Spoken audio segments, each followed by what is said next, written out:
What if the fate of your soul hinged on a cosmic scale, weighed by a jackal-headed deity who relished your darkest sins? Anubis, the arbiter of the afterlife, stands at the threshold of eternity, a spectre wrapped in shadows, his gaze piercing through the veil of mortal deception. You think your life is a comedy of errors? Try presenting your soul to a god who snickers at your missteps while holding the balance between your sins and your good deeds, an ancient judge with a penchant for the macabre. Picture this, a world where the scales of justice hang precariously over a chasm of damnation. The air crackles with tension as the weight of every choice you've ever made threatens to tip the balance. Anubis doesn't just weigh souls, he feasts on the delicious despair of the unworthy. Every lie you told? A feather that tips the scales. Every act of kindness? A flicker of hope. But the stakes are higher than you can fathom. One misstep, one forgotten transgression, and you plunge into a void where the echoes of your regrets become the soundtrack of your eternity. As shadows dance beneath your feet, time warps around you. The moment you cross into Anubis territory, the air thickens with destiny, a phantasmagoria of lost souls and whispered secrets. Can you feel it? The pulse of the unknown vibrating through the ground, an unsettling reminder that curiosity has a price. The god chuckles, his laughter a chilling mix of allure and menace, and you realize, this is no mere trial. It's a cosmic game, and you're the unwitting pawn, tossed into a chess match that spans lifetimes. In an age where everyone craves validation through social media likes, Anubis raises an eyebrow. Your little selfies won't save you here, or only the authenticity of your soul matters. He relishes the absurdity of your distractions. While you scroll through the mundane, your very essence is up for grabs. Will he find you worthy of a ticket to paradise, or are you merely fodder for his dark amusement? The game is rigged, yet irresistible. You can't look away. The stakes pulse like a heartbeat, and every second spills into the abyss, dragging you along. The feather of Ma'at glistens ominously beside you, a weighty reminder that morality is rarely black and white. Are you prepared to confront the truth of your existence, or will you cower beneath the weight of your own compromises? As shadows loom larger, Anubis' grin widens, an invitation wrapped in peril. Questions flash through your mind like lightning. What are the secrets buried in your past? What would the god of the underworld think of your life's greatest failures? Can you outsmart a deity whose very nature thrives on the chaos of human folly? In this thrilling dance with fate, are you brave enough to face the jackal-headed god? Or will you turn away, leaving your soul to languish in the shadows? The clock ticks, the scales await. The only certainty? Once you step into this enigma, there's no turning back. The night shrouded the city in a suffocating blanket of darkness, broken only by the flickering flames of torches that danced like lost souls. A wailing cry tore through the silence, reverberating off the ancient stone walls, twisting like a knife in the heart of the living. I stood there, breath held, feeling the weight of the world crush my chest, as the shadows moved, slithered, through the narrow alleys, with the promise of death clinging to them like a second skin. I remember the blood, the thick, heavy warmth pooling on the ground, reflecting the firelight like a grotesque mirror, hinting at a larger, darker tale.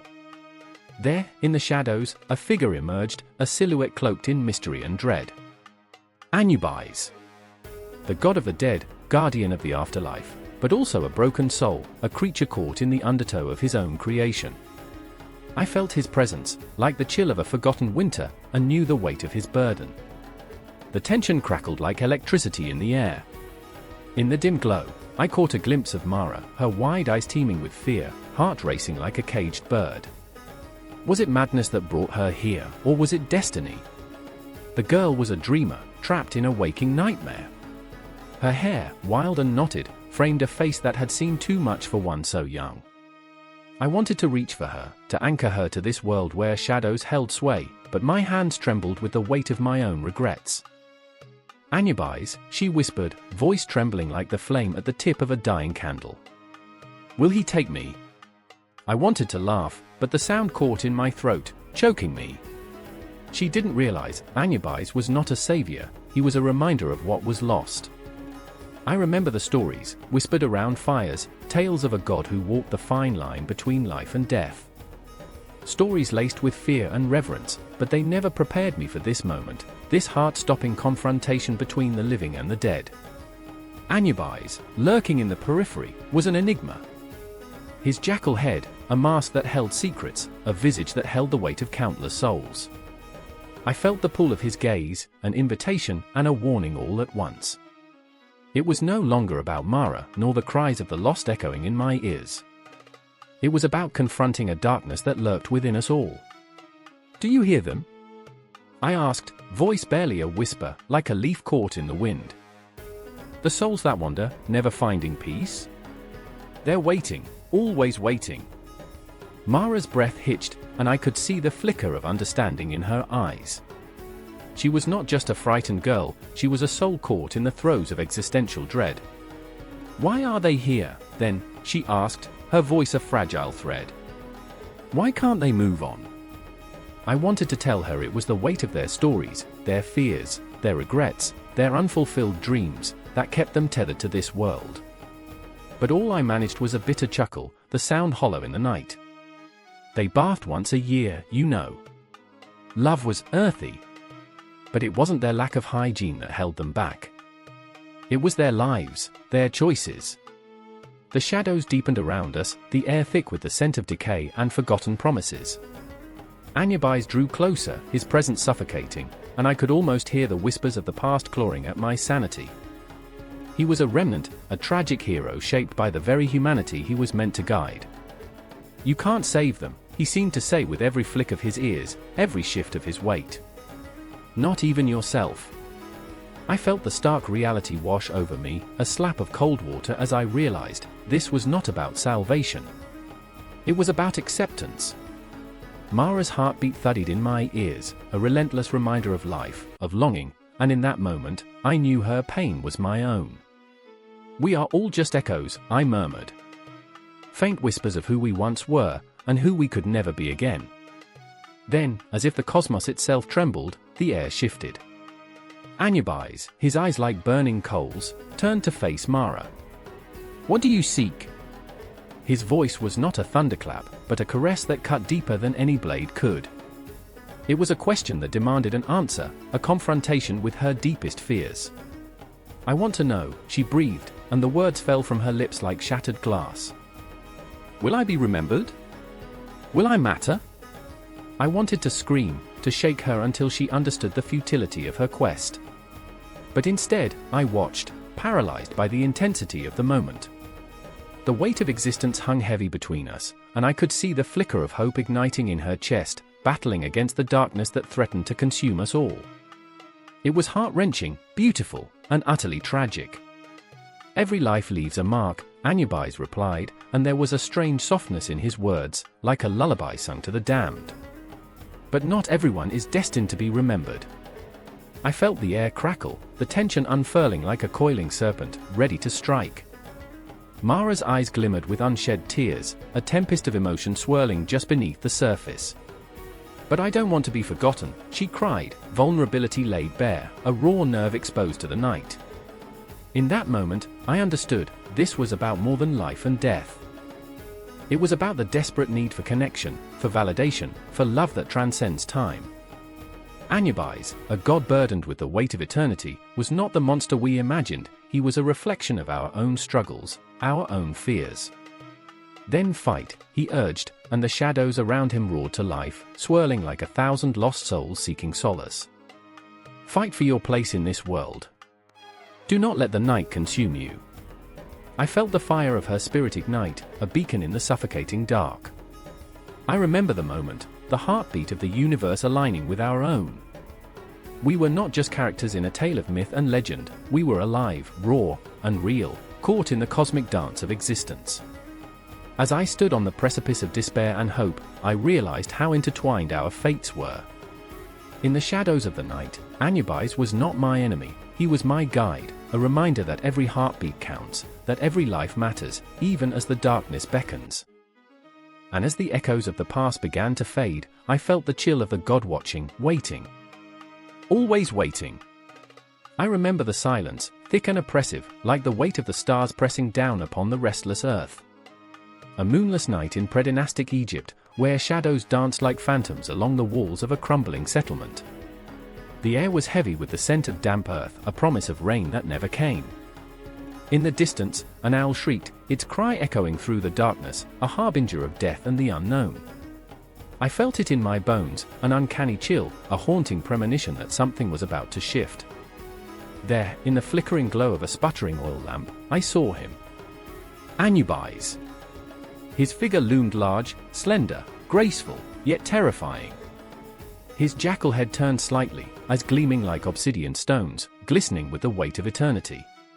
I could almost hear the whisper of his name floating through the air, an incantation, a summons. The townsfolk spoke of his presence with reverence and dread, their hearts caught between awe and fear.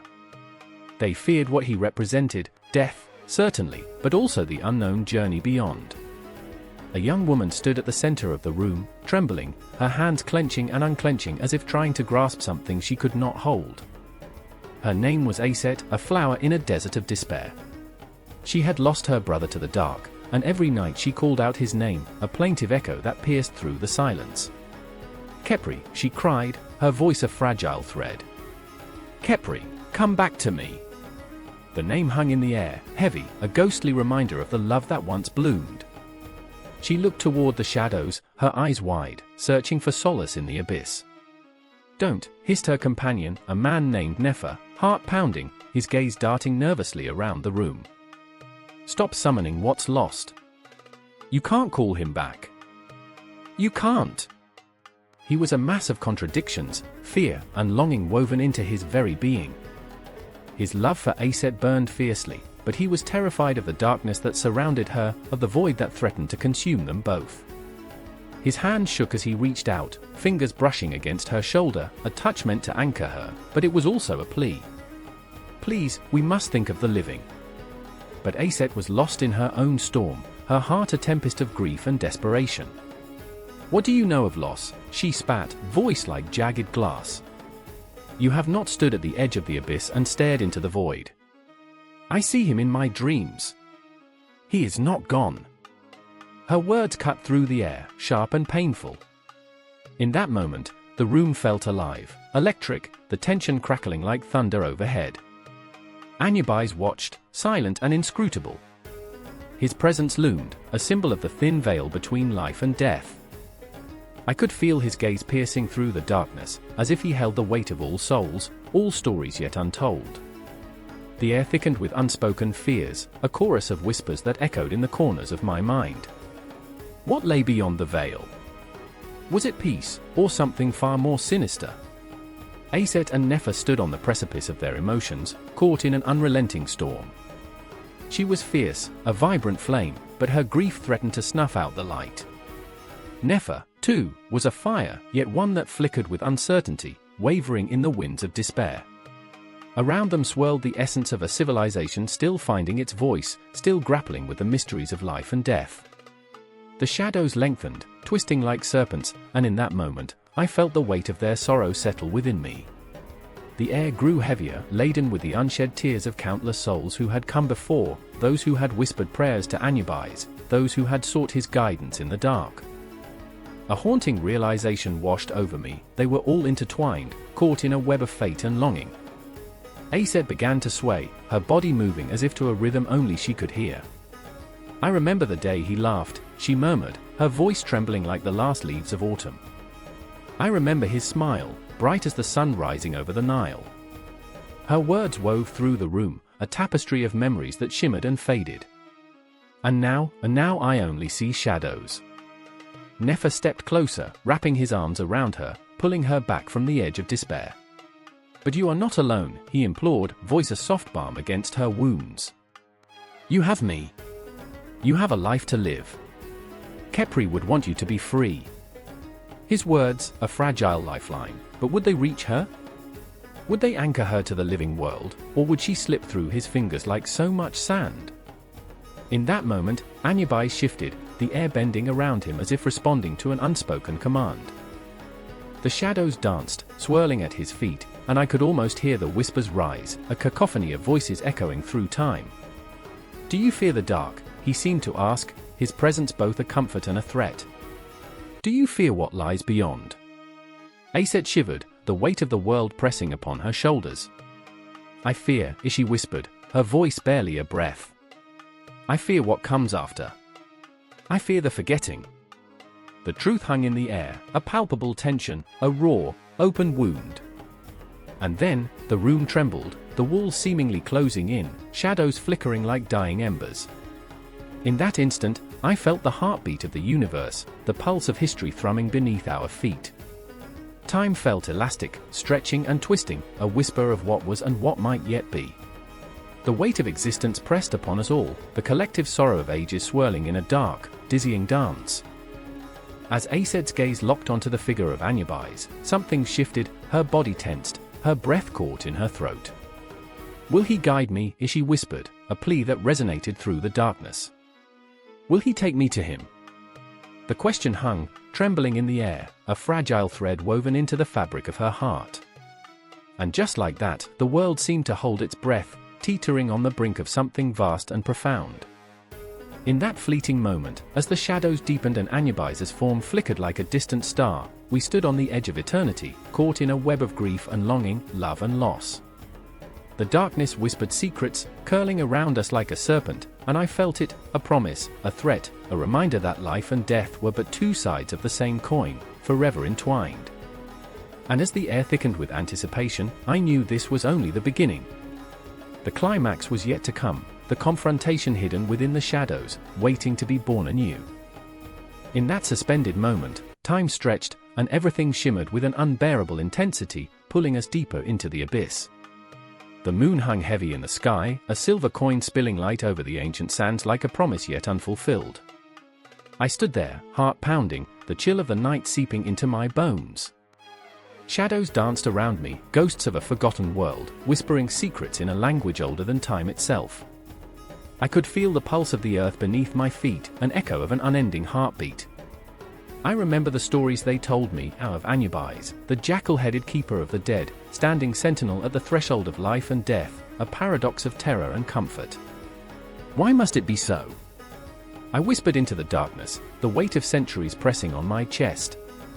My sister, Nefret, stood beside me, her eyes wide, glistening with unshed tears. She was my heart's keeper, fragile and fierce, like the last bloom in a dying garden. Her breath came quick, panic tightening around us both. The air tasted of salt and fear, a reminder of the night that had shattered our lives. We were in a temple, ancient stones looming like silent sentinels, shadows stretching across the walls like ghosts of the past. The scent of incense hung heavy, mingling with the musty odor of age, a reminder of all that had been lost. A flicker of movement caught Nefret's eye, and together, we turned toward the altar. There, the figure of Anubis loomed, magnificent and terrifying, draped in shadows, his eyes gleaming like polished obsidian. I remember the stories, Nefret said, voice trembling. They said he guides the dead. But what of the living? A cold shiver cascaded down my spine. I could feel the weight of our reality pressing down on us, the grief of our father's death, the hollow gaping wound it had left behind. The funeral pyres had burned bright, sending our hopes up in flames, and now, in the depths of the night, we were left to reckon with the ashes. Maybe he is here for us too, I replied, my voice cracking, a fragile thread in the fabric of our despair. Maybe he is our only way out. The shadows seemed to respond, wrapping tighter around us. Anubis, the guide of souls, was a bridge we had yet to cross. At that moment, the line between life and death blurred, and the world fell silent, as if the cosmos itself awaited our next breath. In the haunting stillness, I remembered the way our father had laughed, a sound like a warm sunbeam cutting through the chill of morning. I remembered the stories he told, about Anubis, about the weighing of the heart, about the scales that balanced truth and deceit, light and dark. Nefret gasped as the heavy door creaked open, revealing a darkened chamber beyond. What if he's waiting for us? She whispered, a mixture of dread and hope igniting in her chest. Waiting, or watching? I replied, the words tasting bitter on my tongue. The weight of our past pushed us forward, an invisible force nudging us into the maw of uncertainty. We took a step closer, drawn by an unseen thread, a magnetic pull that held us captive. Inside, the air was thick with the scent of myrrh, cloying yet intoxicating. The walls were adorned with frescoes depicting the journey of the soul, journeys that began with the inevitable farewell and ended in Anubis' judgment. I could almost hear the whispers of those who had traversed this path before us. Souls caught in a loop, forever reaching for something lost.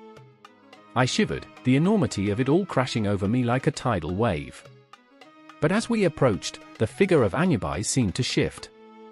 The shadows flickering around him whispered tales of loss, of choices made in desperation. His jackal head was more than a mask, it was a reflection of our own fears.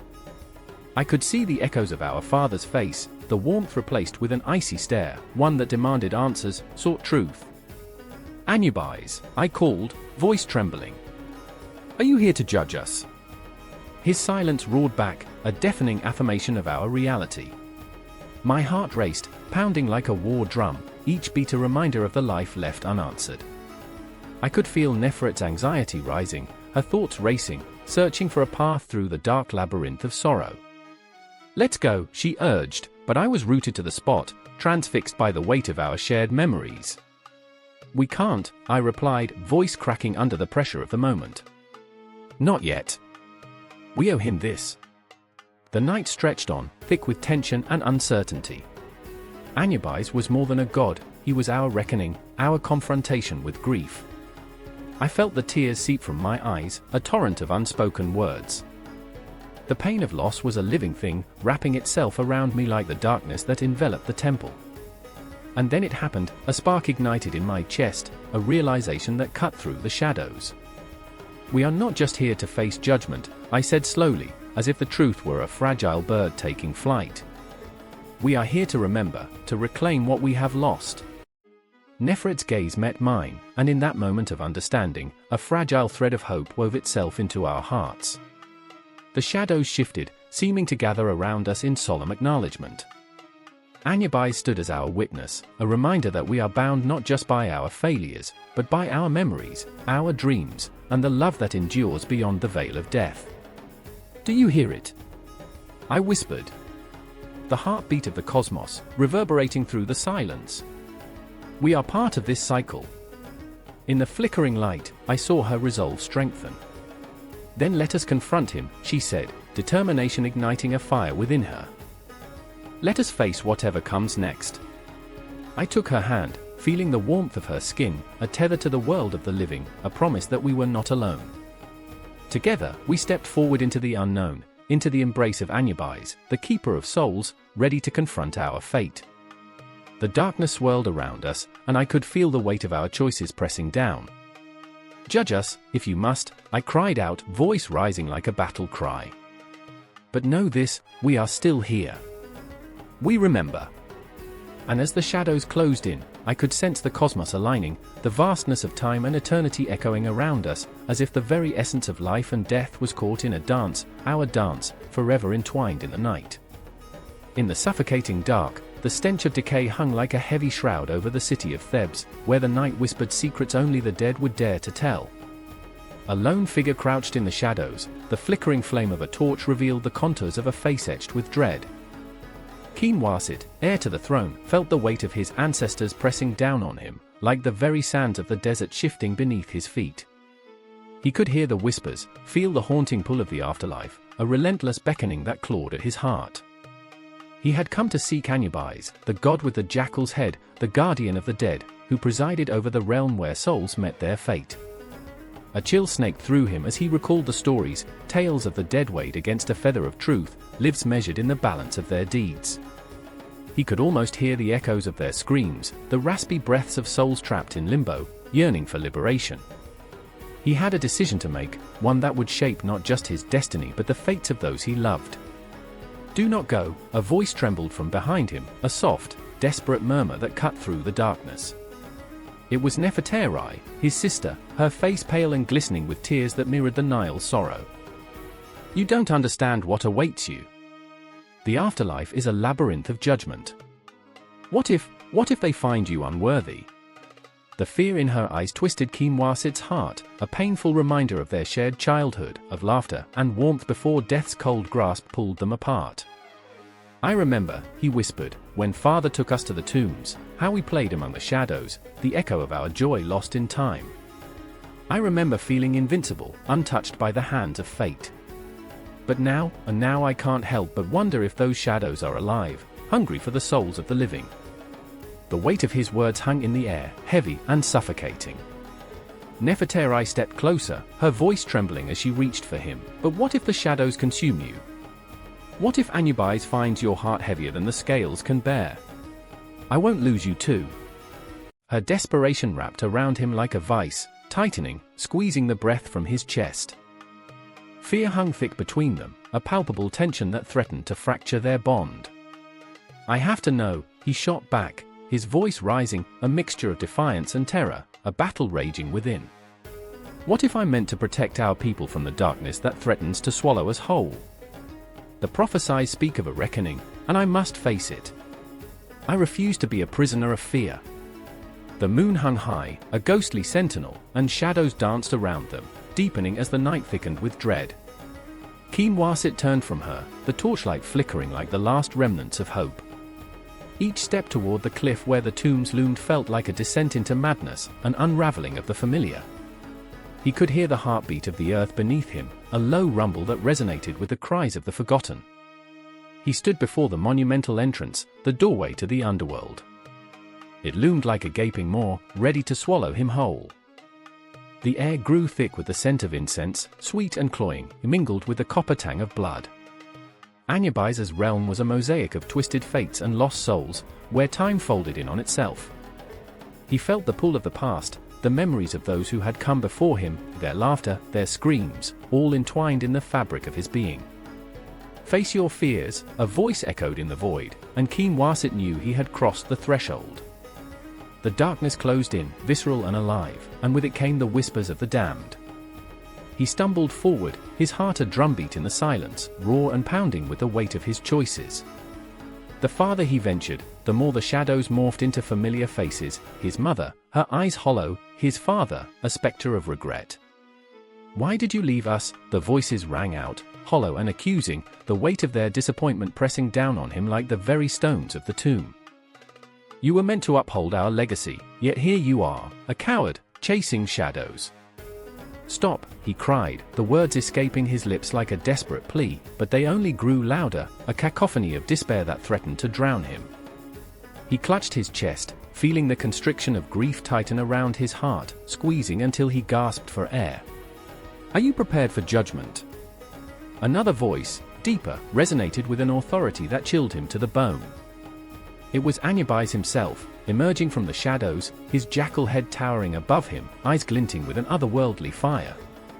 You seek answers, yet you drown in your own doubt. Will your heart be lighter than the feather?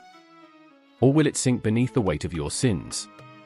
Kinwasit felt the ground beneath him tremble, the universe itself holding its breath.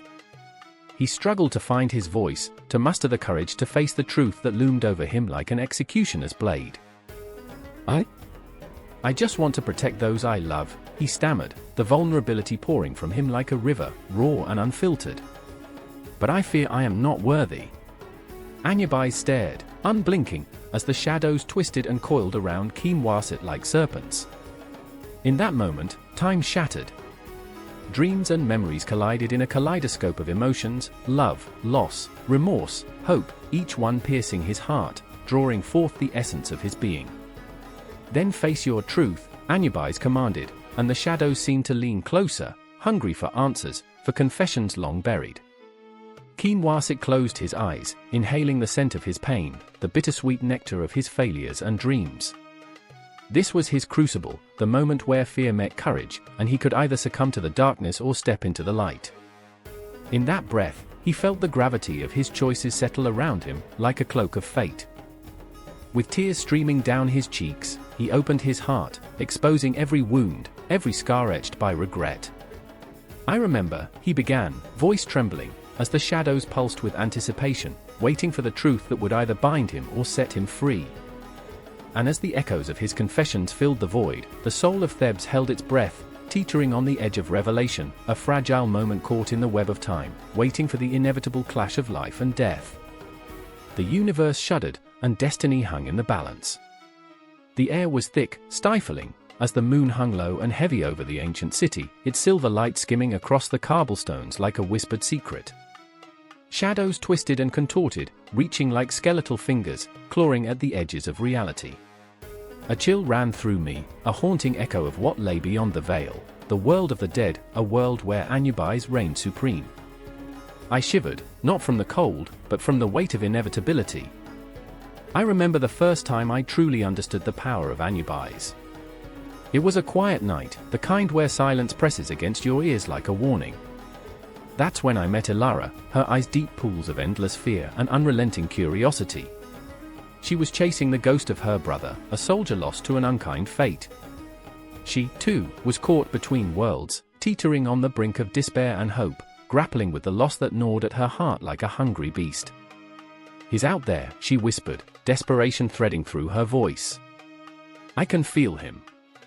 And I, standing beside her, was ensnared by my own demons.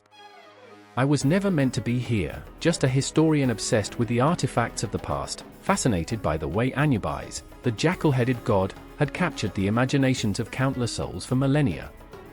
I laughed at my own folly. "What do you know of the afterlife?" I scoffed, but the laughter felt hollow against the night air, echoing back as a bitter truth. The iconography of Anubis danced in my mind, his form, a haunting presence woven into the fabric of time. The jackal, with its keen sense of the unseen, was a guardian, a guide through the murky waters of death. I could almost see the ancient carvings, the hieroglyphs that spoke of judgment, of weighing the heart against a feather, of the moment your soul is laid bare. What a terrifying thought, stripped of pretense, faced with the truth of your existence. I remembered the images, the aloof gaze of Anubis, his sleek black form stark against the luminous gold of eternity. "Does he even care?" Ilara's voice quivered, a fragile thread in the thick tapestry of night. "Or is it just a game for him, like the rest? What if my brother's wandering, lost?" The words fell away, leaving a heavy silence, thick enough to choke on. My heart ached for her. I had seen how the past can grip you, how it can haunt you like a phantom. In the flickering torchlight, I caught a glimpse of the murals etched into the walls, the stories of those who came before us, their lives entwined with the very essence of Anubis. He was both protector and punisher, a paradox embodied in a figure that was both feared and revered.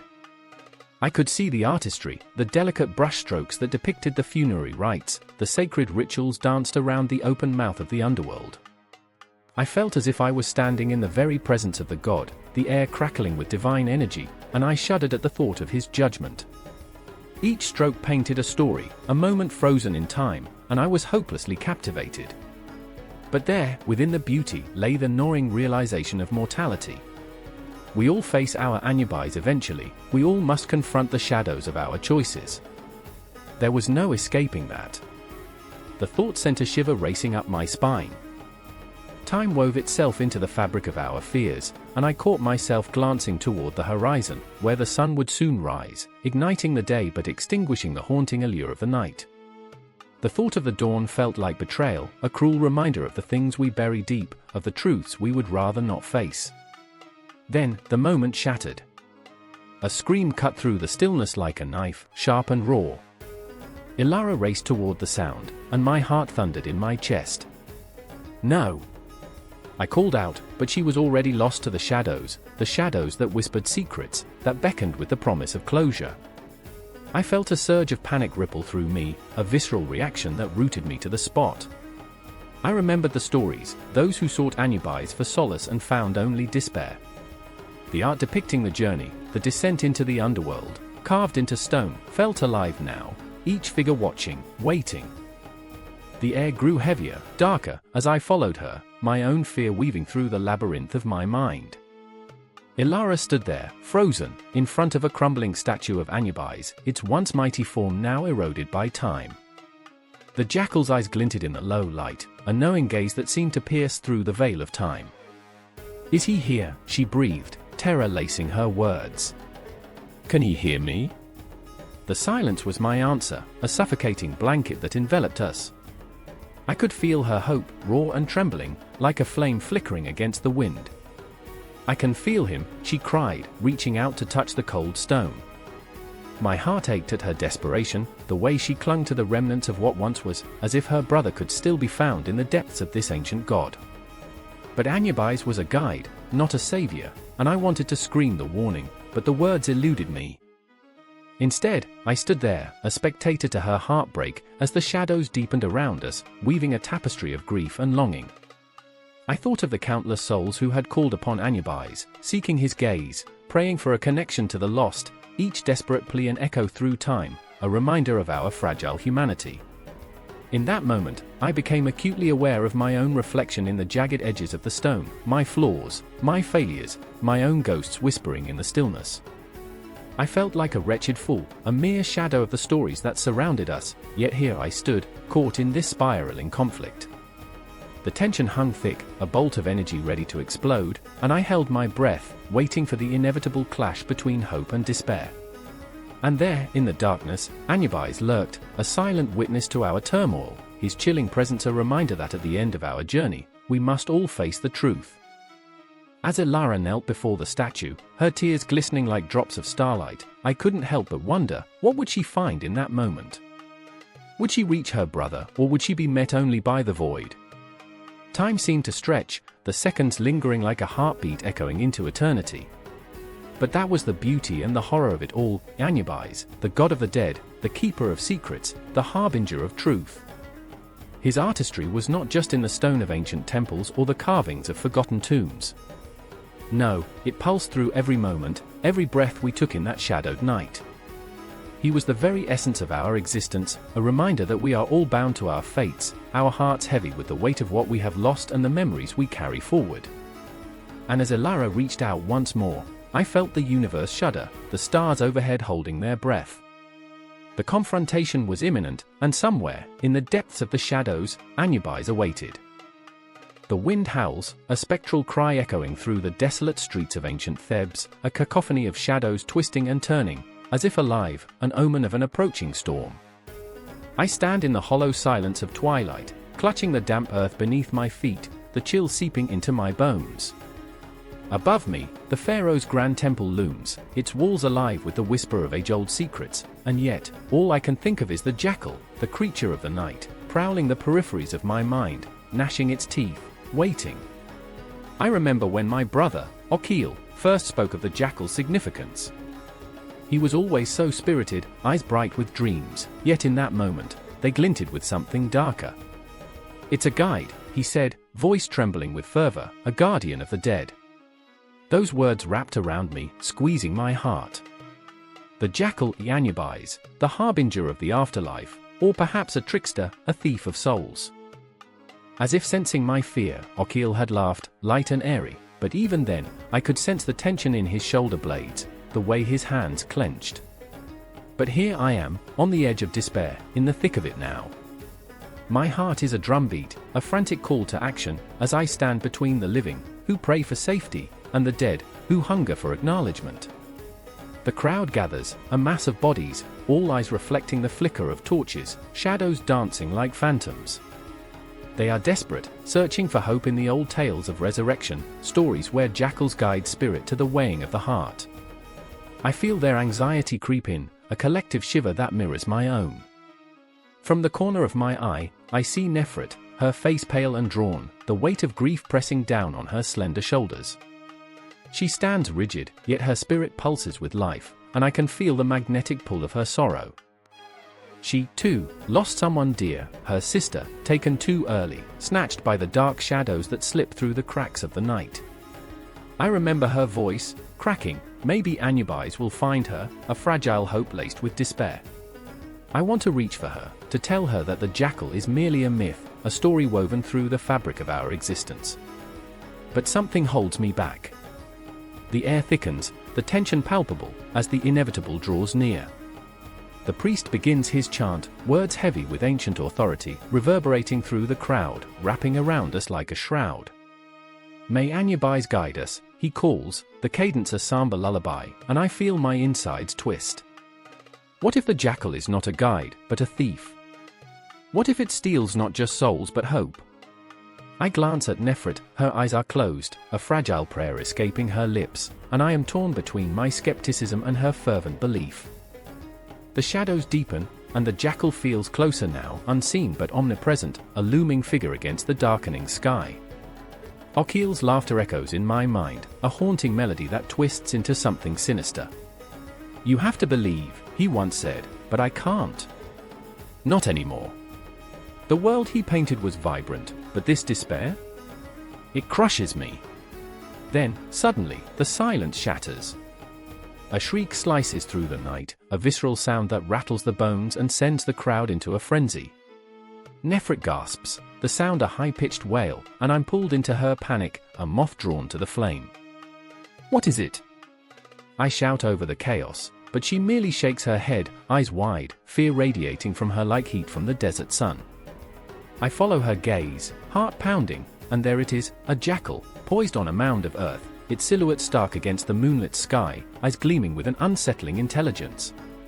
The crowd stirs, a cacophony of gasps and murmurs, eyes wide as saucers. This is it, the manifestation of our fears, our beliefs made flesh. Anubis, someone whispers, reverent and terrified. He has come. But I see something different, a wretched hunger in its eyes, a longing for what lies beyond. I remember the old tales, how the jackal prowls the boundary between life and death, and I am gripped by a bone-deep terror. This isn't a protector, it is a spectre, a reminder of everything we are losing. The whispers of the crowd shift from reverence to fear, an undercurrent of panic weaving through their chants. I turn to Nefrit. "We can't let it take her," I hiss, and she moves closer, desperation written across her face. "But if we don't believe, it won't help us." Her words strike like lightning, igniting something within me. I feel the burden of our ancestral stories, the threads of our lives woven together by the myth of Anubis, heavy yet tenacious. I want to scream, to shake her from this trance, but there's a flicker of something in her eyes, hope, maybe? Or is it simply the shadow of denial? The chant swells, a tide of voices rising to a fever pitch, drowning out my doubts. I can see it now, the spectral jackal watching, waiting, a figure of ancient lore brought forth from the depths of our fears. And then, in the stillness, a moment of clarity hits me. Our fears are not monsters, they're mirrors reflecting our deepest desires, our yearning for connection beyond the grave. "Maybe it's time," I whisper to Nefrit, "to face the darkness." But even as I say it, I sense the impending storm, the weight of something unspeakable lurking just beneath the surface, like the unyielding march of time, like the wind that howls through the cracks of the ancient temples of Thebes.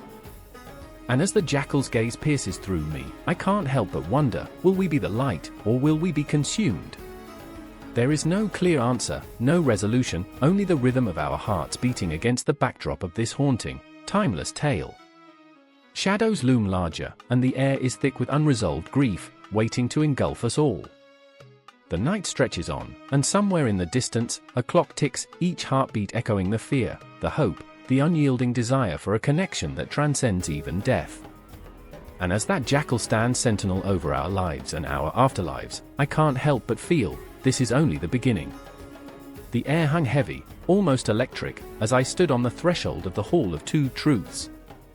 Shadows danced, flickering like the final heartbeat of a dying flame. The silence was a thick blanket, suffocating, broken only by the distant echo of my own breath, a reminder that life, even in this darkened place, still clung to me. I was not yet ready to surrender. Before me, Anubis materialized, his form towering and commanding, the black jackal-headed god whose presence sent shivers racing down my spine. His eyes were pools of ancient wisdom, unyielding, reflecting a world where mercy had no place. He was the guardian of the dead, the one who would judge me.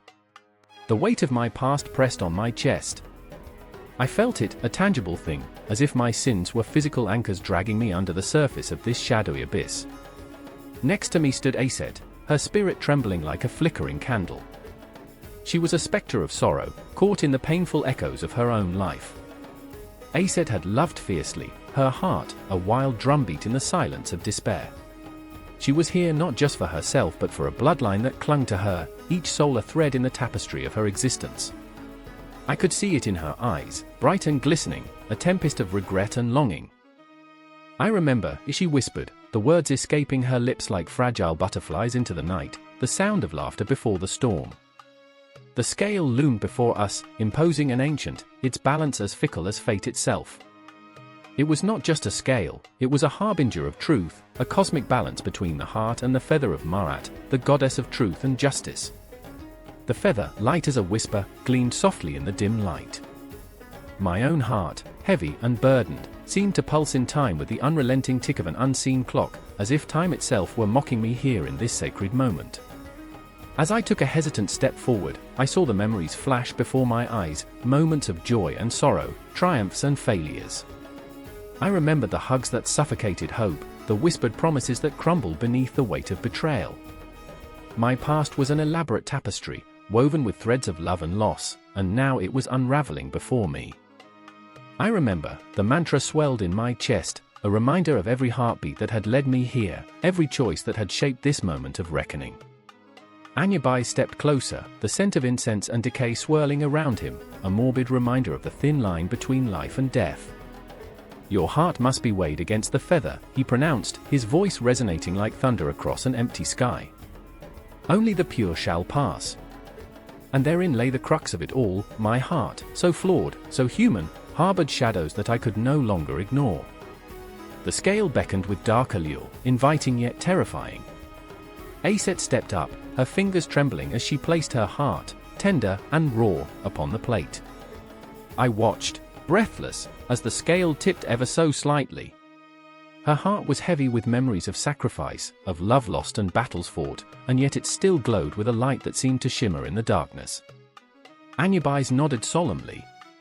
"You have fought valiantly, Aset. Your heart is not without weight, but it is free." Joy, a fleeting spectre, danced in Aset's eyes, a bittersweet mixture of relief and sorrow. She stepped back, a weight lifted yet replaced by another. I felt her gaze on me, urging me to confront my own truth. As she retreated into the shadows, I was left alone, trembling at the precipice of my own judgment. I stepped forward, my heart pounding like a war drum, a cacophony of fear and regret. I placed my heart, my heavy, flawed heart, upon the scale. Anubis's gaze bore into me, an unwavering reminder of every sin I had ever committed, every lie I had ever told. The scale trembled, quaked beneath the weight of my truth.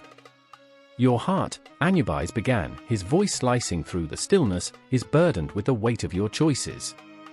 He paused, the air thick with unspoken words. "But it is also laced with the essence of your humanity." I swallowed hard, the rawness of the moment clawing at my throat. "I remember," I murmured, the words spilling forth like a confession. "I remember the faces I've hurt, the love I've squandered, the moments I let slip through my fingers like grains of sand." Around me, the shadows of the hall seemed to shift, flickering like ghosts, their whispers echoing my own regrets. I could feel them, the souls of the past, each one a reminder of a choice unmade, a love unreclaimed. The tension swelled, a tempest in my chest that threatened to drown me. The scale hung suspended, a fragile balance, as if the cosmos itself held its breath. I was suspended in that moment, teetering on the edge of redemption and despair. Would my heart be light enough? Would I find mercy in the eyes of the God who presided over this twilight realm? Anubis leaned closer, and for a brief moment, I saw a flicker of something in his ancient gaze, perhaps understanding, perhaps sorrow. "Even the darkest heart can find its way back to light," he said softly. "But first, you must confront your shadows." The word struck me like a bolt from the heavens, igniting a fire of raw emotion within. My heart raced as memories flooded back with a ferocity that threatened to consume me. I faced my past, each image a ghost clawing at my soul. The laughter of friends now lost, the warmth of a lover's embrace turned cold with betrayal. I could almost hear them, the echoes of my past lives, calling me back to a time when I believed in possibility. Time twisted and turned, the air thick with the weight of unfulfilled dreams. Each heartbeat was a countdown, urging me toward an inevitable conclusion, my soul, my essence, weighed against the heart of truth. And there, in that surreal crucible of despair and hope, the scales began to shift. I felt the pull, the inexorable draw toward the light, the feather that beckoned me with a promise of freedom. But the shadows were not ready to let go. They wrapped around me like an old cloak, whispering sweet nothings, taunting me with the sins of my past. I closed my eyes, inhaling the scent of the incense, the decay, the longing. I could feel Aset's presence beside me, a reminder of resilience, of strength in vulnerability. And as the scales trembled beneath my heart, I understood, this was not merely a judgment, it was a reckoning. Anubis stood tall, an indomitable force of nature, bearing witness to this confrontation. Time stretched, each second echoing in eternity. The decision loomed like a dark cloud, ready to engulf me in its shroud. Would my heart rise with the feather, or would it sink into the abyss? Face your truth, Anubis urged, his voice a low growl that vibrated in my bones. You are not yet ready to depart.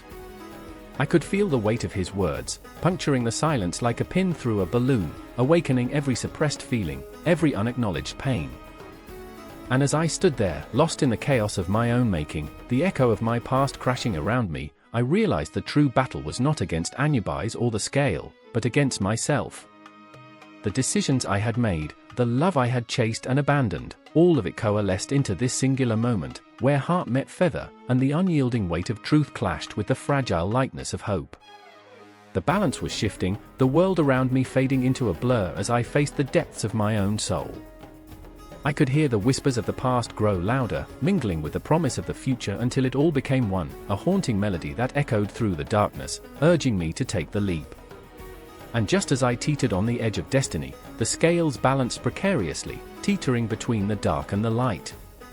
I felt the pull of the feather, the weight of my heart, and for the first time, I understood what it meant to confront not just the shadows but the light within the darkness. I was both complex and simple, flawed yet radiant. I could be redeemed, or I could fall into the void. The choice lay before me, shimmering like a mirage, and I stood ready to embrace it. The air was electric, thick with the scent of incense and the weight of unspoken fears. I stood before the open tomb, its gaping maw yawning like a hungry beast, waiting. Shadows danced along the walls, flickering as if alive, teasing the corners of my vision. My heart thudded in my chest, a primal drum echoing through the silence, each beat a reminder that I was standing on the precipice of the unknown. Nefertari, her voice trembling, clutched the amulet at her throat, a fragile talisman against the darkness. "Will he guide me?" she whispered, her eyes wide, reflecting the flickering flame of the oil lamp. Beneath her brave facade, I saw fear coiling around her like a serpent, squeezing tighter with every moment spent near the tomb. Anubis, the god of the dead, loomed in her mind, a promise and a threat, a guardian and a monster. I could feel her desperation in the air, thick and sticky, and it clung to me like sweat. "Anubis," I murmured, the name hanging heavy between us. A shiver raced down my spine, and the shadows shifted, as if acknowledging the invocation. The very thought of him sent chills through my veins. I could almost see him, the jackal-headed deity gliding through the darkness, a spectral presence guiding souls from the realm of the living to the afterlife. I remembered the stories, the way they said he weighed the heart of the deceased against a feather, the symbol of truth, of Mat. If the heart was heavier, the soul was devoured by Amit, the fearsome beast that awaited those who faltered in life. Nefertari's fate hung in the balance like a thread, fine and frayed, waiting for someone to pluck it. "Do you think he will judge me?" she asked, her voice barely above a whisper. I saw a flicker of doubt in her eyes, doubt that twisted her heart like a knife.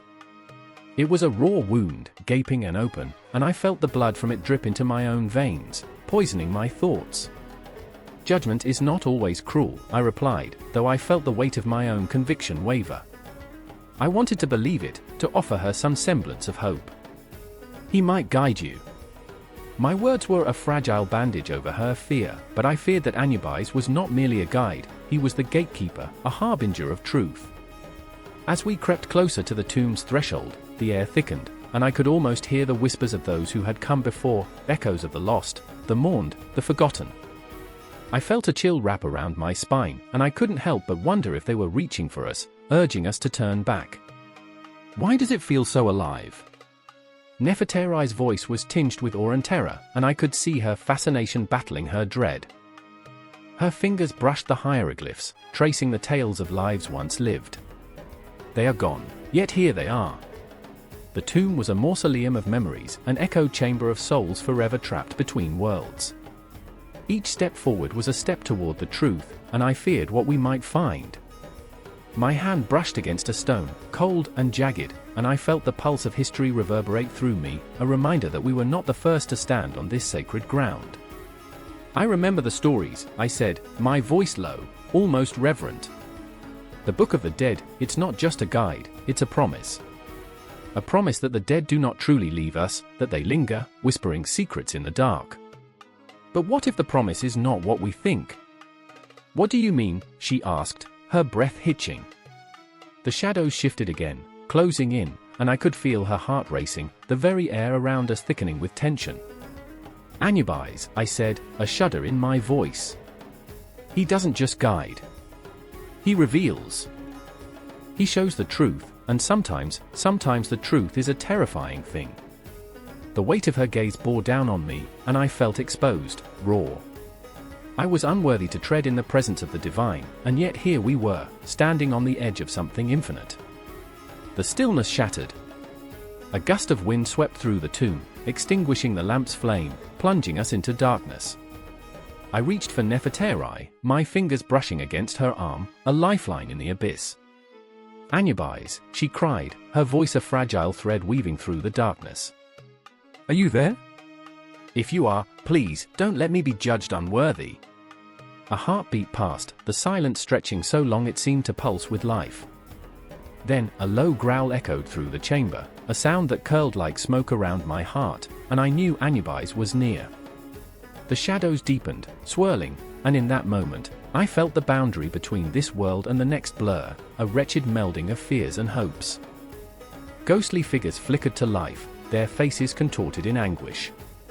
They were the ones who had faced judgment, who had stood where we stood, waiting. Nefertari trembled beside me, her fear palpable, a tangible force pulling us down into the darkness. The ancient words of the Book of the Dead echoed in my mind, a litany of fears and promises. "Weigh my heart, Anubis, but grant me mercy." But would mercy come, or judgment? And as I turned to Nefertari, her eyes wide with terror, I knew we were about to find out. With a sudden rush, the shadows pulled away, revealing the figure of Anubis, tall, imposing, his jackal head casting a long shadow across the stone. He was both terrifying and magnificent, a guardian of the threshold, and I could feel my heart racing, pounding in my chest like a war drum. "Are you ready?" he seemed to ask, though his mouth did not move. Nefertari stepped forward, her voice quivering but fierce. "I am ready." And I realized, perhaps too late, that she was not just stepping into the tomb, she was stepping into a reckoning, a confrontation with everything she had ever feared, and everything she had ever hoped. With that, the weight of the world shifted, and the confrontation loomed like a tempest on the horizon, a storm that would tear through the fabric of our souls, leaving nothing untouched. As the darkness closed around us, I felt the very air thicken with possibility and dread, and I knew in my bones that there was no turning back. Anubis was there, watching, waiting, a sentinel of truth, ready to unleash the raw, unrelenting force of destiny as we stood on the edge of eternity. Silence hung in the air, thick and suffocating, as the last breath of a dying man filled the room. I could smell the bittersweet tang of decay, an aroma that clung to the walls like a ghost. It was here, in this dimly lit chamber, where shadows danced and flickered like spirits caught between worlds, that I first encountered him, Anubis, the dark guardian with the head of a jackal. His gaze pierced through the dimness, eyes glimmering with ancient wisdom and unyielding authority. I felt the weight of his presence, an unspoken promise of both terror and salvation. "Time waits for no one," he seemed to whisper, though his lips never moved. I stood there, paralyzed, as the ritual commenced. My heart thundered in my chest, each beat echoing the relentless march of time. I remembered my father's last words, the way he clutched my hand with a grip that belied his frailty, urging me to remember him. I remembered the weight of his gaze, filled with love and fear. "Do not forget me," he had said, his voice trembling. But now, I was trapped in a moment where forgetting felt more like mercy than betrayal.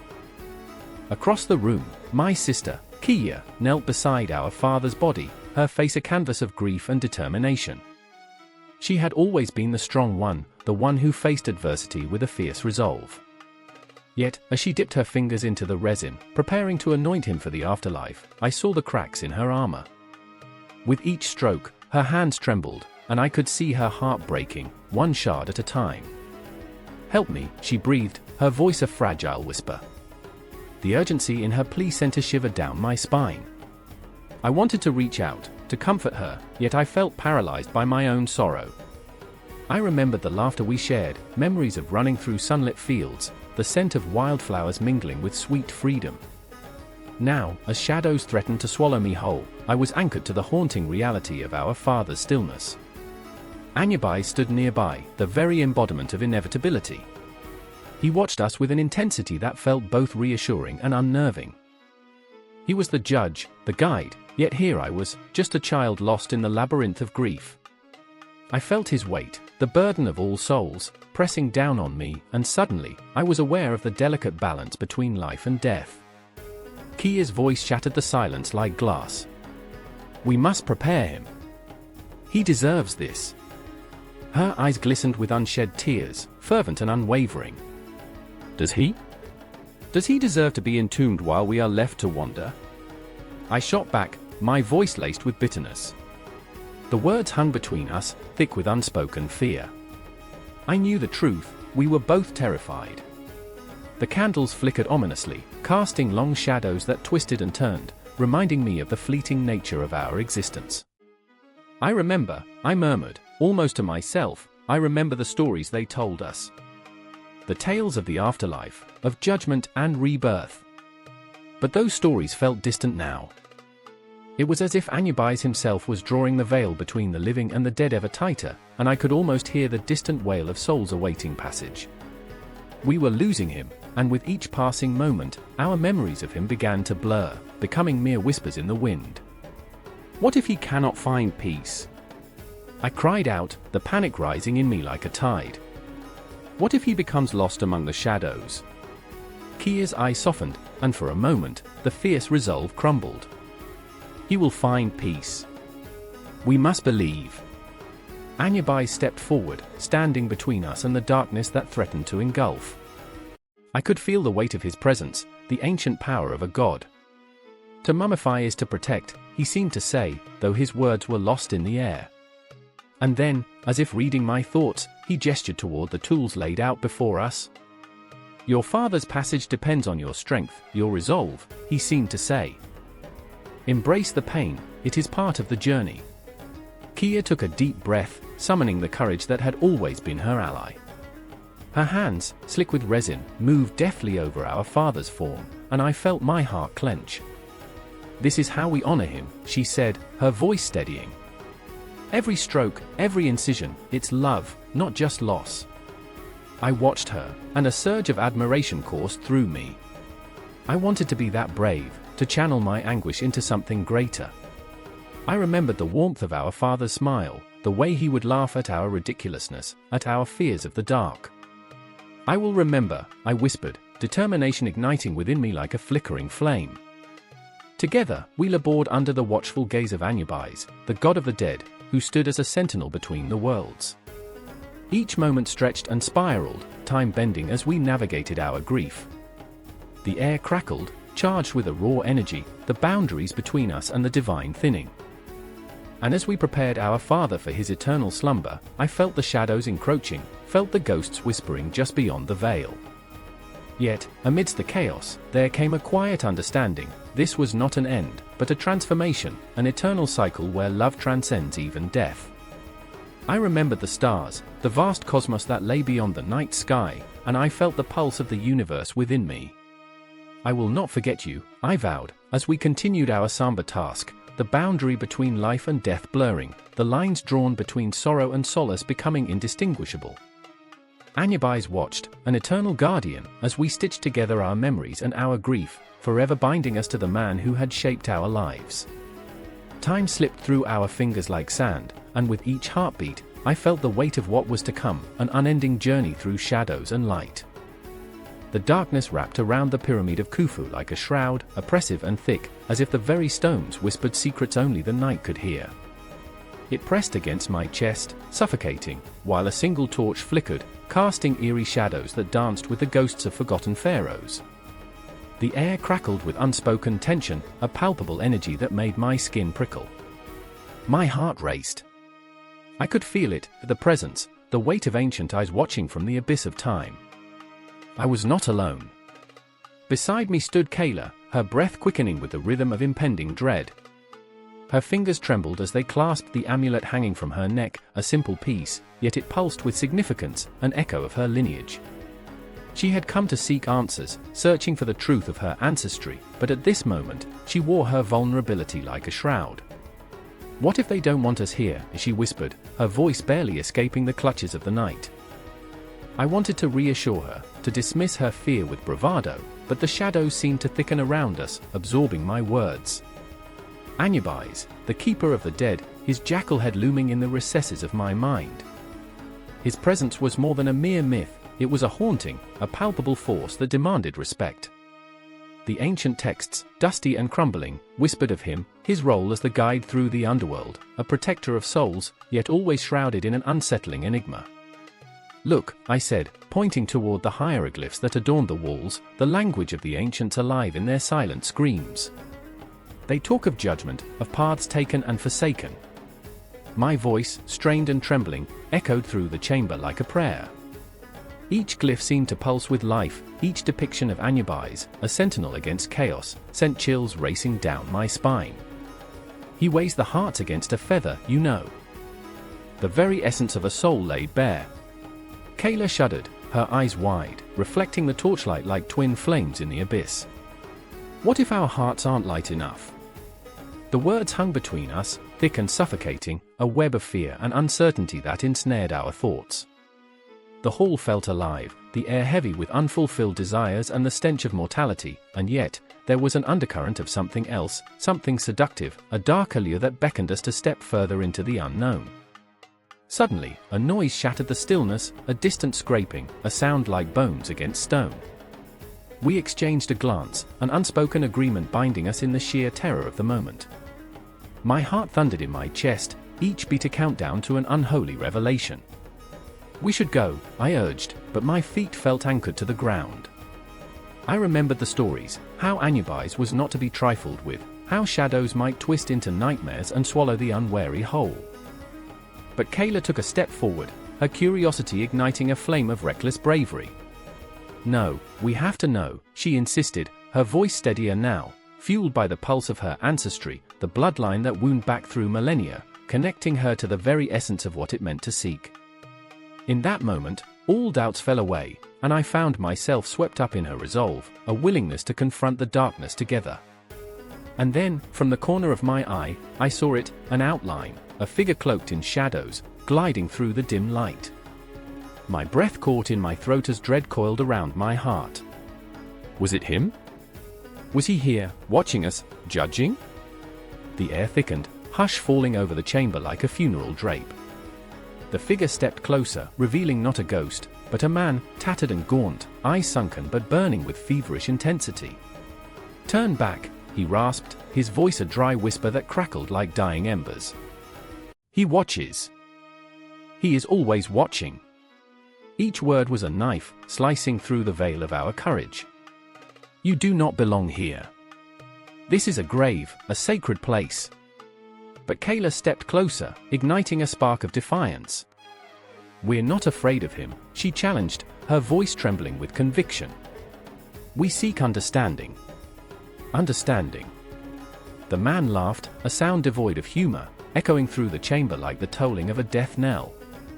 "You seek a truth that might shatter the world you know. Anubis does not offer solace. He offers judgment."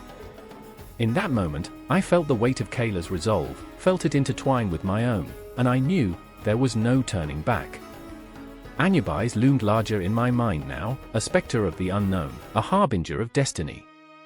We were caught in the web of something ancient and terrifying, something that transcended time and space, drawing us into a dance with mortality itself.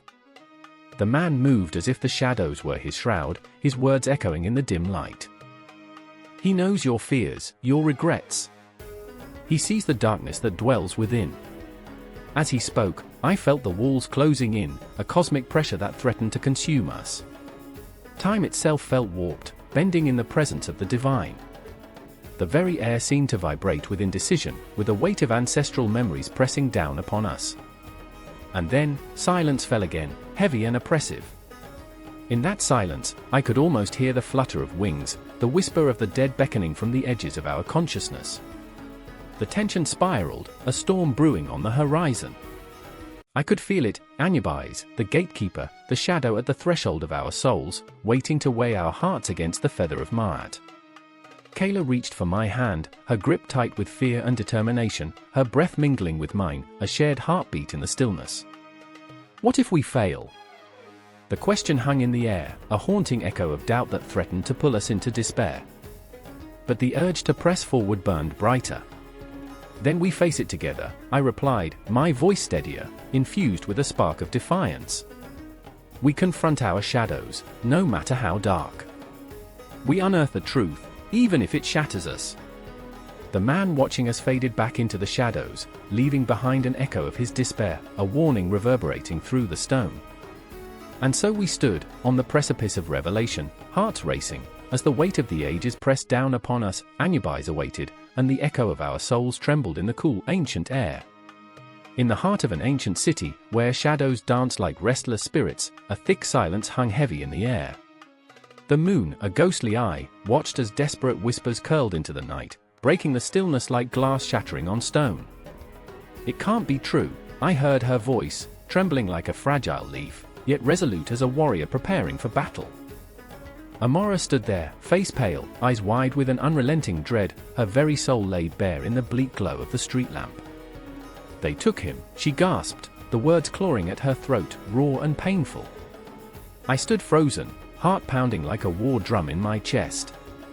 I wanted to reach out, to wrap her in the comfort of my arms, but the air was thick with something more, fear, loss, a haunting chill that vibrated through the cobblestones beneath our feet. Anubis, I whispered, the name spilling from my lips like a prayer, a curse, a cry for salvation. The god of the dead, the shadow of judgment. Protector or thief? I could feel the weight of his duality, a tightrope stretched between life and death, hope and despair. Can we even trust him? Amora's voice trembled, the uncertainty lacing her words slicing through me. He guards the dead, but what if he takes more? What if he's not here to protect us? Her brow furrowed, and I could see the flickering candle of hope struggling against the wind of despair. What if he's the reason? Her doubt gnawed at my insides. I remembered the stories, the whispers in the marketplace, the hushed conversations late at night when fear crept into our dreams. Anubis, the fearsome figure guarding the passage, yet was he not also a guide? A protector? Dark eyes, intense, watching, waiting for the moment we faltered. In that moment, I felt the swing of the pendulum, the fragile line between life and death teetering, threatening to break. The shadows swirled around us, taunting, beckoning. I could almost see him, the god of the dead, cloaked in mystery, pulling at the threads of fate with bony fingers. They said he was a guardian, but what about the souls lost along the way? What of the cries of those left behind? And then, it happened. A low rumble echoed through the streets, vibrating in my bones. Amora recoiled, her body trembling, clenching her fists as if trying to will away the ominous energy. No, she gasped, eyes wide, reflecting the moonlight, not here.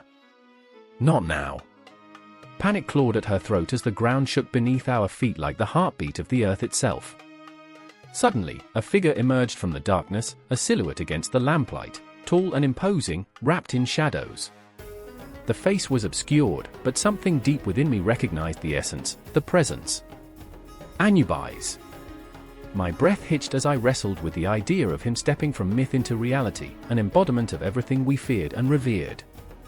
You seek him, a voice like gravel and silk asked, echoing with the weight of ages. Where is he? The words tumbled from my lips, desperation clawing at my heart. What have you done with him? Each word felt like a battle cry against the encroaching dread, a futile attempt to reclaim what was lost. His laugh rippled through the air, a sound both haunting and oddly comforting.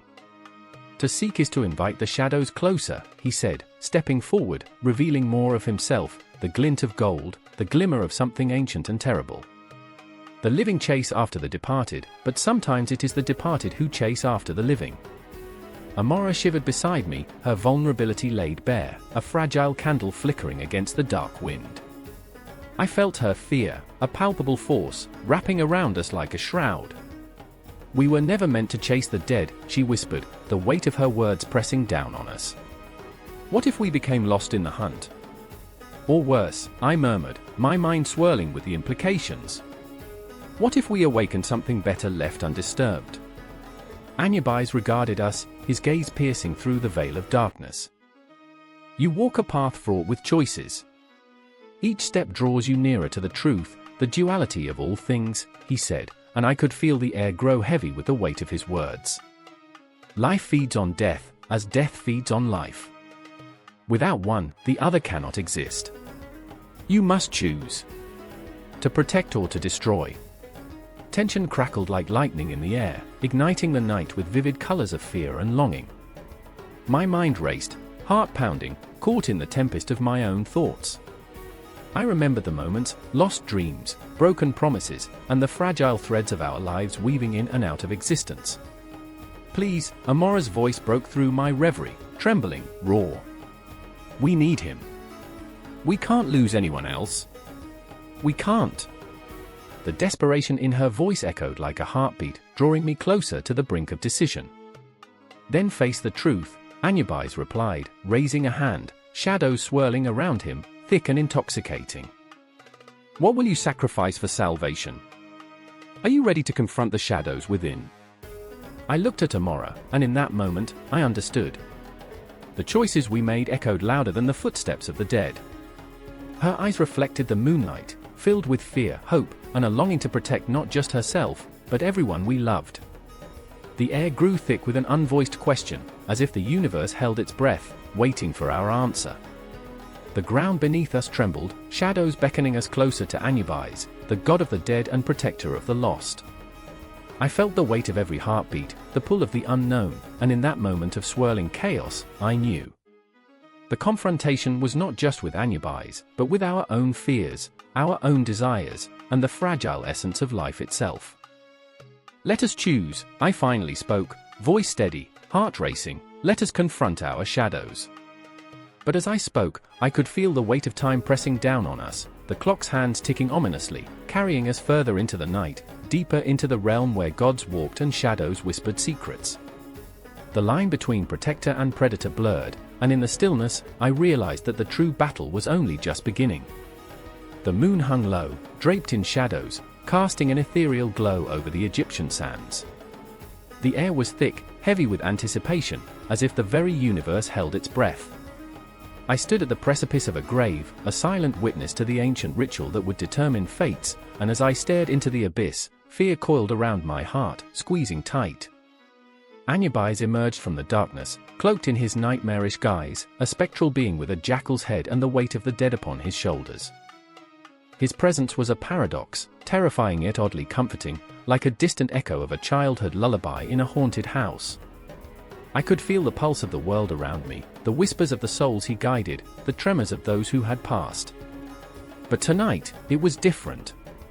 Tonight, he was not merely a guide, tonight, he was a battleground for conflicting loyalties, between duty, love, and vengeance. Where is he? Anubis growled, his voice a low rumble, a thunderous storm threatening to break. His eyes, pools of obsidian, searched for a sign, for the body of Osiris, the fallen god of the underworld. A god who had bled and died, his essence scattered like dust on the winds of time.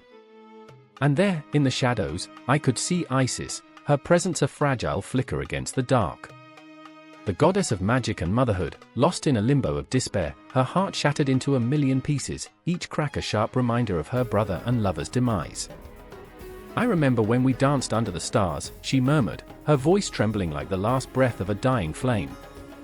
I remember his laughter echoing in the night, a sound that filled the void. Her words hung in the air, heavy with longing, and I felt the weight of her love, a bittersweet symphony that wrapped around my core and squeezed. The way she looked at Anubis, part fear, part longing, was a tangled web of emotions, a fragile balance between seeking solace and fearing the shadows that danced around her. Anubis turned away, his heart a stone. "Your grief blinds you, Isis. The world moves, the living breathe, yet you linger here, chained to his memory." Each word was a lash, cutting deep, igniting a fire in her soul. She stepped forward, fury igniting her eyes, the goddess transformed from overwhelmed lover to fierce protector. "He is not just a memory," she cried, her voice rising like a tempest, raw and desperate.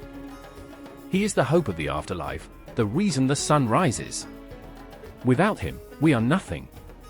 The tension crackled in the air, as electric as the starlit sky above them. Anubis, unmoved, stood in his grim silence, embodying the weight of the grave, the burden of his eternal task. But beneath that stoic facade, I could sense a fracture, a yearning, as if the very essence of Anubis was drawn to her. The god of the dead, caught between allegiance to the deceased and his unyielding duty. "You cannot bring him back," he whispered, his voice suddenly tender, the sharpness dulled by the weight of his own sorrow. His haunted gaze shifted to the horizon, where golden sands met an endless sky, a void that mirrored his own heart, a place where nothing and everything existed. And I felt it, deep within my own chest, the heartache of loss. I thought of the loved ones left behind, of dreams shattered like glass, and how some pains never truly fade. It is a truth woven into the fabric of existence: we carry our ghosts with us, heavy as a stone, lighter than air. A silence fell, thick like fog, wrapping its icy tendrils around us, and in that moment, the world seemed to freeze. Isis's breath hitched, the air crackling with her unspoken words. "Then let me join him," she whispered, her voice a fragile thread, fraying and unraveling. "Let me slip into the darkness where he dwells. I'd rather be lost than wander this earth without him." Anubis recoiled, a jolt of energy pulsing through him. "You cannot!" His voice shattered the stillness, urgent and fierce. "Your light must not be extinguished. The balance between life and death depends on you." He stepped closer, the shadows swirling around him, enveloping her in a spectral embrace. The weight of fate pressed down upon them, a cosmic dance between light and dark. "Why not?" she challenged, her voice a blend of sorrow and defiance. "If the world is nothing but sorrow without him, what use is this light?"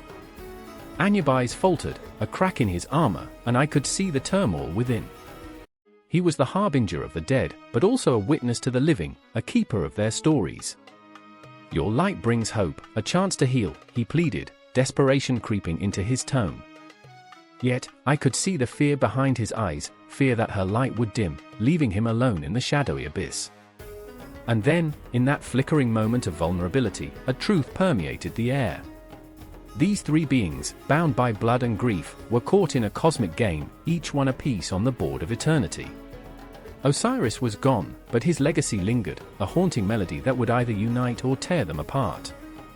I held my breath, every heartbeat echoing in my chest, as the storm of emotions threatened to consume them. Time spiraled, moments bending and twisting like the wind, and the darkness pulsed with an energy just waiting to snap, to ignite, to erupt. Anubis, the guardian of the dead, felt the weight of eternity in his bones. Isis, the goddess of rebirth, felt the sting of loss in her heart. Somewhere in the distance, the sands whispered secrets of the past, and I could taste the bitterness of their choices hanging in the air like smoke from extinguished dreams. And as I stood there, lost in the tempest of their pain, I realized that this moment would never truly end.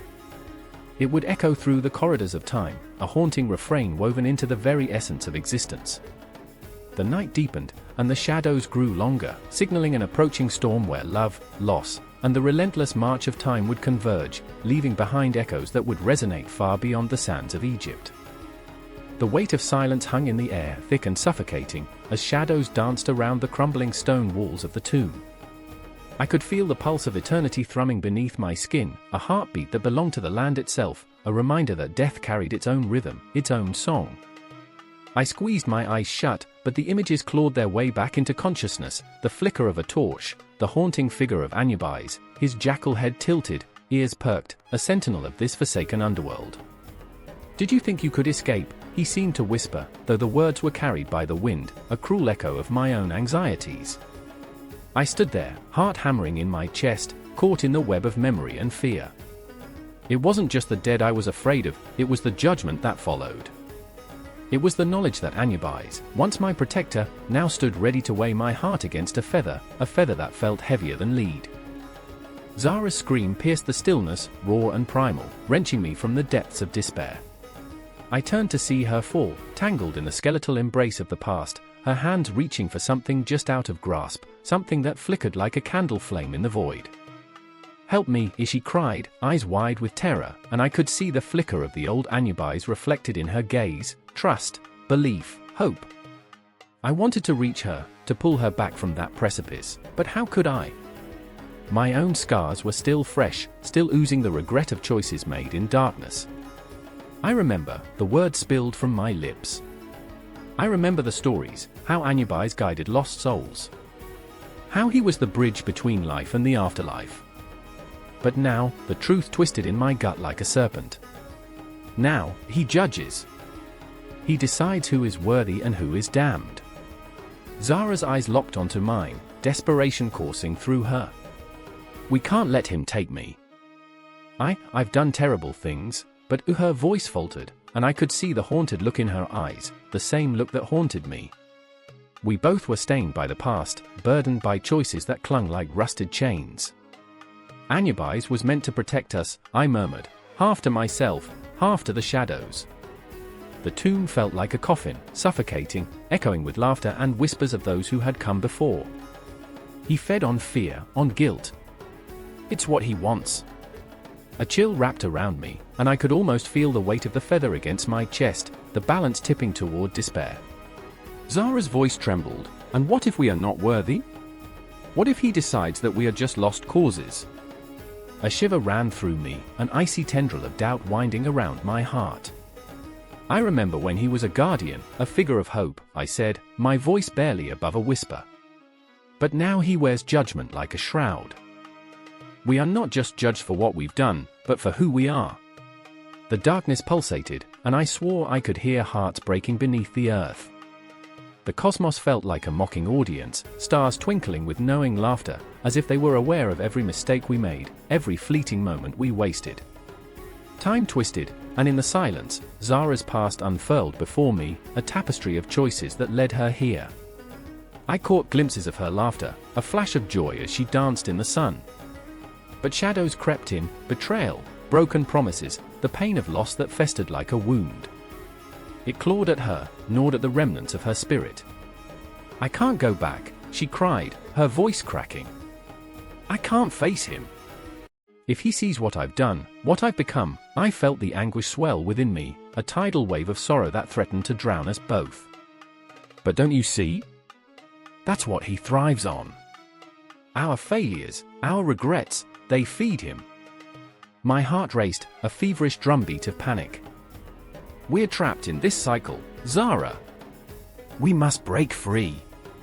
The tomb shuddered, stone creaking as I pressed forward, desperate to harness some semblance of control. "Anubis was once a protector, he has the power to guide us back," I urged, battling the rising tide of despair. "But we need to confront him. We need to confront ourselves." Zara's grip tightened, her fingers clawing against my skin, anchoring me to this moment. "And what if he decides that I'm not worthy? That my heart is too heavy? Then we fight!" I screamed, rage surging through me like fire. "We fight for our worth. We fight for our right to be seen, not just judged." In that breathless moment, time shattered, and the memories crashed together, laughter mingling with screams, light swallowed by darkness. I could feel Anubis looming, a ghostly presence, a weight in the air that stifled the very breath from our lungs. "Do you think he cares for redemption?" Zara whispered, trembling. "He's a keeper of the dead." "Then we show him we're alive," I hissed, feeling the darkness swirl around us, claiming the air. Shadows coalesced into figures, faces twisted in torment, reminding me of all I had lost, all I had failed to protect. And just like that, the air shifted, heavy and electric. Anubis' form emerged from the darkness, eyes glowing like embers, a haunting grin curling his jackal lips. "You seek redemption," he rumbled, voice like gravel, echoing through the tomb. "Let me weigh your hearts." I felt the world tilt, everything I had ever known surfacing like phantoms. The stakes were higher than ever. Here we stood, caught in the crossfire of our own making, the protector turned judge, the destined path veering into a chasm of despair. And yet, as the shadows closed in, a sliver of light flickered, a promise of resolve, a spark of rebellion. We were not merely victims of our histories, we were the architects of our own futures. With every heartbeat, the battle raged within, the echoes of the past warring with the hopes of tomorrow. Would we succumb to the judgment of Anubis, or would we rise, defiant, casting light into the abyss? The future trembled before us, an uncharted territory waiting to be claimed. And as the darkness thickened, the stakes rose higher, and we stood poised on the edge of our own redemption, hearts heavy yet hopeful, ready to confront the judge that had once been our protector. The air was thick with the scent of incense and something else, something ancient, almost suffocating. I stood at the threshold of the tomb, a grand maw yawning open against the scorching sun. My heart raced, each beat drumming against my ribcage like the frantic wings of a trapped bird. Inside, shadows mingled with echoes, whispers of those who had long since crossed the boundary of life and death. I could almost hear their murmurs, weaving through the silence, a tapestry of sorrow and hope. "Are you ready?" whispered Khepri, her eyes reflecting the flickering torchlight. She was a thin wisp of a girl, barely 16, yet burdened with the weight of her family's expectations. The night before, her father, a respected priest, had succumbed to an illness that crept in like a thief, stealing away the warmth of his laughter, the wisdom of his stories. Now, she stood before the very portal he had traversed, a vessel of grief and doubt. What if he's not there? What if he's lost? Her voice cracked, shattering the stillness like fragile glass. The question hung in the air, pregnant with dread. I held her gaze, a mixture of fear and determination coursing through me. I too had lost my younger brother, taken by a fever that lingered like a dark cloud. The empty space he left echoed in my chest, a hollow reminder that life was a fragile thread, easily severed. "He's there, Khepri." "He will be waiting," I said, though the words felt like a fragile promise, teetering on the edge of uncertainty. Inside the tomb, the light flickered, revealing the stone sarcophagus draped in intricate murals, each brushstroke a prayer, each color a promise of the afterlife. Anubis, the jackal-headed god, loomed large among them, his piercing gaze locking onto mine. "Fear not the shadows," he seemed to say. "I guard the souls, I measure the heart against the feather of Ma'at." But what if the scales tipped? What if the darkness consumed him?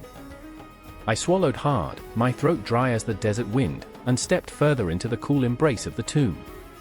Khepri followed, her breath hitching, tinged with the bitter taste of loss. The walls whispered secrets, stories of the departed drifting through the air like smoke, curling around us, igniting memories. "Do you remember, Khepri? How we used to play by the Nile?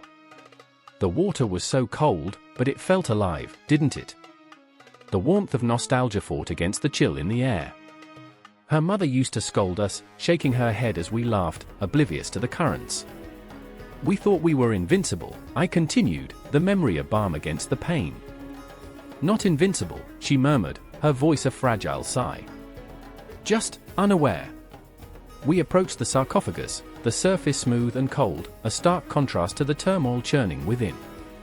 "Help me," she said, her voice barely above a whisper, and I nodded, our fingers trembling as we pushed the heavy lid aside. Dust danced in the air, swirling into shapes that seemed to laugh and mourn all at once. Inside lay her father, swaddled in linen, his face serene, as if he were merely sleeping. But it was the weight of the finality that draped over us like a funeral shroud, pressing against our chests. "He's really gone," Khepri breathed, the words escaping like a broken prayer. In that moment, the world outside faded, time stood still, and the reality of death settled like a stone in my gut. The tomb felt alive, the air electric with the presence of the dead, and there was Anubis, a witness to our grief. "Can he hear us?" she asked, her voice trembling, a flicker of hope igniting an ember of despair. Perhaps, I replied, glancing up at the carved images of Anubis. Perhaps he watches over us? A sudden chill coursed through me, and I shivered, the hairs on my arms standing on end. What if Anubis was not just a guardian but a gatekeeper? What if those who entered his domain could not leave? My heart pounded, a drum echoing in the silence, as if the very tomb were alive, holding its breath, waiting for some unnamable reckoning. Khepri knelt beside her father, her hands trembling as she placed a small amulet, a gift from him, against his chest. I remember the stories he told, she murmured. About the afterlife, the fields of reeds, his laughter. Her voice cracked, and the tears that fell were like drops of rain on parched earth, each one a testament to the love that bound them. And then, the shadows shifted. A low whisper echoed through the tomb, wrapping around us like thick fog. I could feel the weight of unseen eyes upon us, pressing down, a palpable presence in the suffocating silence. Anubis, guide him through the darkness, I whispered, my voice trembling. Let him find the light. But even as I spoke, doubt clawed at my insides. What if there was no light? What if he wandered forever, lost in the chaos of the afterlife? Do you think he's afraid? Khepri's voice trembled, breaking through my spiraling thoughts. What if he doesn't know where to go? I felt her anguish ripple through the air, a haunting echo of my own fears. We have to believe, I said, desperate to grasp at straws, to find some semblance of hope amid the despair. Anubis will guide him. That is his purpose. But the shadows thickened, creeping closer, and I could feel the pull of something far more sinister rising from the depths of despair. I glanced at Khepri, her face pale, her eyes wide and searching. The air was alive with tension, the kind that whispered of secrets left unspoken, of fears buried deep beneath layers of grief. As the darkness encroached, the tomb felt like it was closing in, walls shifting like the sands of time. I could almost hear the clock ticking in the distance, each tick a reminder that life was slipping away, that we were mere grains in an unforgiving hourglass. Let's go, I urged, tugging her gently away from the sarcophagus. We need to leave. But Khepri remained rooted, a statue of sorrow, lost in the gravity of the moment. No, she whispered. I can't leave him here. And in that moment, something shifted in the air, a crackle of energy that turned the very atmosphere electric. I felt it, a surge of power coursing through the tomb, calling forth the spirits of the ancients. And Anubis, in that terrible, glorious moment, seemed to awaken from the shadows. His presence enveloped us, a force that was both terrifying and oddly comforting. The heart is weighed, he seemed to whisper, and the journey continues. We were trapped in the silence before the storm, suspended in time, every breath heavy with unspoken words, haunted by the past, and gripped by the uncertainty of the future. As I breathed in the air thick with incense, I knew this was just the beginning, just a glimpse of what lay ahead. The confrontation between life and death, love and loss, hope and despair, had only just begun. The night was thick with silence, an unsettling hush that clawed at the edges of consciousness. In the distance, the flicker of torchlight danced, illuminating the outline of a figure cloaked in shadow, not just any figure, but a priest of Anubis, a harbinger of the afterlife, moving like a wraith through the tomb-laden streets of Thebes. Every heartbeat echoed in the vast stillness, reverberating through the bones of the city, whispering secrets and promises of the dark. I remember standing there, watching, a visceral tension coiling in my gut, the air crackled with anticipation, electric and alive. This was no ordinary night. The temple of Anubis loomed before me, its towering structure casting ominous shadows that swallowed the light. Inside, the scent of incense mingled with the musty remnants of those long departed. Each breath I took felt heavier, a palpable reminder of the weight of the dead. "Why do you come here?" whispered Kyra, her voice barely above a breath, quivering with a mix of curiosity and fear. She was a girl of the streets, sharp-eyed and sharp-tongued, but tonight, there was a flicker of vulnerability in her gaze. "You're not one of them." "I am," I insisted, though the words tasted bitter on my tongue. I wanted to belong to something greater than the mundane chaos of life. Under the watchful eyes of Anubis, I craved the promise of protection, of a guiding hand through the shadowy labyrinth of existence. But truth gnawed at me, the gnawing truth that I had yet to confront the specter that haunted my past. In the corner of the temple, a man stood with an insatiable hunger in his eyes. Amir, a once loyal servant of the god, had fallen from grace. His faith, once a steadfast beacon, now flickered like a dying flame. I watched him, his shoulders hunched, as if he carried the weight of the cosmos. Inside, he was lost, a chaotic swirl of regret and desperation. I felt for him, we were kindred spirits, bound by our failures and the gaping chasms we dared not cross. I remember, he rasped, his voice cracking like dry earth underfoot. When I was chosen to serve, the sacred rites danced through my veins. The offerings flowed like a river, and Anubis smiled upon me. But now? Now I am haunted by the ghosts of my choices. His eyes flared with a wild intensity, a storm brewing beneath the surface. Every night, I see the faces, those I failed, those who trusted me, Amir continued, each word a dagger plunging deeper into the fabric of my heart. I see them in the flickering shadows, their whispers echoing, demanding justice, asking why. The air grew colder, the shadows darker, as if Anubis himself was listening, judging. I felt Kyra's hand grasp my arm, her fingers like ice, anchoring me to reality. "We can't stay here," she urged, the urgency in her tone pulling me back from the brink of despair. But where could we go? The world beyond the temple walls was just as chaotic, filled with its own demons. "I remember," I murmured, lost in a memory of warm sunlight breaking through the darkness, a fleeting image of laughter and life before the shadows crept in. It felt like an eternity ago. I remember when the offerings were filled with hope, not dread. We are meant to honor him, yet here we are, consumed by our own fears. But Amir's gaze bore into me, filled with a fierce desperation. "You don't understand. The worship is changing. With every passing day, Anubis turns away, and his voice fell to a whisper, chilling me to the bone. We are left with nothing but our memories and the weight of our sins." The night deepened, wrapping around us like a shroud. I could feel the presence of those gone, their whispers swirling in the air, pulling me closer to the edge. The flickering flames cast long shadows that twisted and turned, creating phantoms that danced mockingly in the corners of my vision. "We must honor him," Kyra said suddenly, her voice fierce yet tinged with fear. "We must show him we are worthy."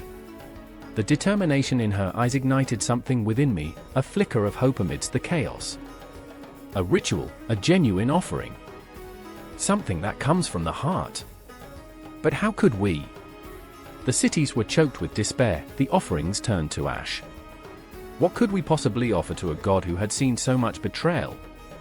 My heart raced, the conflicting desires tearing me apart. To risk everything for a sliver of hope? Or to retreat into the shadows, allowing despair to swallow us whole? "Do you truly believe he'll listen?" Amir's voice was strained, laced with skepticism, yet I could see the flicker of longing in his eyes. "What if he has turned his back?" "We have to try," Kyra insisted, her voice rising, defiant against the oppressive darkness. "We owe it to ourselves, to the ones we've lost." And in that moment, I understood. The worship of Anubis wasn't merely a ritual, it was a lifeline. A thread woven through the fabric of our lives, connecting us to the past, to those we had loved and lost. We were the torchbearers, the voices that could break through the silence, the offerings that could reignite the flame.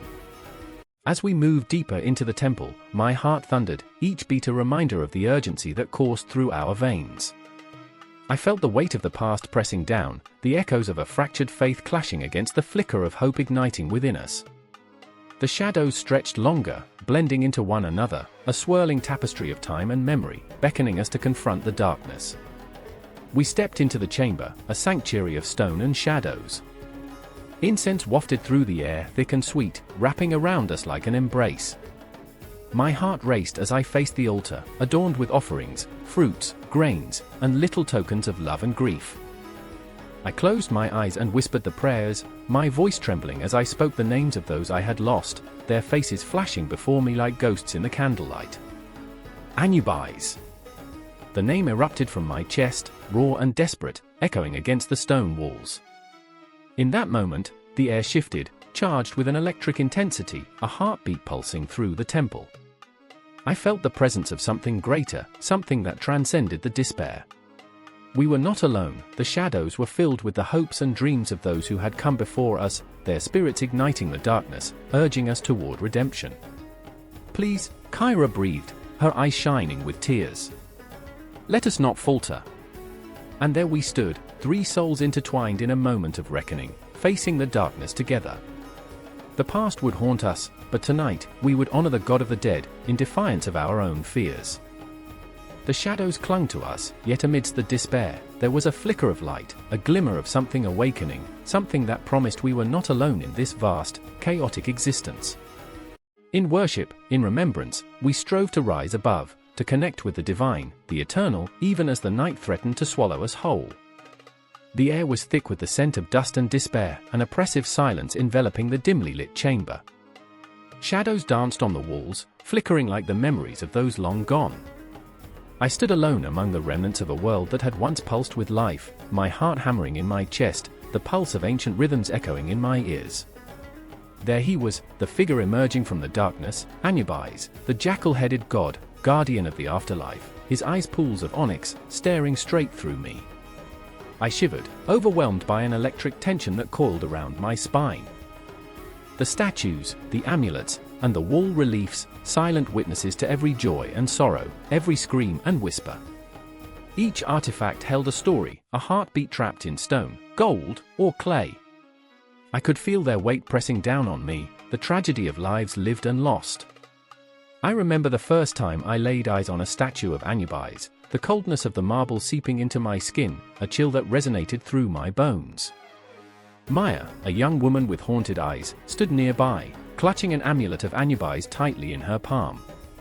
I could see the tremble in her fingers, the way they curled around the pendant like it was a lifeline, a last tether to the father she had lost. He had died far too young, swallowed by the void, and in her grief, she sought solace in the remnants of a world that promised something beyond. I wanted to reach out to her, to share her pain, but the words slipped away, lost in the heavy air. I remember, she whispered, her voice trembling. I remember the stories he told me about the afterlife, how Anubis would guide him through the duat. I thought he'd be waiting for me. Her eyes glazed over as if she could see him beyond the shadows, beyond the veil of time. But what is waiting, really? A cruel joke played by the universe, an echo of false hope. Across the room, standing defiantly in front of a wall relief depicting the weighing of the heart against a feather, was Marcus, Maya's older brother. The weight of anger hung around him like a cloak, bitter and suffocating. He had once been a man of laughter, but grief had twisted him into something unrecognizable. He blamed Anubis for their father's death, blamed the god for taking him too soon, too cruelly. Each stroke of the chisel on stone felt like a dagger plunging deep into his heart. "Look at them," he shouted, his voice cracking, reverberating through the chamber. "These statues, these fucking relics. They're just a distraction. Do you think they care? Do you think Anubis cares? He's a monster, a thief."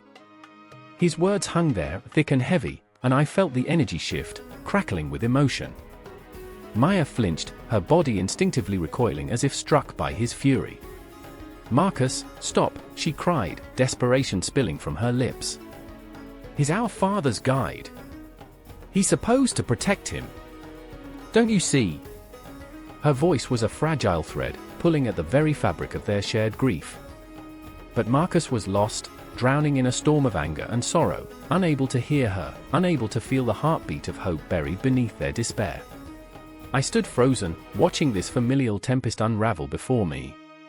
I could feel the pulse of the artifacts, their silent witness to the unraveling of two souls. The wall reliefs depicted scenes of judgment, the heart weighed against the feather of Ma'at, truth itself. But here, in this moment, there was no truth, no balance. Just chaos, a whirlwind of conflicting emotions that threatened to drown them. Anubis was never on our side. Marcus spat, his voice thick with venom. "He's just a symbol, Maya. Look at these statues, cold, lifeless. They don't care about us. His words sliced through the air, bitter and sharp, a raw wound in the heart of their history. But Maya stepped closer to the statue of Anubis, her fingers trembling as she traced the contours of the jackal's face. "But they do care," she whispered, tears pooling in her eyes. "These statues hold our memories. They carry our love, our pain. They remind us that we're not alone." Her voice, though soft, resonated against the stones, a beacon against the despair. Marcus stared at her, anger flickering in the depths of his eyes, but beneath it, a glimmer of understanding began to emerge. "You think he hears you?" he asked, his voice low and uncertain. "I don't know," Maya admitted, the truth laying bare. "But I need to believe." In that moment, the weight of their conflict hung in the air, palpable, a fragile glass teetering on the edge of a precipice. I felt it too, the struggle between faith and despair, the fear of loss and the longing for connection. The walls heaved with their emotion, the air thickening with the unspoken words, the dreams lost in the void. And Anubis stood watch, his gaze unwavering, the eternal sentinel of the world beyond. The statues, the amulets, the wall reliefs, they were more than mere artifacts. They were vessels of human emotion, echoes of a past that refused to fade. Each one a heartbeat, a whisper of longing, a reminder that even in death, there is a thread that connects us, binding our souls to the cosmos. As the moment stretched, the chamber pulsed with the intensity of their pain, their hope colliding in a breathtaking dance of emotion.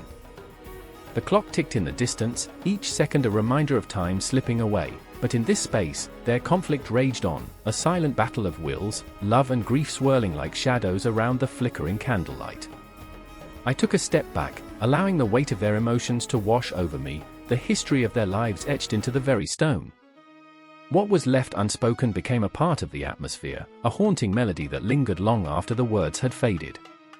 Each statue, each relief, whispered secrets of the past, urging them to confront what lay buried deep within their hearts. Some moments linger like the scent of freshly cut grass, while others are shadows that fade with the setting sun.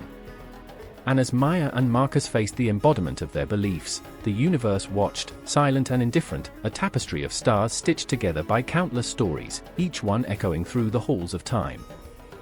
Yet, as their voices intertwined with the echoes of the past, one thing became undeniable: the art of Anubis was not merely about death, it was a testament to life, to the unbreakable bond of family, to the haunting beauty of hope amidst despair. And just as I felt the threads of their emotions entwining, I knew that this moment was merely a beginning, a prelude to an endless cycle of life and death, love and loss. The air hung thick with dread, a palpable force that clawed at the throat, making every breath feel like a betrayal. I stood in the shadow of a towering structure, its stones weathered but resolute, a testament to the enduring influence of Anubis. My heart raced, pounding like a war drum in the silence, echoing against the walls that had witnessed centuries of mourning and reverence. The sun dipped low, spilling crimson light like blood across the horizon, and I couldn't shake the feeling that the very stones beneath my feet whispered secrets of the long dead. "Anubis doesn't care about time," whispered Kari, her voice trembling. Her dark eyes glittered with a mix of fear and fascination. "He cares about souls." She reached out, fingers brushing against the cool stone, as if seeking comfort or perhaps a warning. I remembered how we'd laughed earlier, the way the sun had bathed her in gold, but now, her laughter felt like a distant echo swallowed by the encroaching darkness. "Stop it!" I snapped, the words tasting bitter on my tongue. "You're going to draw him here." My own fear coiled tightly in my chest, a serpent ready to strike. I was no stranger to the stories, the myths wrapped around Anubis like a shroud, tales of death and judgment that haunted my thoughts. It wasn't just her reverence for the dead that unnerved me, it was the way she invoked his name, a chant that seemed to hang in the air, heavy with foreboding. "Do you think he likes these buildings?" Kari continued, undeterred. "Does he smile at the pyramids? At the temples? They are his choice of dwelling." She looked at me, her gaze intense, her passion igniting the air around us. Each stone a heartbeat, each hallway a breath. "Do you feel it?" I wanted to scream, to shake her from this trance, but all I could do was nod, my pulse quickening under her fervor. They had created these monuments to honor him, to guide the departed through the afterlife, but now, Now they felt like tombs, each shadow a potential ghost lurking, watching. I thought of my father, his face pale and drawn in those final moments, and the way I had felt, helpless. I didn't want to feel that again. "Look," she shouted suddenly, pointing towards the twisted shadows of the temple entrance. I shoved my hands in my pockets, fighting the instinct to run. The entrance yawned open like a gaping maw, and I could almost hear the whispers of the ancients, the solemn prayers mingling with the rustling leaves of the date palms. They built this for him. They wanted to please him, to ensure safe passage. As she spoke, I remembered the tales I had devoured as a child, the way they spoke of the jackal-headed god who weighed hearts against feathers, a cosmic scale of morality. But now the stories felt too real, the weight of them pressing down on me, suffocating. I stepped closer to Kari, drawn to her fervent energy, and yet terrified of the abyss that lay ahead. "Do you think he's watching us right now?" I murmured, my voice barely a whisper. My eyes darted to the shadows, searching for something, anything that might indicate I was not alone. The silence pressed in, thick and suffocating. "Always," she said, her voice low and reverent. "He is everywhere, waiting, observing." And with that, the world seemed to shift, the stones beneath my feet trembled, reverberating with a truth I didn't want to acknowledge. The weight of history, of lives lost, of dreams shattered, hung in the air like a fog, wrapping around us with its icy tendrils. I paced, my anxiety morphing into restless energy. What if he doesn't like us? What if he's angry? I felt like a fool for letting the supernatural grip my mind, yet I couldn't shake the feeling that every architectural marvel around us was a tribute, a plea for favor from a god who reveled in the shadows. Kari's laughter sliced through the tension, a sound both beautiful and jarring. "You think Anubis cares about our little worries? Our trivial fears? Look at what they built." She gestured around us, arms wide as if encompassing the monumental structures. "These are temples, places of honor. They reached for the heavens. We are nothing but whispers in his presence." As her words hung in the air, I felt something shift behind me, a shift in the atmosphere that whispered of impending doom. I turned, heart racing, to see a flicker of movement, a shadow darting across the stones. "Did you see that?" I gasped, stepping back, heart pounding. "It's just the night," Kari said, her voice steady, though I could see the tremble in her fingers. "Just the night." But deep down, I knew that night was alive, filled with breaths of the forgotten. You could almost taste the memories, the laughter, the tears, the triumphs and failures of those who had walked before us. "I remember," I began, but the words faltered. I remembered the stories that curled around the heart like a serpent, the way they spoke of death as a companion. I remember standing in the marketplace, the scents of spices and bread mingling with the dust of ancient stones. The memory twisted in my gut, a longing that felt like betrayal. And yet, here I stand, haunted by shadows. "Don't you see?" Kari's voice broke through my reverie. "This is what he wants. To remember. To honor."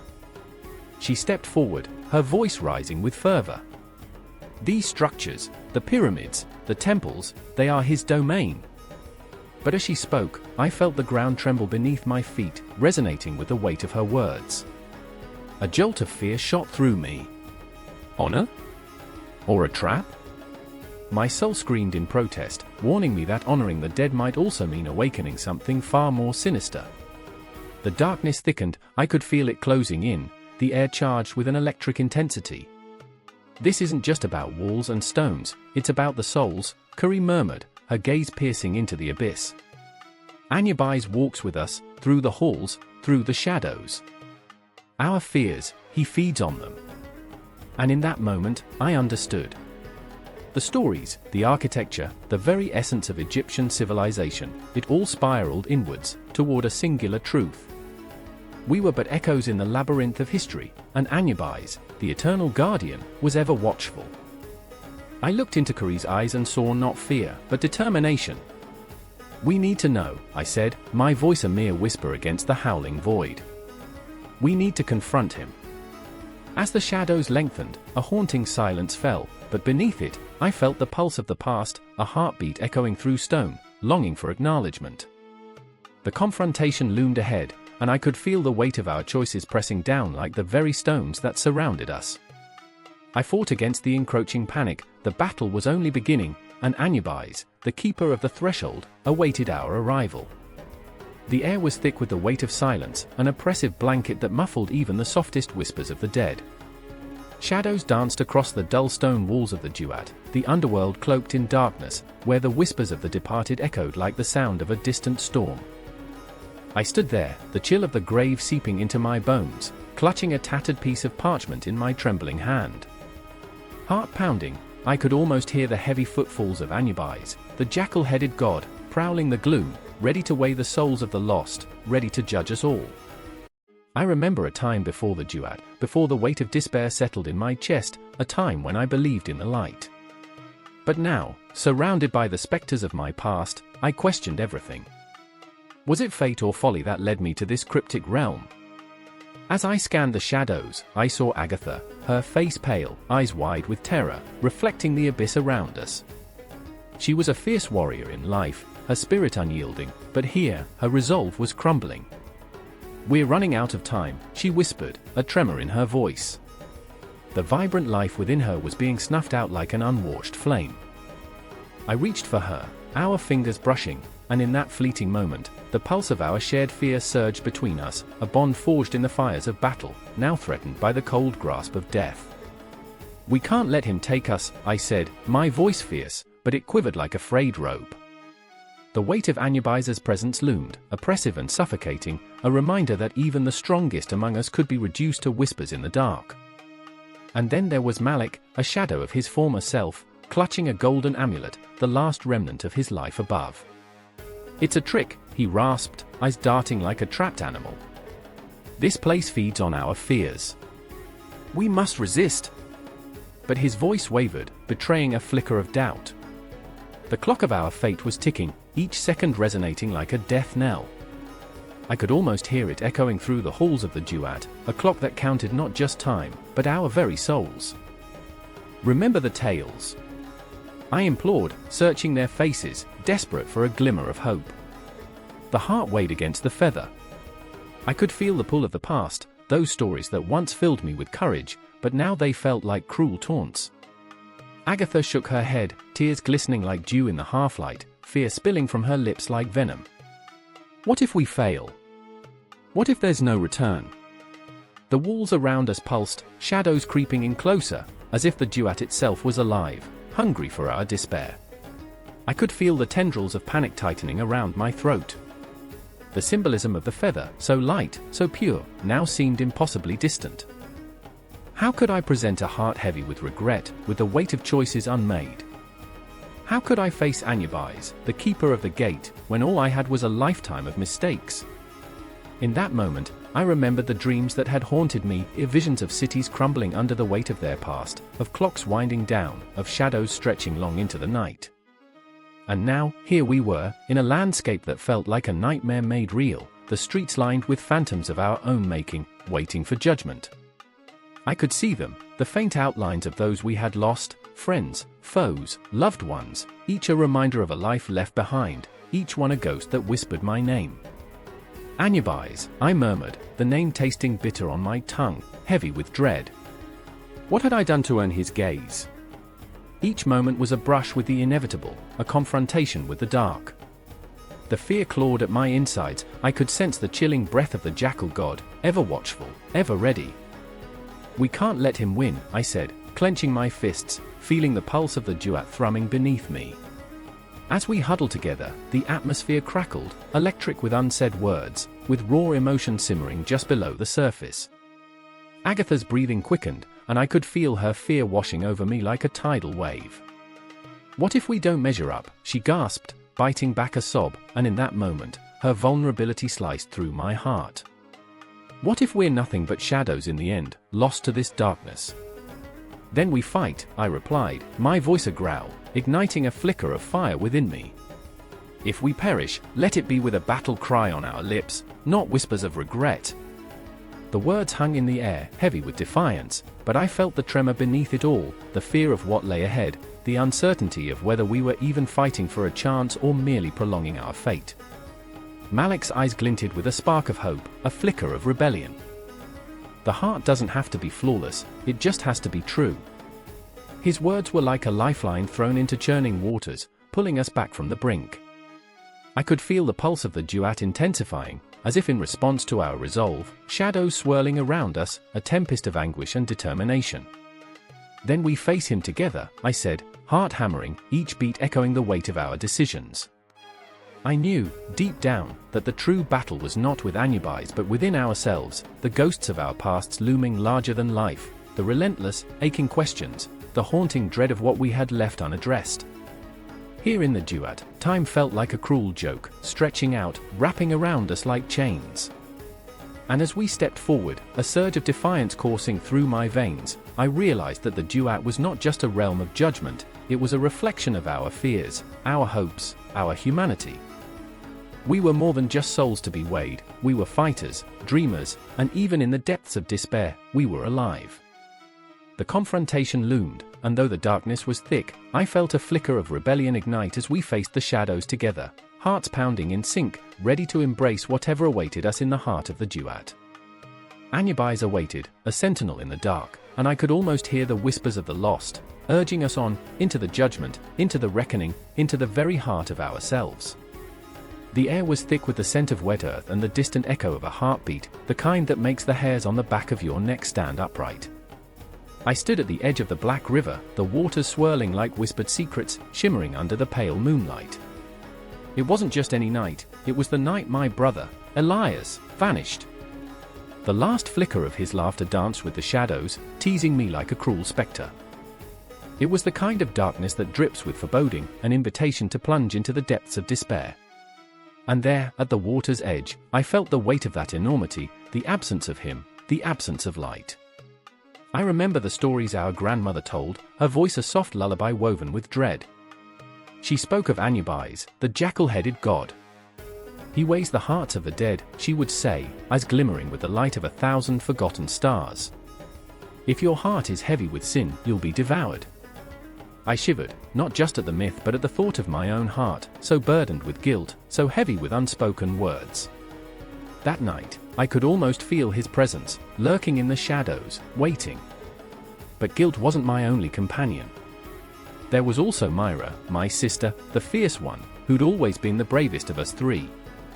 Her spirit flickered like a candle caught in a storm, yet her eyes burned with a fierce determination. She had been searching, relentless, haunted by Elias's absence and pulling me along like a boat tethered to a sinking anchor. We have to find him, she insisted, her voice a mixture of steel and desperation. I wanted to believe her.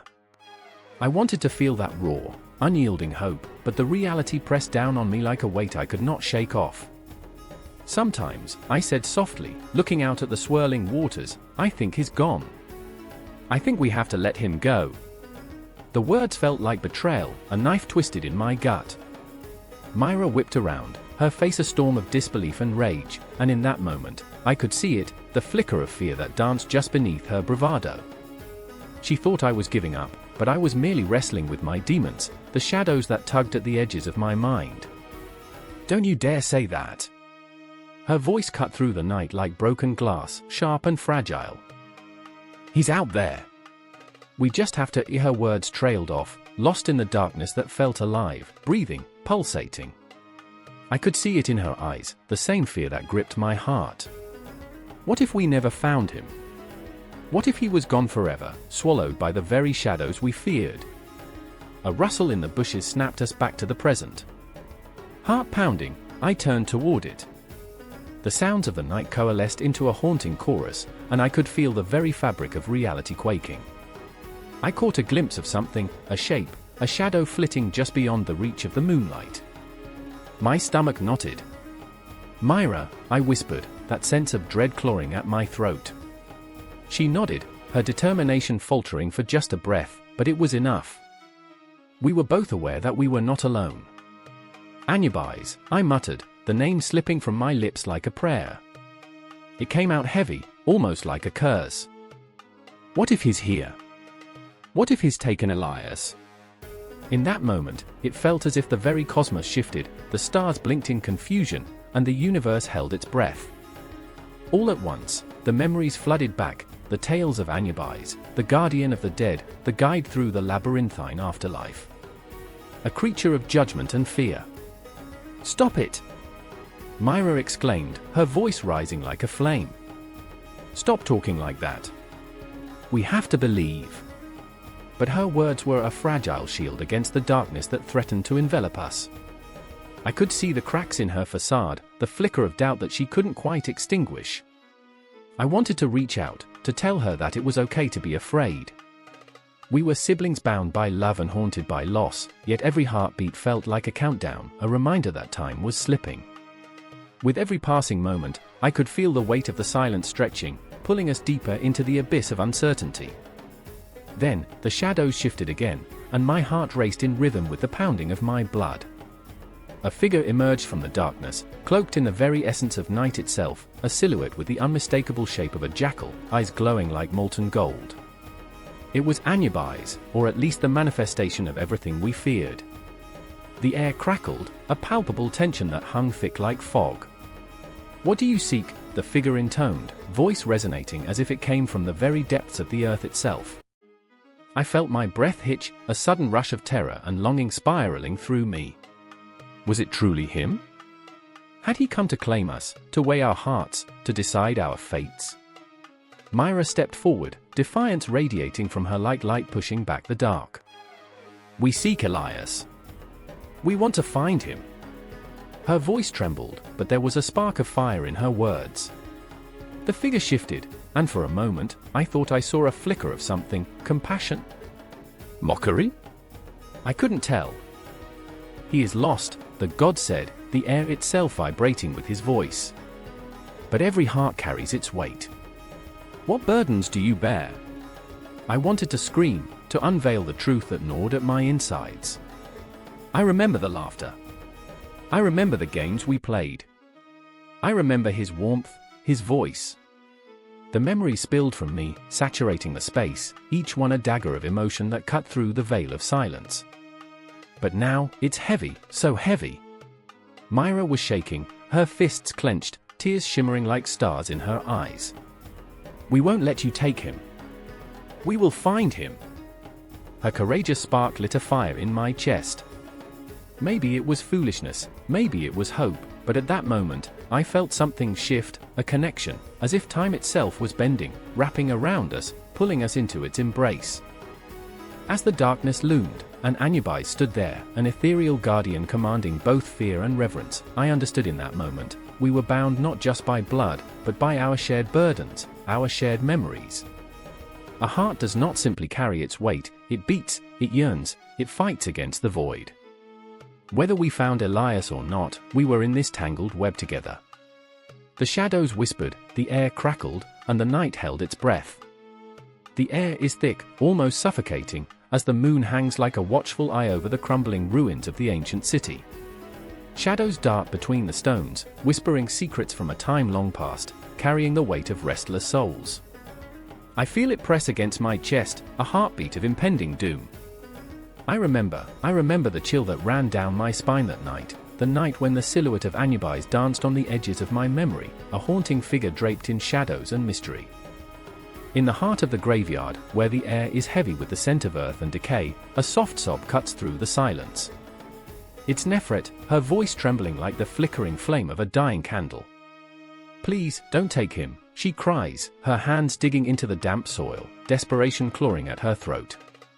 Her brother, Ket, lies lifeless, a mere shell of the vibrant spirit he once was. The moonlight caresses his face, illuminating the stillness that now holds him captive, and I see in Nefret's eyes a tempest of grief, a storm that threatens to consume her entire being. Ket was the dreamer, the one who would weave tales as intricate as the patterns in the fabric of the night sky, but now he has slipped into the embrace of the afterlife, leaving Nefret clutching at the fraying threads of her own heart. My breath hitches as I watch her, caught between worlds, the living despairing in their loss and the dead, embraced by the unknown. "Anubis, please," she pleads, her voice cracking. "Guide him. Let him return to me." And there he is, Anubis, the jackal-headed guardian of the afterlife, draped in shadows, a figure born from the very fabric of night. He stands at the edge of the graveyard, an ethereal silhouette against the luminous moon, watching, waiting. His eyes, dark pools of ancient wisdom, reflect a sorrow that echoes through time.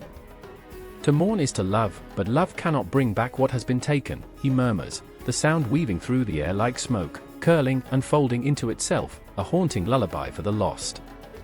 Nefret collapses to her knees, her sobs a visceral echo of the pain that resides in every heart. I feel her anguish wrap around me, a vice grip that tightens with each desperate plea. You don't understand. He was my everything, she cries, her voice a raw wound that tears at the silence. I remember the tales whispered in the flickering light of the fires, tales of Anubis leading souls to the afterlife, but in this moment, it feels like a cruel jest, a twisted play where the audience can only watch as the protagonist spirals into despair. In the distance, the clock tower of the city chimes, each note a reminder of time slipping through our fingers like grains of sand. Time, that relentless thief, steals moments and memories, and here in this graveyard, it feels like a cosmic joke. I watch as Nefret's fingers claw at the earth, dirt smeared across her face, and I feel the weight of her sorrow pressing down on me. What is left of a life unlived, she screams, and the echoes of her pain ripple through the night, a haunting refrain that lingers long after the sound fades.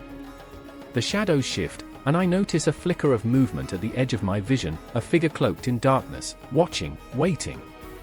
My heart races. Is it Anubis? Or is it something else, something sinister lurking beneath the surface, ready to engulf us all? I feel the tension coil within me, a taut string ready to snap. What do you want? I whisper, my voice trembling in the face of the unknown.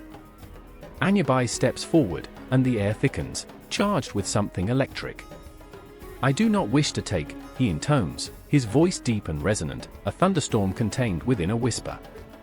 I guide, I protect. But the balance must be maintained. Nefret shakes her head, the despair rising like a tide, threatening to drown her. Balance, she cries. What balance is there in death? What fairness in loss?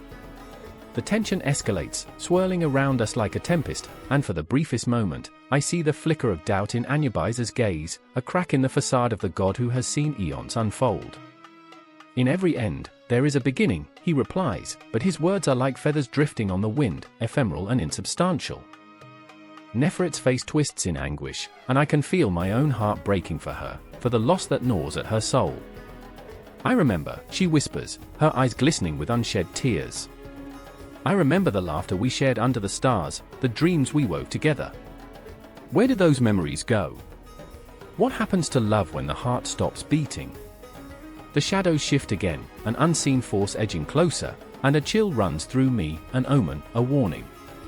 The very ground beneath us seems to pulse, alive with the echoes of those who have come before. The weight of the past hangs heavy in the air, lingering like a spell waiting to be broken. I am drawn into the vortex of emotion swirling around Nefret, the profound grief that feels like a gaping chasm swallowing all light. Anubis stands resolute, but I can sense the turmoil within him. To walk between the worlds is to bear witness to pain and joy alike, he says, his voice barely a whisper now, yet it reverberates through the darkness. The shadows deepen, and I feel them creep closer, a reminder that the line between life and death is but a breath away. Help me, Nefret begs again, her voice raw, trembling with desperation. Show me a way to bring him back. As her words hang in the air, a silence falls over us, a palpable moment where time seems to pause, where hope flutters like a dying bird. I hold my breath, feeling the electricity crackle around us, the promise of something monumental, something terrifying. The graveyard is alive now, a breathing entity filled with whispers from beyond. Each rustle of leaves, each shift in shadow feels like a heartbeat, a reminder that we stand on the precipice of something unfathomable. Anubis tilts his head, considering, his gaze piercing through the darkness, and I can't help but wonder, what price must one pay to alter the fabric of fate? What sacrifices linger in the shadows of desire? With every passing second, I feel the tension mounting, the sobs of Nefret mixing with the whispers of the unseen, and the air vibrates with an energy that feels both hopeful and horrific, like the moments before a storm, when the world holds its breath, waiting for the inevitable. And in that suspended moment, I realize we are all participants in this dance with fate, prisoners of the past, tethered to the memories that define us, and the shadows that chase us into the night. I remember the stories told in hushed tomes, the haunting tales of Anubis, and I wonder, what will unfold when the need to hold on clashes with the inevitability of letting go? Outside the graveyard, the city sleeps, oblivious to the drama playing out in the moonlight, a backdrop to the turmoil that brews within our hearts. The clock chimes again, each note a reminder of the fleeting nature of time, and I feel the darkness closing in, a hungry beast waiting to claim its prize. In this moment, caught between love and loss, between life and death, the story of Anubis weaves into the fabric of us, all of us, tethered by the weight of our desires, our regrets, our unrelenting hopes. The night stretches on, an abyss filled with echoes of the past, and I realize that the true confrontation is not with Anubis or the darkness that surrounds us, but with the truths we must face within ourselves.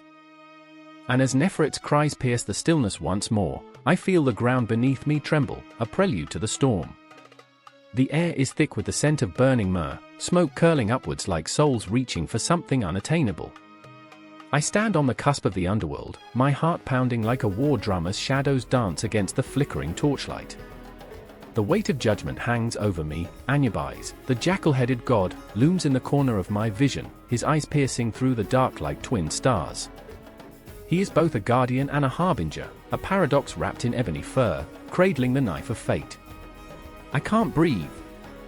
Not here, not now, as I clutch the heart of my brother, Thutmose, the heavy stone of my guilt pressing down on my chest, a relentless reminder of the choices that led us here. He was a dreamer, a poet, breathing life into every word, every moment, yet the moment slipped away, leaving only echoes of laughter. But laughter is a distant memory now, replaced by ashes and regret. Will he see my soul?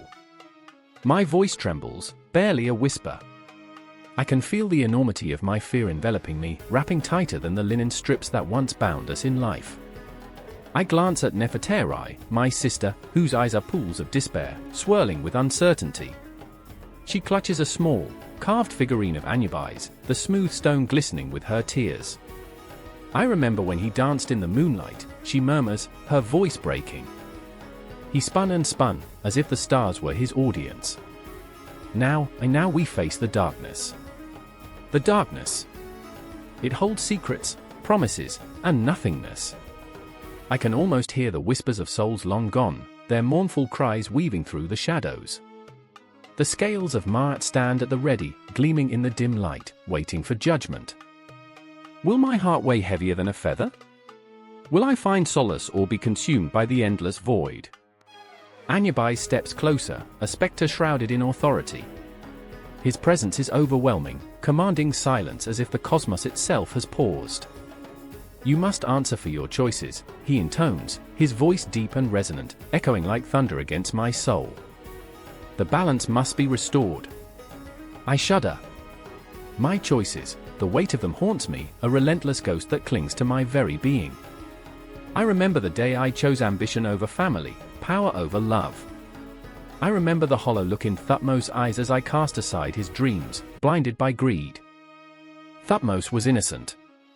I cry out, desperation clawing at my throat. He only wanted to write, to create beauty. I was the one who failed him. Do not hide behind your guilt, Anubis warns, his voice slicing through me like the sharpest blade.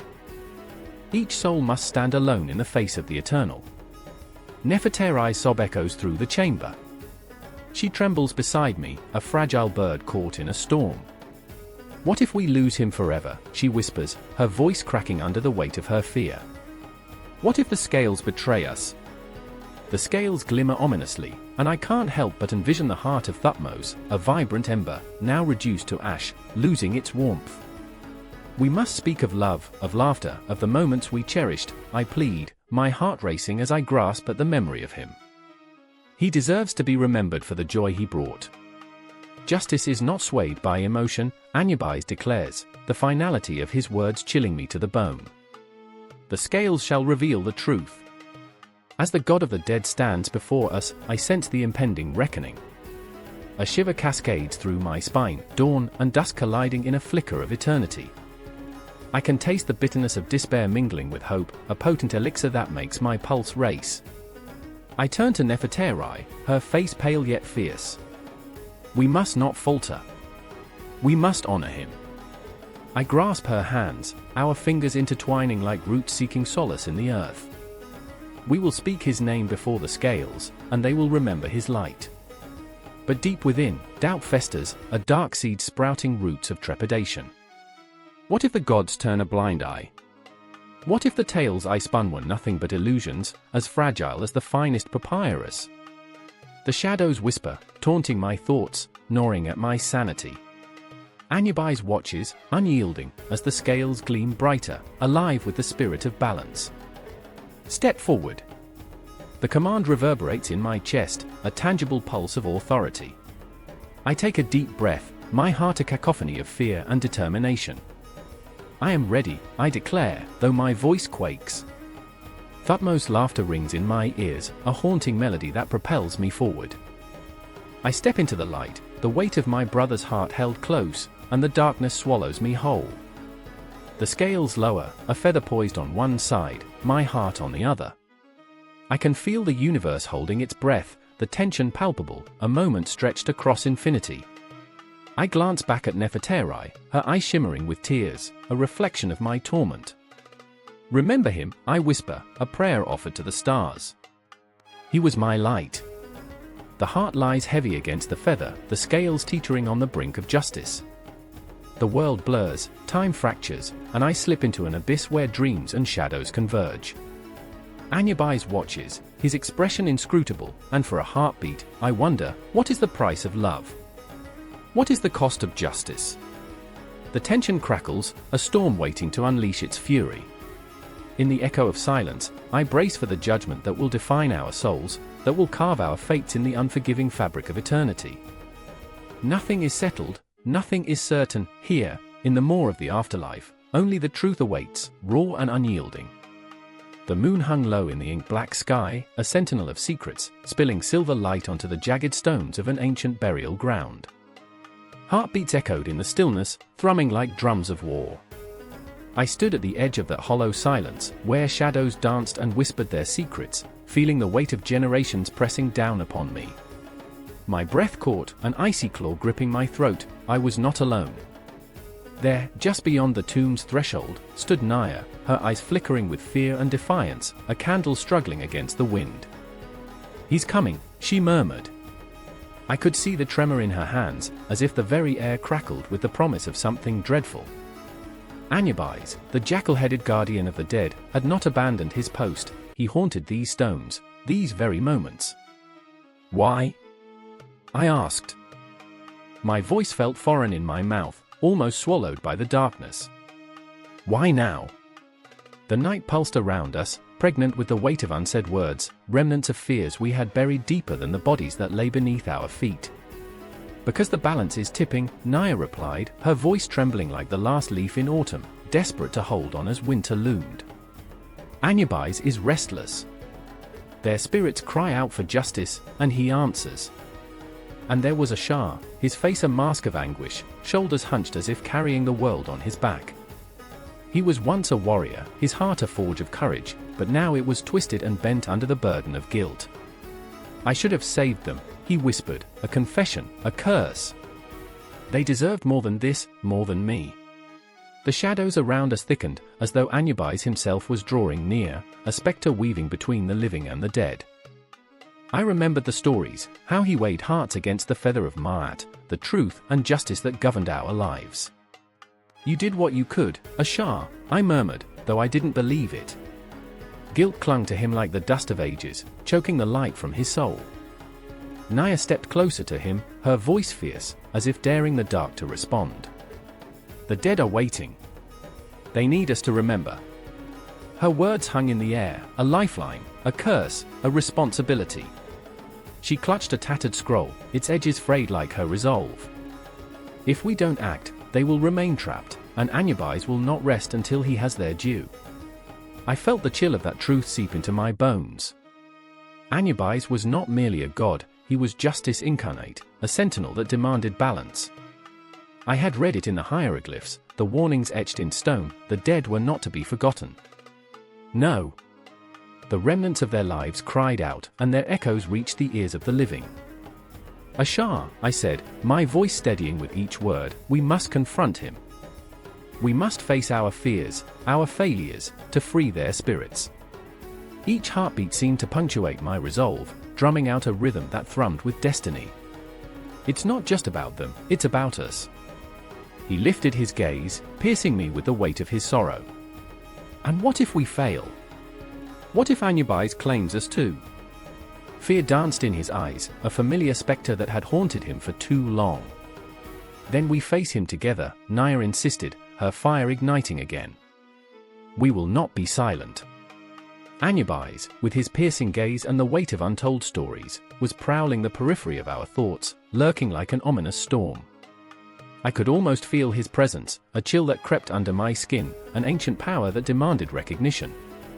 The stories of the past flooded into my mind, the pharaohs entombed, the offerings left at his feet, the prayers of the desperate and the lost.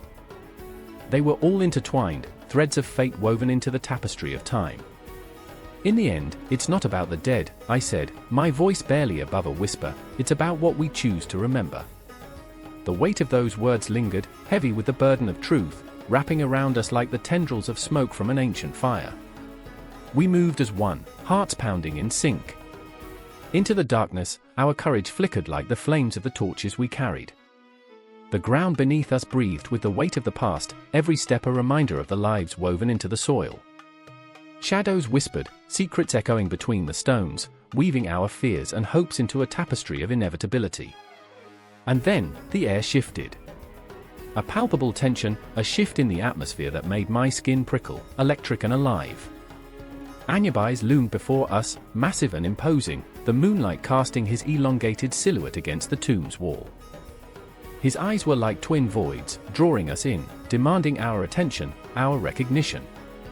"Why have you come?" he intoned, the sound a low growl that rumbled through the ground, shaking the very essence of our resolve. "You tread on sacred ground." "Because the lost deserve to be remembered," Naya shouted, her voice ringing clear, a beacon of defiance against the encroaching shadows. "Their spirits rise in the night, and we will not let them fade." Ashar stepped forward, no longer the fractured warrior but a fierce protector. "We seek justice, not just for them but for ourselves." His voice trembled with emotion, every syllable cascading like a waterfall from his heart. "We owe them that much." The world stood still, a breath held in the vast expanse of time. Anubis regarded us, the silent arbiter of fate. And in that moment, we were all bound together, a triad of fear, hope, and desperation, each of us standing on the precipice of eternity, ready to face the darkness that lay ahead. The cosmos watched, our hearts racing against the clock, the weight of history heavy upon us. The air trembled with unanswered questions, the past clamoring to be acknowledged. And as we prepared to confront the Keeper of Souls, I felt the pull of time, an echo of dreams and memories that intertwined, refusing to let go. The night was alive, and the story was far from over. The air was thick with the scent of burnt offerings, an acrid reminder of desperate prayers whispered in the flickering shadows of a temple. In the distance, the howling wind carried the echoes of ancient chants, haunting and hollow.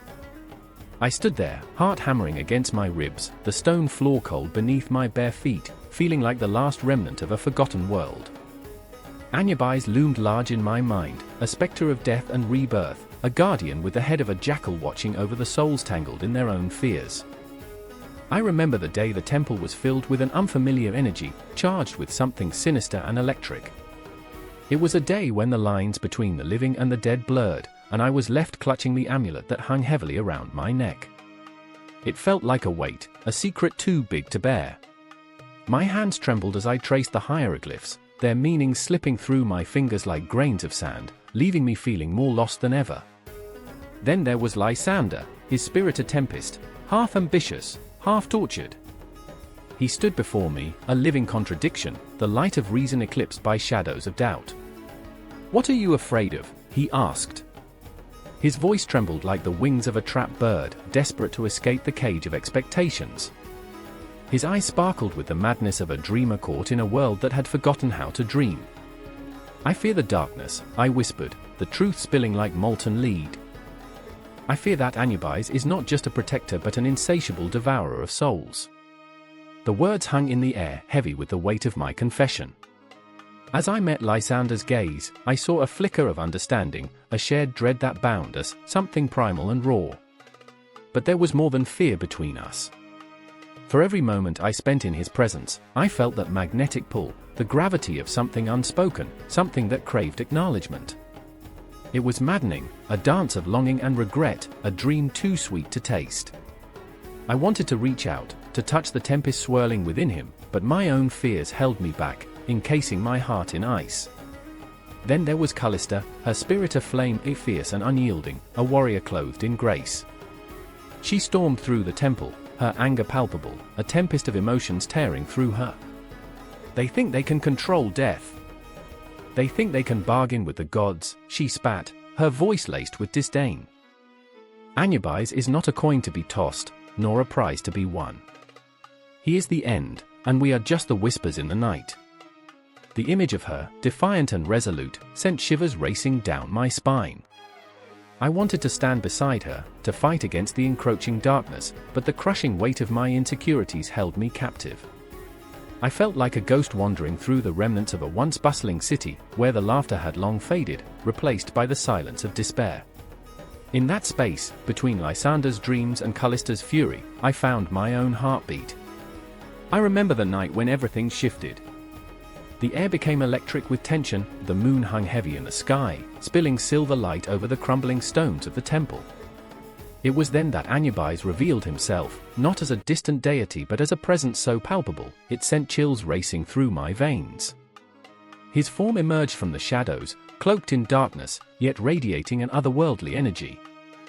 "You seek answers, little one." His voice was a low growl, a sound that echoed in the marrow of my bones. I felt paralyzed, caught in his gaze, where time twisted and stretched, and the weight of eternity pressed down upon me.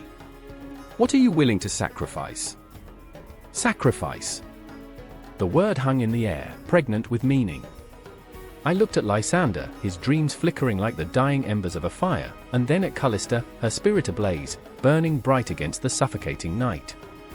I felt the world around me contracting, a noose tightening around my heart, pulling me toward the inevitable. In the flickering shadows, secrets unfurled like petals of a dark flower. I could almost taste the bitterness of betrayal, the sweetness of love, and the salt of unshed tears. Desperation clawed at my throat. "I will give anything," I declared, my voice barely a whisper, but the weight of it was colossal. "I will give everything for the truth." The shadows danced, and I could almost hear the laughter of the stars, mocking the fragility of my resolve. Anubis stepped forward, his presence consuming, his eyes holding ancient wisdom and unfathomable sorrow. "Then prepare yourself, for truth is a double-edged sword, and not all who seek it return whole." I felt the breath catch in my throat, the chill of foreboding wrapping around me like chains. Time unraveled, and the clock ticked down to a moment I couldn't escape, a confrontation between unyielding darkness and the flickering light of my own fragile spirit. As I stood there, caught in the eye of this storm, the moonlight reflected the turmoil inside me. I remembered everything, every heartbeat, every tear shed, every laugh turned bitter. I was a child lost in a labyrinth of shadows, seeking a way out, but only finding the bends and turns of my own heart. I looked at Lysander, the tempest within him threatening to consume us both, and at Callista, her fierce spirit flickering like a fragile flame. I realized that we were bound together, each of us a piece of a puzzle carved from heartache and hope. And in that moment, the air crackled with possibility. But the confrontation loomed, waiting to unfold like a dark tapestry woven from our fears and desires. I could feel Anubis watching, the weight of his gaze heavy with the promise of transformation, a transformation that could either free us or bind us to the shadows forever.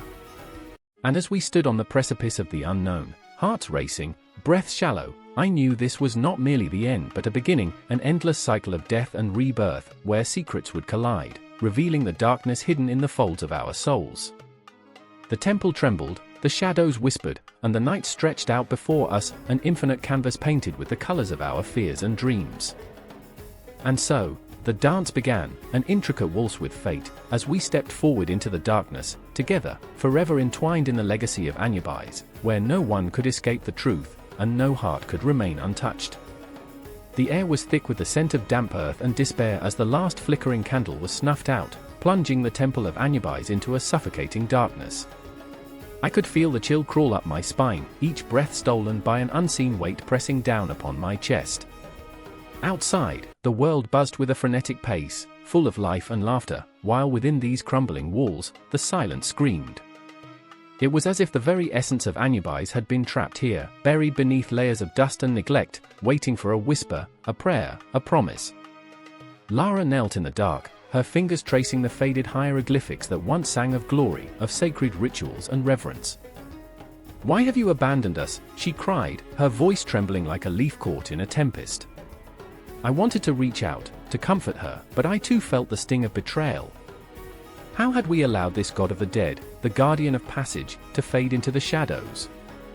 Was it not our fear of the inevitable, the cold grasp of death, that had once drawn us to him? Now, all that remained was the echo of forgotten prayers.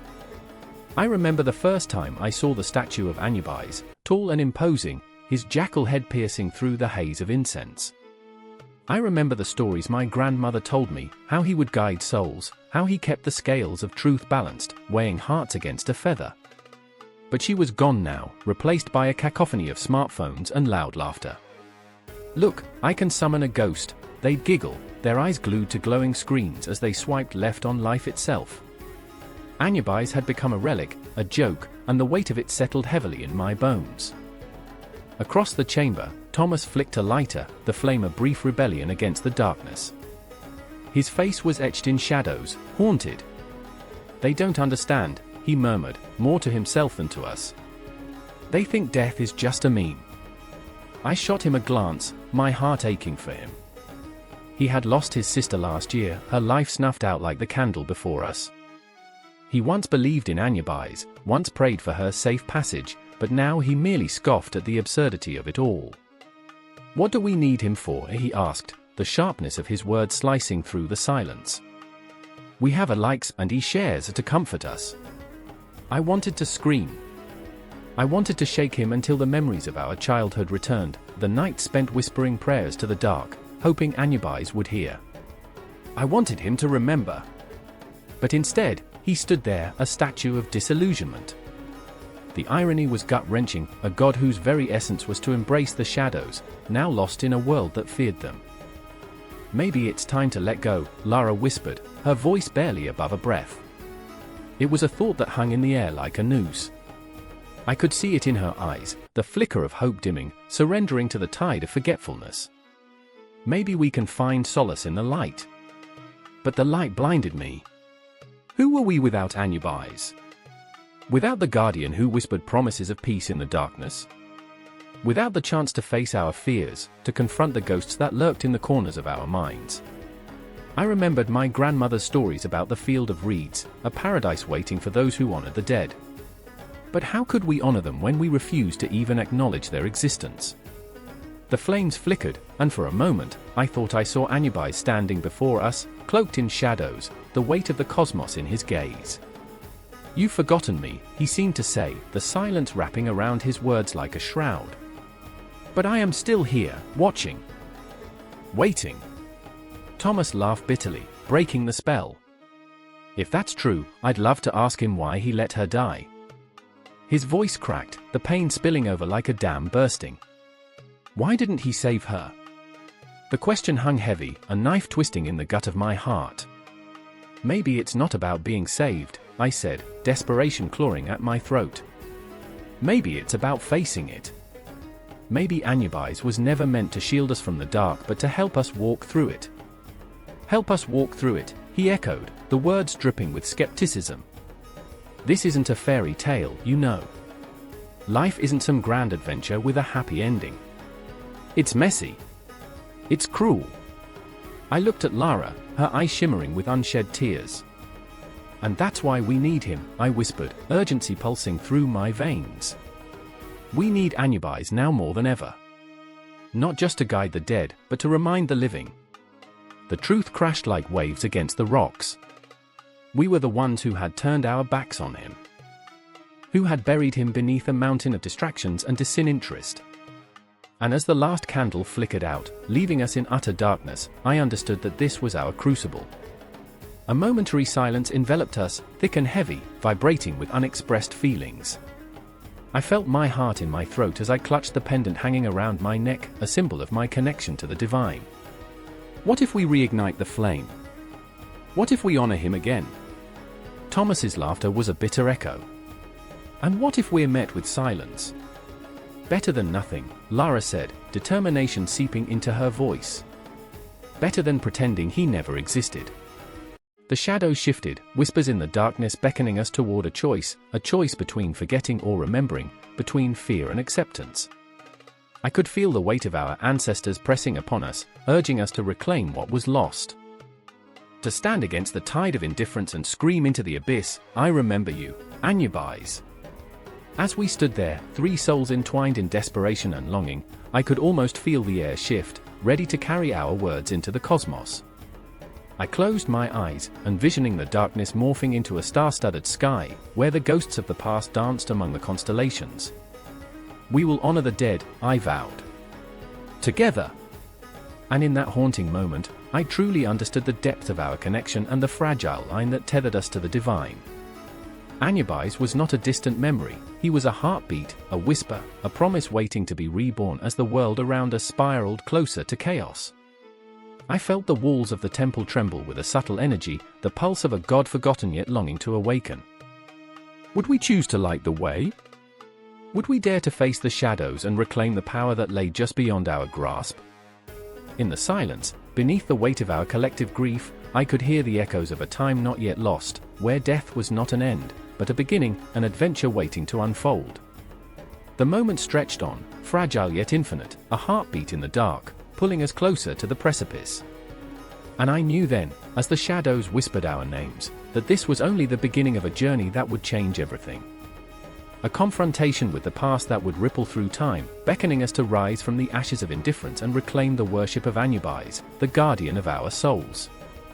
The moon hung low, a silver coin tossed into an abyss, illuminating the darkened alley where shadows whispered secrets that twisted the spine, drawing breath from lungs and hope from hearts. Sarah leaned back against the cold brick wall, her heart racing, the weight of the world pressing upon her ribs.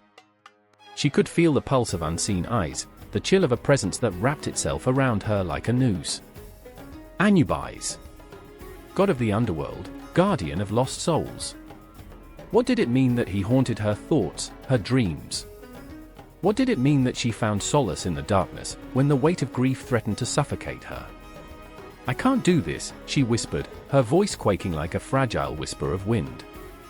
But even as she spoke, she could see him, the figure clothed in black, his jackal head piercing the shroud of night. He was the embodiment of her fears, her guilt, the unanswered prayers that echoed in her mind. She remembered her brother, the laughter they shared, the reckless adventures he led her on. And then, the void, the cold, unyielding void that swallowed him whole. The sound of footsteps shattered the silence, a stark reminder that she wasn't alone. Jason rounded the corner, his face a canvas of anguish, contorted with emotion. "Sarah," he shouted, his voice a desperate plea. He stumbled toward her, urgency lacing every movement, every word spilling from his lips like a frayed rope unraveling. "They're looking for you." "Who?" The word fell from her mouth, heavy, like a stone dropped into a deep well. "The cult," he gasped, breathless, the fear in his eyes an unspoken confession. They were drawn not just to her, but to the shadows that danced around her, the whispers that echoed in the night. The remnants of ancient rituals, of stories that lingered like ghosts, tethered her to a fate she could barely comprehend. "I didn't ask for this," she murmured, but even as she said it, she felt the truth curl around her heart, a dark, gnarled vine squeezing tighter with every heartbeat.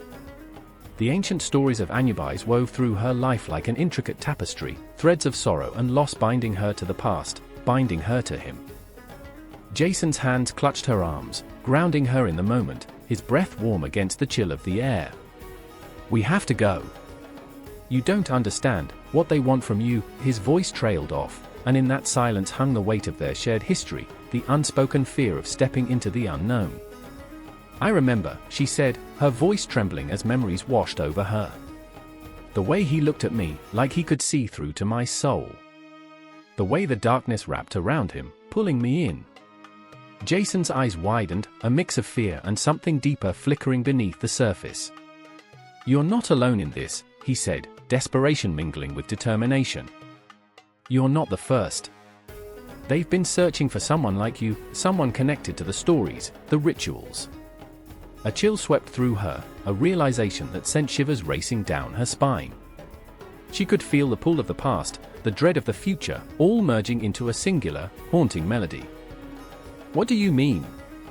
The cult believes you can channel him, he said, a tremor in his voice as if the words themselves were a curse.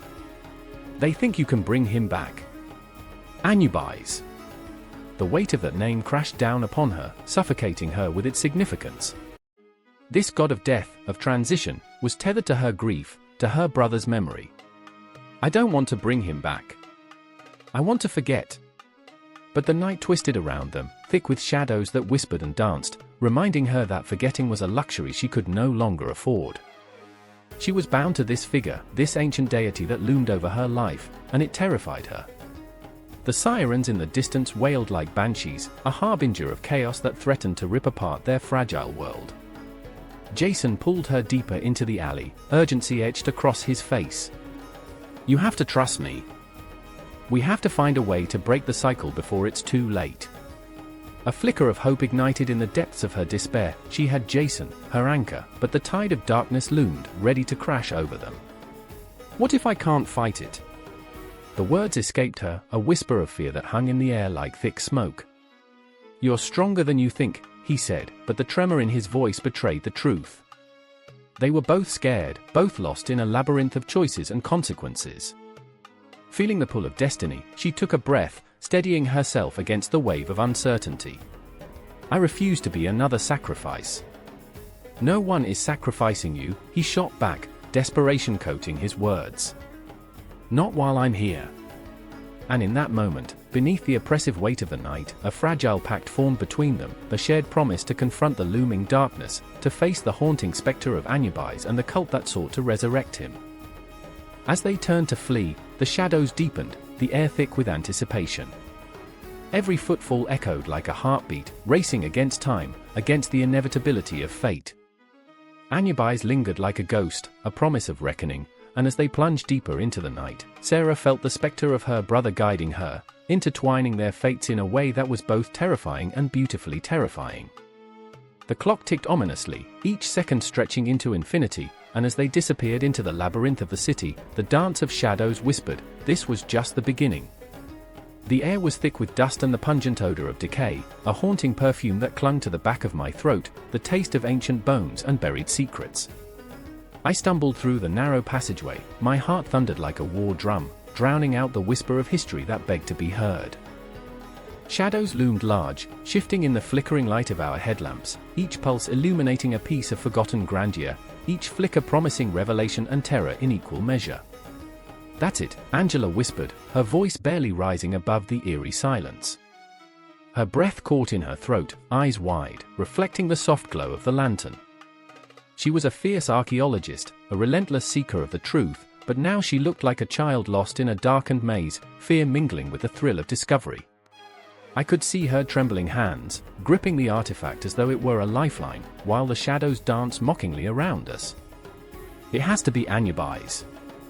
It has to be.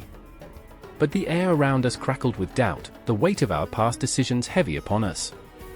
I could feel the ghosts of those who had come before us, their presence palpable, their unfinished business lingering like a shadow on the edge of our consciousness. How many had sought Anubis, the guardian of the underworld, only to be swallowed by the sands of time? How many had vanished without a trace beneath the unforgiving gaze of the desert sun? The thought chilled me, sent shivers racing up my spine. Are we sure we want to do this? I asked, my voice taut with anxiety. I had been the skeptic, the one who questioned every wild notion Angela tossed like confetti into our research. I had hoped to preserve some semblance of safety, to cradle our weary souls away from the embrace of the unknown. Yet here we were, digging deeper, pushing further, flirting with danger. Angela turned her piercing gaze on me, her determination a blade cutting through my uncertainty. This is history, Jamie. This is more than just an artifact, it's a doorway. The clues are all here. We can't walk away now. Her passion ignited something within me, a flicker of bravery that had lain dormant, buried beneath layers of fear and practicality. But was it bravery or reckless abandon?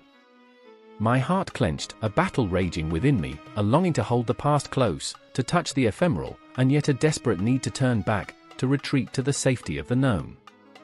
As I pressed forward, the walls began to close in, a claustrophobic embrace that tightened with every step.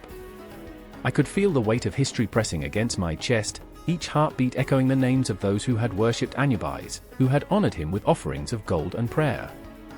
My fingers brushed against the stone carvings, the cool, hard surface radiating a sense of timelessness that sent me spiraling. You could feel the heartbeat of another world here. And then, we found it. The chamber yawned open before us, a vast, dark maw that swallowed our light and cast it aside like a forgotten trinket. In the center lay a sarcophagus, adorned with intricate hieroglyphs, the face of Anubis gazing back at us with an inscrutable expression. My breath hitched, I was a voyeur peering into eternity, my soul trembling in anticipation. But as we approached, a split second of hesitation, was it the flicker of a shadow in the corner of my eye, a whisper of warning, or the echoes of long-buried fears? I hesitated, my pulse racing, every instinct screaming for me to turn back. What if we're not supposed to be here? I murmured, a chill creeping into my voice. Stop! Don't you dare say that! Angela's retort cut through the air like a knife. This is our moment. This is everything we've worked for. Her passion ignited a spark within me again, but I could see the cracks beneath her bravado, the desperation flickering like a candle in a storm. I held my breath as we leaned closer, our eyes tracing the ancient carvings, each line telling a story steeped in pain and reverence. Time felt like a thin veil that could be pierced, the cosmos swirling in the dark like a tempest. I reached out, fingers trembling as they hovered over the surface. Was I ready to confront what lay beyond, to confront the truth of Anubis, the god of the dead? Then came the sound, a low rumble, a guttural growl that rose from the depths of the earth, shaking the very foundations of our reality. I stumbled back, crashing into Angela, my fear coiling around my stomach like a serpent, and in that heartbeat, the shadows coalesced, twisting and curling, forming shapes that shouldn't exist. What the hell was that? I gasped, my voice barely a whisper, reverberating off the stone walls as if the chamber itself were mocking our fear. Angela's eyes widened, her resolve shattering like fragile glass. Had we awakened something ancient, something that should have remained undisturbed? The thought stabbed at my core, a cold knife of terror. A haunting wind swept through the chamber, carrying with it the whispers of the long dead. I could almost hear their prayers, their pleas, their laughter echoing through the ages, only to be silenced by the weight of the past, suffocated by our trespass. I could almost see them, flickering like candle flames, ghostly figures standing in judgment, staring into our souls with hollow eyes. We need to leave, I breathed, my body quaking with the intensity of the moment, a primal urge to flee clawing at my insides. But Angela stood rooted, her gaze locked on the sarcophagus, a maelstrom of emotion swirling within her. No. We can't leave now. Not after everything. Her voice cracked, desperation leaking through the cracks of her resolve. The ground shuddered again, and the shadows surged closer. I felt the walls closing in, the darkness whispering my name, a siren call promising truth and terror in equal measure. My fingers twitched toward Angela, pleading with her to see reason, but the fire in her eyes burned too brightly to be extinguished. And there we stood, two souls divided by fear and desire, the very essence of human struggle laid bare. I could feel time stretching, the cosmos colliding, the heartbeat of the universe echoing our choices. In that moment, I knew, this was not just an archaeological finding, it was a reckoning. The shadows danced, and I could almost hear the laughter of gods, their voices echoing like a death knell. We were no longer mere spectators in a monumental moment, we had become part of the tapestry, woven into the fabric of the past, suspended in a nightmare that was only just beginning. The wind howled through the desolate streets, carrying the scent of ash and despair. As dusk draped itself over the city like a funeral shroud, shadows crept from every corner, coiling around buildings like serpents ready to strike. In the heart of it all stood a figure, a silhouette against the dying light, a spectre of uncertainty. Aelia clutched her chest, her heart pounding like a war drum, a rhythm in sync with the chaos swirling around her. She could feel it, the presence of something ancient, something that had watched over the living and the dead for millennia. The air crackled with tension, and she couldn't shake the sensation that she was being judged. "I can't do this," she whispered, her voice trembling, barely rising above the cacophony of sirens and distant screams. The weight of a decision loomed over her like a guillotine, its shadow dark and unforgiving. She had come seeking answers, but now, doubt gnawed at her insides. Was it foolish to invoke Anubis, that ancient god cloaked in mystery, who guided souls through the treacherous afterlife? Her fingers brushed against the talisman around her neck, a tiny obsidian jackal, its eyes glimmering like twin stars in a night sky riddled with chaos. She remembered the stories her grandmother told her, tales that had once filled her with fascination but now twisted her heart into knots. "He's not a monster," her grandmother had said, "but a protector, a keeper of balance." But here, under the steel grip of the modern world, that sentiment felt like a cruel joke. Across the street, a figure emerged from the shadows, Elias, his eyes wild and frantic as he approached. "Aelia! You shouldn't be here." His voice sliced through the din like a blade, urgency woven into every syllable. He was flawed, reckless, a man who had danced too close to the fire of his own obsessions. "We need to leave." But Aelia stood firm, her gaze locked onto the horizon where the sun bled into the earth. "No, Elias. You don't understand. We have to face this. Anubis is the answer." Elias shook his head, anguish etched across his face. "He is a god of the dead, Aelia. You think he cares about us? He is not a solution. He's a reflection of our fears." His breath was ragged, the weight of lost hopes pressing against him like a stone wall. The memories of what they had lost, their families, their future, rose like phantoms. He remembered the night everything changed, how they had watched helplessly as flames consumed their lives. The pain was an echo, resonating deep within him, a reminder of his failures. "I remember," Aelia's voice quivered, unfolding like petals in the dark. "I remember my mother's face, the way she smiled before it cracked under the weight of despair. I remember drifting in and out of dreams, where Anubis would appear, guiding me to a place beyond all this, but now, I can't escape the shadows." The whispers of the past swirled around them, threads of memory intertwining with the present. The stories, the nightmares, they clawed at the edges of their minds. Anubis, in all his dark grandeur, was a promise wrapped in uncertainty, a figure both terrifying and oddly comforting. But for every heartbeat echoing through the night, the city remained a relentless reminder of their fragility. The ground trembled beneath their feet as the earth seemed to sigh. An unseen force tugged at Aelia, an urgency she could not ignore. "What if it's true, Elias? What if he can help us? Help? Or condemn us?" His voice cracked, laced with a bitter humor that masked his dread. "We're not living in a fairy tale. You think he'll swoop in and save us? It's not like he's going to roll out a red carpet. We'll just become another lost soul in his parade." A silence fell, thick and suffocating. They were two flawed souls standing at the precipice, teetering on the edge of belief and despair. Aelia felt the shimmering threads of fate weaving around them, a tapestry of choices that threatened to unravel. Her thoughts raced, images of their past colliding with dreams of what could be. "I can't go back," she said, her voice steadying, a quiet resolve blooming within her. "I can't live in this void anymore.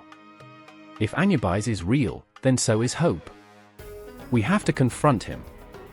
Confront him. Elias scoffed, incredulous yet desperate, his frustration simmering just below the surface. "You want to play with the gods? What if he decides we're not worth the trouble? You think he won't leave us to rot like the rest? I refuse to be a pawn in this twisted game. But what if he offers us a chance?" Aelia pressed, her eyes locking onto his, desperation creeping into her tone. What if he can show us the way out of this darkness? We've lost everything. Shouldn't we at least try? Elias felt the anger rise within him, a flame threatening to scorch everything in its path. Try? What do you know about trying? You want to gamble our lives on a myth? Anubis doesn't care about us, he cares about balance. We're nothing but dust in his eyes. A pulse of silence enveloped them, punctuated only by the distant wails of sirens and the whispers of ghosts dancing just out of reach. The night stretched like an abyss, yawning wide, daring them to leap. In that moment, Alia saw him, the embodiment of their collective fears, standing tall against the backdrop of the chaotic city. Anubis, cloaked in shadows, eyes flickering with the promise of understanding, beckoning them closer. The line between the living and the dead faded, leaving only the stark reality of their choices. Every heartbeat echoed with the weight of their decisions, the pulse of an ancient rhythm reminding them of the fragility of life and the strength of belief. In the shadow of the god of the dead, they stood on the precipice of something profound, their souls intertwined with the fabric of history, aching for resolution, for clarity. And as Alia reached for Elias's hand, the world around them blurred, the tension tightening like a noose. They were not just fighting for answers, they were battling the very essence of fear, grief, and the haunting specter of Anubis himself. Together, she whispered, her voice trembling yet resolute, we face the darkness. Together, we'll find our way. As darkness enveloped them, the weight of ancient beliefs pressed against their hearts, and their story merged with centuries of longing and fear. And in that moment, beneath the watchful gaze of a god, they took a step forward, into the abyss, into the promise of what lay beyond the veil of the unknown. A cold wind howled through the crumbling tombs, a ghostly whisper that curled around the corners of the ancient stones like fingers clutching for warmth. Shadows darted in the flickering torchlight, casting long, dreadful shapes that twisted and merged like memories clawing at the edges of consciousness. There stood Mara, her breath hitching, heart pounding like a war drum against the iron cage of her ribs. She had come seeking solace, but what she found was a chilling silence, laden with secrets older than time itself.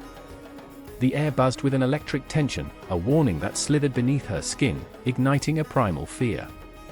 And there, in the darkness, a figure emerged, tall, cloaked in deep black, a jackal's head perched atop a regal form. Anubis. The god of the dead, the guardian of the afterlife, seemed to loom larger than any myth. His presence sent a shiver cascading down Mara's spine. She remembered stories whispered among those who feared the Reaper, tales of how Anubis weighed the hearts of the departed against a feather, a celestial balance deciding their fate. But to Mara, he represented something more visceral, a specter of her own guilt, her own unresolved grief. The weight of her brother's death hung heavy in the air, a specter that haunted her every thought. She had watched him slip away as the darkness engulfed him, feeling helpless as dreams turned to nightmares. I remember you, she whispered, half to herself, half to the looming figure, you took him from me. Her voice trembled, a fragile thread of accusation woven through layers of sorrow. Anubis' gaze seemed to pierce through her, and for a moment, the world fell away. She felt a sinking sensation, as if she had been swallowed by the earth itself. Time stretched, morphing into a grotesque parody of itself, each second echoing with the weight of unspoken words. She was not alone in her suffering, the god knew it, felt it, resonated with it. It was a shared agony, one that rippled through the ages, binding her to those who came before her, the mothers who grieved, the lovers who lost, the souls who dared to enter the underworld. Then there was Jonah, her childhood friend, who stood frozen at the entrance of the crypt, his face pale and drawn. He had come to confront his own demons, trying to shake the suffocating grip of his past, a father lost to addiction, a childhood spent dodging shadows. Mara, we shouldn't be here, he murmured, but his voice lacked conviction, fear wrapped around his words like weeds choking a rose. He too felt the pull of the abyss, it whispered promises of truth, of catharsis. Don't you see? Mara replied, desperation clawing at her throat. This is the only place left to face it. The truth loomed over them like an executioner's axe, ready to fall. The air thickened with unspoken confessions, their shared past an unsteady bridge between them, fraught with unprocessed grief. She remembered their laughter, carefree days filled with sunlight, exiled now, slipping through her fingers like sand. "Anubis," Jonah called, his voice trembling, "what do you want from us?" The question hung in the air, an anchor, a plea. What they wanted from him was simple: absolution, understanding, a glimpse of the eternal beyond their pain. Yet Anubis remained silent, a sentinel, his eyes reflecting the weight of souls lost, of lives intertwined with sorrow. Mara felt a rush of anger, a fire igniting within her. "You think you can just sit there, judging," she spat, her emotion surging like a tidal wave. "You think your feather can measure love, loss, regret?" She stepped closer to the spectral figure, heart racing, each beat a battle cry. "You know nothing of our pain. You stand there, cloaked in darkness, but we are the living, we suffer." Tension thickened, wrapping around them like a noose, squeezing tighter with every word. Anubis only watched, his expression inscrutable, embodying both the terror of death and the comfort of acceptance. He was the keeper of the gates, the guardian of the underworld, but also a reflection of their own struggles, a jagged mirror reflecting their humanity. "Maybe it's not about judgment at all," Jonah whispered, his voice trembling like a fragile leaf in a storm. "Maybe it's about understanding." His gaze flickered to Mara, a shared realization lighting a spark between them. Could they face their own darkness together? Could they share their burdens rather than bear them alone? As the shadows danced around them, Mara felt the weight of her unresolved grief easing, if only slightly, like a hand lifting from her chest. She looked at Jonah, and for the first time in what felt like an eternity, she saw a glimmer of hope in his eyes, an understanding that transcended words, bridging the gap between their haunted pasts. "Anubis," she said again, softer this time, "if you're listening, we don't want to be afraid anymore. We want to remember, not just our pain but our love." The god's gaze bore into her soul, and the silence that followed was heavy, pregnant with possibility. In that moment, they were all three entangled in a web of ancient ties and modern struggles, woven together by the threads of fate. Anubis stood as a testament to their fears and their resilience, the embodiment of endings and beginnings, of loss and remembrance. He was not merely a figure of death but a harbinger of understanding, a reminder that even in the darkest night, one could still find the faintest glimmer of light. The shadows shifted, the air thick with unfulfilled wishes and unanswered questions. What lay ahead was still shrouded in mystery, an enigmatic promise wrapped in the veil of fate. But with each heartbeat, they began to unearth the truth, their story woven through the tapestry of time, as inextricable as the stars that shone in the night sky. The confrontation had only just begun, the journey of healing stretching endlessly before them, a continuum of mystery and revelation, like the very cosmos itself, unending and ungraspable. What came next was a dance with the divine, a waltz with shadows, a hymn of the heart, a reckoning with the past. It whispered of connections made of pain and love, a shared journey, and a promise of tomorrow. Anubis stood witness, a silent guardian, as they prepared to face the storm together. The world around them faded, leaving only the raw pulse of emotion, the heartbeat of existence. The conclusion was an illusion, and as they stepped forward into the unknown, the darkness beckoned, alive with untold stories waiting to unfold. The moon hung low in the sky, a crooked sliver of silver wrapped in the jagged embrace of storm clouds. Raindrops tapped against cracked pavement like the distant echoes of forgotten souls.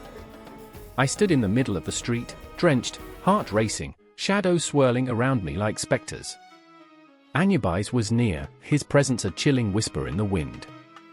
He didn't need a grand entrance, he thrived in the unspoken, the unseen. I remembered tales of him, tales that dripped with dread and awe, tales that birthed nightmares. Max, my best friend, broke through the haze of rain and darkness. He was shouting, but the words splintered in the air, drowned by the pounding rain. "We don't have much time." His voice was frantic, a raw edge that sent a shiver down my spine.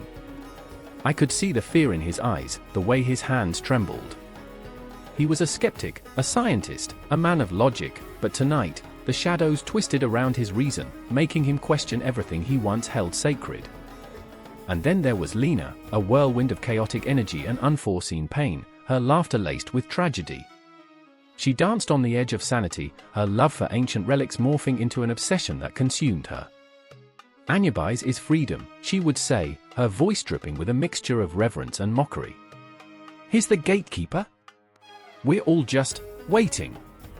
But tonight, her eyes were wide, reflecting the storm, reflecting terror. Her breath came in shallow gasps, as if the weight of the world was pressing down on her, forcing her to confront the darkness she adored. "Max!" I shouted, the sound swallowed by the tempest.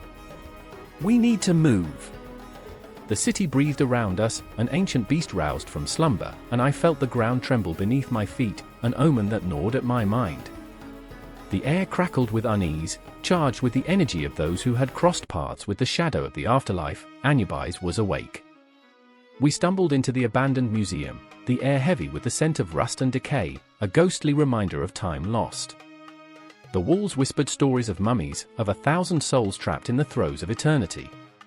I could sense Lena's pulse quickening, could feel her heart race as she grasped a fragile artifact, a small statue of the Jackal-Headed god.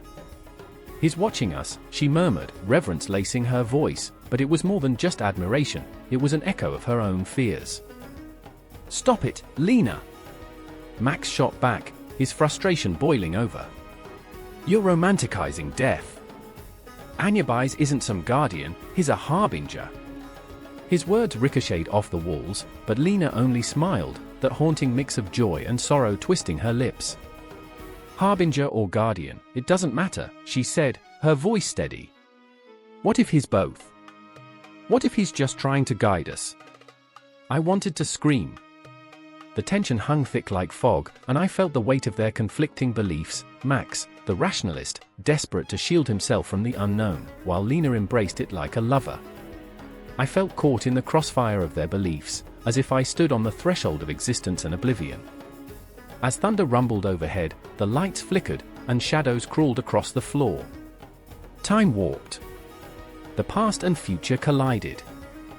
I could see Anubis, cloaked in darkness, moving between the broken relics of our history, his presence a cold reminder that our fates were intertwined with the unknown.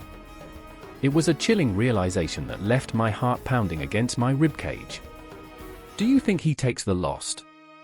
I whispered, the words slipping out before I could cage them. Silence enveloped us, thick and suffocating. Max's gaze faltered, dread creeping across his face. Lena looked at me, her eyes wide, like a child who had just unwrapped a present but found darkness inside. "He takes everyone," she replied, her voice barely more than a breath. "But what if he offers a way out? What if he's the key to understanding life beyond this?" I wanted to shake her, to pull her back from the edge, the abyss of her obsession pulling her deep into the shadows. "You're romanticizing it!" I shouted, but even my voice trembled under the weight of the words. In that moment, the ground trembled again, and the whispers grew louder, echoes of the lost, warning us, pleading with us. I could almost hear them singing, a chorus of souls yearning to be set free. Anubis was here, watching, waiting, and the air buzzed with a tension that felt electric, alive, as if the very universe held its breath. Suddenly, shadows darted toward us, flickering shapes that danced along the edges of our vision. We were no longer alone. The remnants of the past coalesced around us, the museum a mausoleum of forgotten lives, and I could feel Max's grip tightening around my arm, his fear palpable. "We need to leave. Now!" But Lena stepped forward, drawn into the darkness like a moth to a flame, her heart beating with reckless abandon. "No, this is what I want," she cried, her voice rising above the storm. I felt my heart shatter. She was lost, and all I could do was watch as she slipped further into the abyss of her desire, a desperate search for connection in the shadow of death itself. "Lena!" I screamed, panic clawing at my throat, but the shadows closed in. Anubis loomed large in the doorway of our minds, a gatekeeper of our deepest fears, our most profound yearnings. The air crackled with energy, the storm raging outside, and my heart thudded in sync with the chaos. This was it, the moment where belief and reality would collide, where the truth of Anubis would be laid bare before us. We were standing on the precipice, teetering between light and dark, between life and the ungraspable void of oblivion. And then everything changed. The shadows surged forward, enveloping Lena in an embrace of darkness, and I was screaming for her, for Max, for myself. But my voice was swallowed by the roar of the storm, drowned beneath the weight of our choices, the choices of 1,000 souls lost to time. Time slipped away, a clock striking midnight, echoing through the ancient halls as darkness whispered our names. In the suffocating heat of twilight, the city felt alive, pulsating with whispers of the past. I stood there, heart racing, staring into the abyss of a crowded marketplace, vibrant with colors yet shrouded in an unsettling stillness. Shadows danced along the cobblestones, casting long fingers towards me, beckoning me to listen closely. I remembered the stories of Anubis, the ancient keeper of the dead, his presence haunting every corner of this urban labyrinth. The air grew heavier, laden with the scent of burnt offerings and despair. Maya was beside me, her breath a series of shallow gasps. Frantic eyes darting between the stalls, she was searching for something she couldn't articulate, something that gnawed at her insides like a hungry ghost. She had lost her mother just days ago, a woman who had always spoken of Anubis as though he were a confidant, a guardian. What if he's watching me? Maya whispered, the tremor in her voice slicing through the ambient noise. The weight of her question fell like a stone, plummeting into the darkest parts of my soul. And then there was Eli, just a few steps ahead, oblivious to the storm brewing behind him. A skeptic at heart, his laughter rang hollow like a broken bell, mocking the very essence of our shared fears. It's just a myth, Maya. A bedtime story for adults looking to justify their regrets. He turned, challenging the shadows with his bravado, yet his eyes betrayed him, a flicker of doubt, a glimmer of terror. I could see it, we all felt it. Anubis was no mere figment. He was the weight of every unanswered question, the shroud over every grief. The marketplace shifted around us, as if the very fabric of reality was trembling under Anubis's gaze. I remembered fragments of Maya's mother, her laughter ringing like chimes in the wind, stirring memories of warmth in a world that felt cold and uninviting. What if he's real? Maya pressed, her questions heavy with unspoken grief. What if he's waiting for me too? I felt a chill creep down my spine, wrapping around my heart like a constricting vine.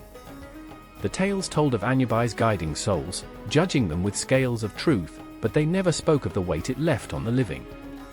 The cries of the dead echoed in my mind, blurring the lines between myth and reality, between what we believe and what we fear. Eli scoffed, yet the tension hung thick in the air, palpable, electric. You really think he cares? He challenged, shoving his hands into his pockets, feigning indifference. But I knew better.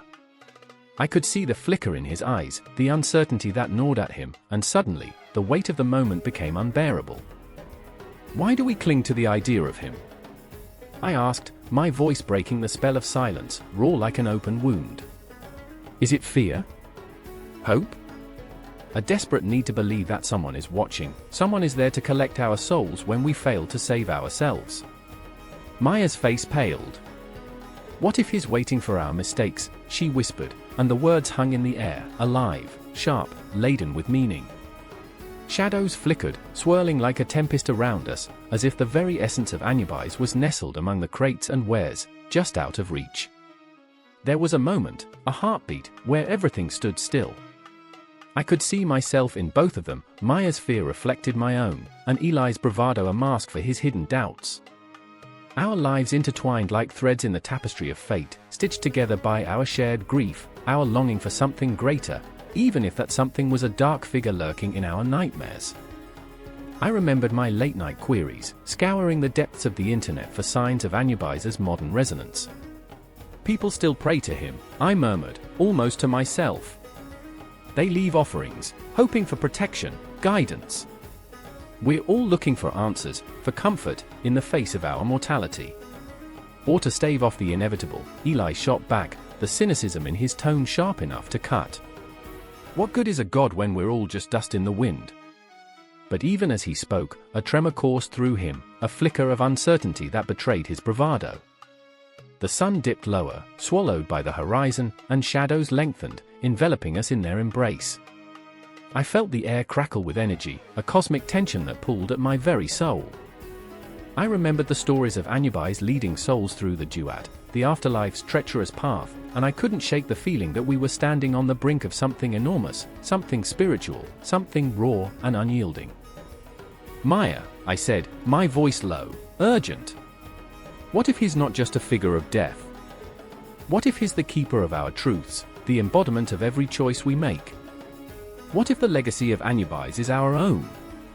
Her eyes widened, the weight of my words settling upon her like a shroud. "And what if he's waiting for us to confront our fears?" she whispered, and in that moment, we stood on the precipice of something vast. As the last light of day faded, the marketplace transformed into a realm of shadows, each corner cloaked in uncertainty. I could feel the heartbeat of Anubis behind me, a constant reminder of our fragility, our connection to a world beyond our own. And in that moment, the air was thick with the past, the present, and the eternal, the pulse of existence echoing with the promise of something yet to come. The confrontation awaited, the emotional climax building like a storm ready to break. Our lives, our stories, intertwined with the legacy of Anubis, ready to spiral into the unknown, lingering on the edge of revelation. The night enveloped us, and I knew this was only the beginning. The wind howled through the graveyard, a haunting melody that twisted through the air, sending shivers down my spine. Moonlight bathed the crumbling tombstones in silvery shades, illuminating a world forgotten by time, each shadow a memory, each whisper the echo of lost souls. I stood breathless, heart pounding, as a figure emerged from the darkness, a silhouette draped in black, a jackal-headed spectre that haunted the edges of my nightmares. Anubis. Fear gripped me, raw, visceral. I felt it clawing deep, tearing at the ribbons of my sanity. I wanted to flee, to bury myself in the mundane comforts of life, but I couldn't. Not when the air crackled with tension, thick and suffocating, and the spectre of death stood before me, both terrifying and impossible to ignore. His dark eyes pierced through the fog of my thoughts, and in that moment, I remembered, life, death, and rebirth were intertwined, a cycle that left no one unscathed. "Help me," a voice shattered the silence, fragile and desperate.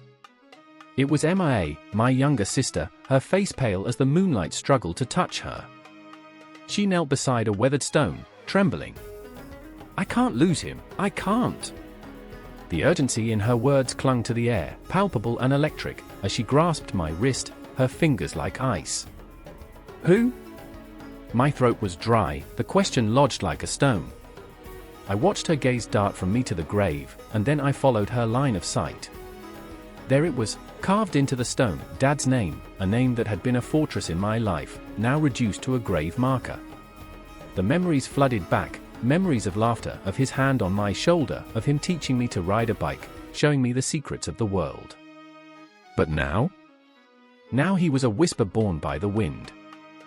I don't know how to let go, Mia choked, tears spilling like raindrops on parched earth, each drop a universe of sorrow. He deserves more. He can't just be this. The word hung between us, heavy and unyielding. I should have felt something, anything, but instead, I was lost in a dark tempest of my own thoughts. A part of me wanted to scream, to rage against the universe that had stripped us of our father, but the other part, an insidious, creeping part, wanted to stay numb, to let the shadows wrap around me like a comforting shroud. Mia's sobs echoed through the silence, and I felt my heart lurch.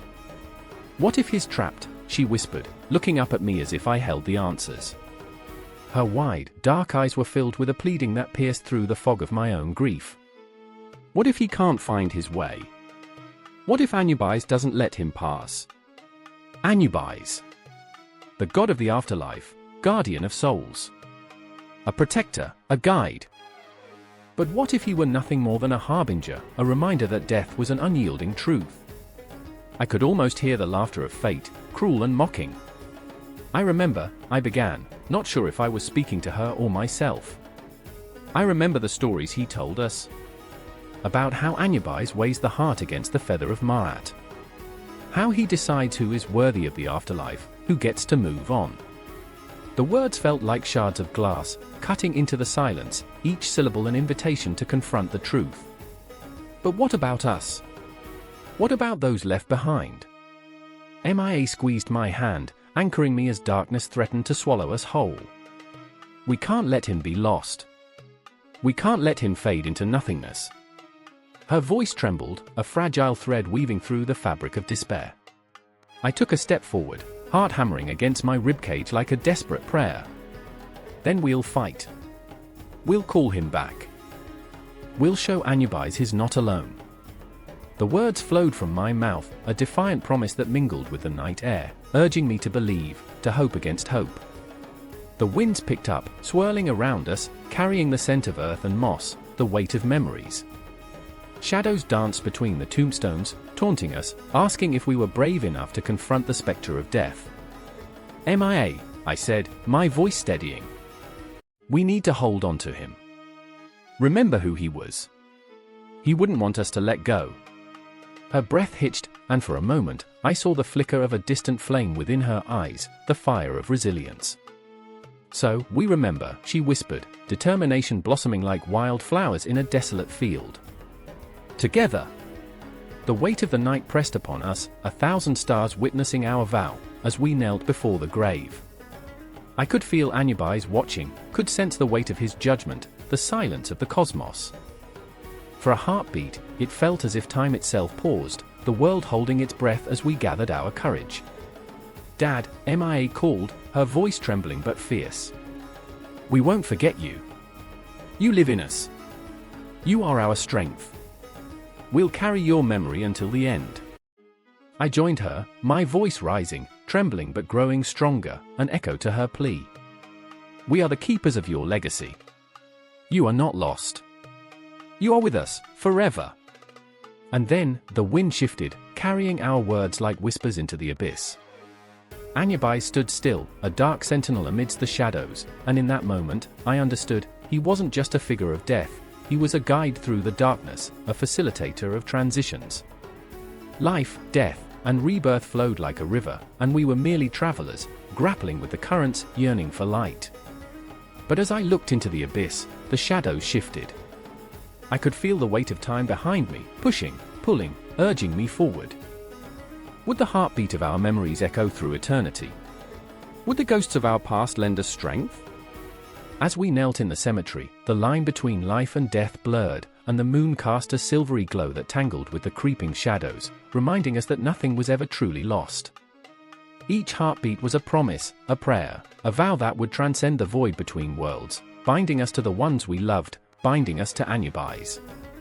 In that chilling moment, as hope mingled with despair, time held its breath, and the cycle of life twisted around us like a serpent, reminding us this was far from over. The moon hung low, a silver disk casting a cold glow over the bustling city of Thebes. The air was thick with anticipation, a pulsating energy vibrating through the throngs of people. They gathered in droves, their faces painted with the hues of festival joy, yet beneath the laughter and the music, something darker whispered in the shadows. A chant rose from the crowd, twisting through the air like smoke, each word a supplication to Anubis, the jackal-headed keeper of the dead. A chill crawled up my spine as I felt his presence, an ancient weight pressing down, reminding us all of the fragility of life, of the omnipresent specter of death. I remember the way the sunlight flickered through the palm trees, illuminating the vibrant stalls, each brimming with offerings, dried fruits, flowers, and bread shaped like the sacred symbols of the afterlife. But it was impossible to ignore the undertow of tension swirling around me. A man stood at the edge of the crowd, his eyes wild and searching. Ka-Hotep, a priest of Anubis, clutched a ceremonial dagger, the blade glinting menacingly under the sun. His breath came in ragged gasps, each inhalation a desperate plea for control as he wrestled with his own faith and doubt. "Can he hear us?" he murmured to himself, a tremor in his voice that suggested the very fabric of his beliefs was fraying at the edges. The festival was meant to celebrate the balance of life and death, to honor the passage into the afterlife, yet here he stood, caught in the web of his own fear. I felt for him, the weight of expectation pressing down like the dense Egyptian air on the lungs. It was overwhelming, suffocating. In the midst of the revelry, a woman danced, twirling like a flame caught in an erratic wind. Lysandra, with her flowing black hair and eyes that reflected the stars, embodied the spirit of the festival. Yet even her joy felt tainted, as if she too sensed the encroaching shadows. She danced with abandon, every movement a defiance against the darkness that loomed just outside the reach of the flickering torches, yet the deeper she surrendered to the rhythm, the more I saw her struggle. Her brother, Yusef, had been lost to the desert months before, a victim of the unyielding sun and the merciless sands. The pain of his absence was a constant ache in her chest, a reminder that in celebration, she was surrounded by the specters of those who had come before, and the ghosts of those whose paths were yet to be walked. The drums beat louder, a primal throb echoing through the night, pulling everyone closer to the heart of the festival. Ka-Hotep raised the dagger high, his voice rising above the cacophony, a prayer mixed with an incantation that felt desperate and raw. "O Anubis, guide our souls. Protect us in the journey." Each word was a tremor in the air, a plea trembling on the edge of belief and despair. I could see him shaking, wrestling with the very essence of his faith, the dagger almost falling from his grasp as he fought against the tide of doubt that threatened to drown him. I remember the moment the sky darkened, the vibrant colors of the festival fading into shades of gray. An unsettling hush fell upon the crowd, the laughter evaporating like mist in the morning sun. Anubis' presence loomed larger than life, the shadows deepening, stretching out like fingers reaching hungrily for the celebrations. Whispers of fear flickered through the air, tales of the dead rising to reclaim what once belonged to them. In that moment, I felt the pulse of the universe, a reminder that time was not linear, that the past and future intertwined in a dance as old as the stars. Lysandra halted mid-dance, her body rigid, eyes wide with recognition. She felt it too, the weight of loss and longing, the specter of her brother's memory, swirling around her like a haunting melody. I saw it in her face, the raw, unfiltered emotion that coursed through her veins, igniting a fire that burned brightly against the encroaching darkness. She dropped to her knees, palms pressed against the earth, a silent prayer for Yusef, a desperate cry against the silence that had swallowed him whole. "Come back to me," she whispered, as if her words could pierce the veil of the afterlife, pull him back from the abyss. In that haunting moment of despair, Ka-Hotep approached, his dagger trembling in his grip. "Lysandra, you must not summon what you cannot control." The urgency in his voice cut through the oppressive silence, the irony of his own words ricocheting through his mind. He was a priest, yet here he stood, on the brink of chaos, questioning the very deity he served. The festival, a celebration of life and death, had turned into a reckoning, a confrontation with their own beliefs, their own fears. The crowd watched, wrapped in the tension, the air electric with a mixture of dread and hope. I felt it in my bones, the weight of the moment, the fragile thread that held their fates intertwined with Anubis. Time slowed, a cosmic pause where the world tilted on its axis, leaving us suspended between life and the eternal night. Then, as if the universe itself had drawn in a breath, Anubis appeared in the flickering shadows. The crowd gasped, a collective intake of air as he emerged, his jackal head reflecting the light, eyes glimmering with the knowledge of ages. He was not a monster, he was a guide, a reminder that death was not the end but a passage, a transformation. I felt my heart race, the thrill of fear and awe coursing through me. Anubis was here, and with him came the weight of every lost soul, every unanswered question. In that moment, I saw Ka-Hotep's resolve harden, the dagger no longer a symbol of fear but of faith, of the belief that he could still honor the dead without succumbing to despair. And for Lysandra, I saw a flicker of hope ignite amidst the shadows of her grief. Anubis was not here to punish, he was here to accept, to guide, to remind them that their loved ones were never truly gone. With each beat of the drums, the festival swelled around them, a powerful symphony of life and death intertwined, echoing through the night. The tension was palpable, a breath held in anticipation. This was not merely a celebration, it was a reckoning, a moment to confront the darkness that dwelled within and without. And as the chant rose again, stronger, louder, a call to Anubis resonated through the air, binding their fates in a tapestry of emotion, a reminder that life, in all its fragility, was worth celebrating, even when shadows loomed large. In that electrifying embrace of night, the festival would continue, weaving the stories of the living and the dead into a single continuum. And as the drums pulsed on, I realized that this connection, this overwhelming dance of fear and hope, was the very essence of what it meant to be alive in the face of death, a celebration that transcended time and space, eternally interwoven in the fabric of existence. The moon hung low, a silver coin tossed into the vast, unyielding void of night. The air was thick with the scent of dust and dread, the world draped in shadows as if holding its breath. Beneath an ancient, gnarled tree, I stood frozen, my heart thudding like a war drum as whispers wrapped around me, ghostly murmurs of forgotten souls. There was something primal in the air, a visceral connection to the past, as if Anubis himself prowled the edges of my vision, the jackal-headed god watching, waiting. A scream shattered the stillness. It ripped through the night like jagged glass, piercing my mind and sending my pulse racing. It belonged to Karima, my sister, her voice a desperate plea echoing through the sepulchral silence. "Help me! Please!" She was lost somewhere in the tangled underbrush, her presence flickering like a candle in the wind. Fear gripped my gut, twisting like a viper, as I plunged into the darkness, branches clawing at my skin like the fingers of the damned. "Karima!" My voice was swallowed by the night, the very air mocking my urgency. I stumbled through the thicket, the world spinning on its axis, time a cruel illusion. I could see her then, her silhouette framed against the pale light of the moon, her face a mask of terror, eyes wide and wild, reflecting the haunting glow. I reached out, but something pulled her back, something ancient and insatiable. I remember the stories, I gasped, choking on the fear that mounted like a tidal wave. I remember the jackals in the desert, how they feasted on the bones of the forgotten. But those were mere tales, bedtime stories spun to scare children. We were adults now, rulers of our own fate, but as I watched my sister tremble in the grasp of whatever shadow clung to her, I felt the ground shift beneath me, the past crashing over the present like a relentless tide. "Don't let them take me." Her words curled around my heart, squeezing. I could feel the weight of our lineage pressing down on us, the burden of our ancestors whispering through the leaves.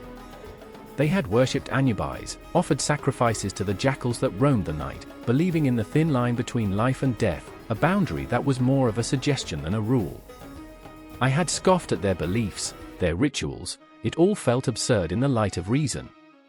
But now, as shadows danced around me, the absurdity became a cruel joke, my laughter turning to ash in my throat. The jackal, Anubis, was not a comforting figure of protection, but a grim reaper with sharp teeth.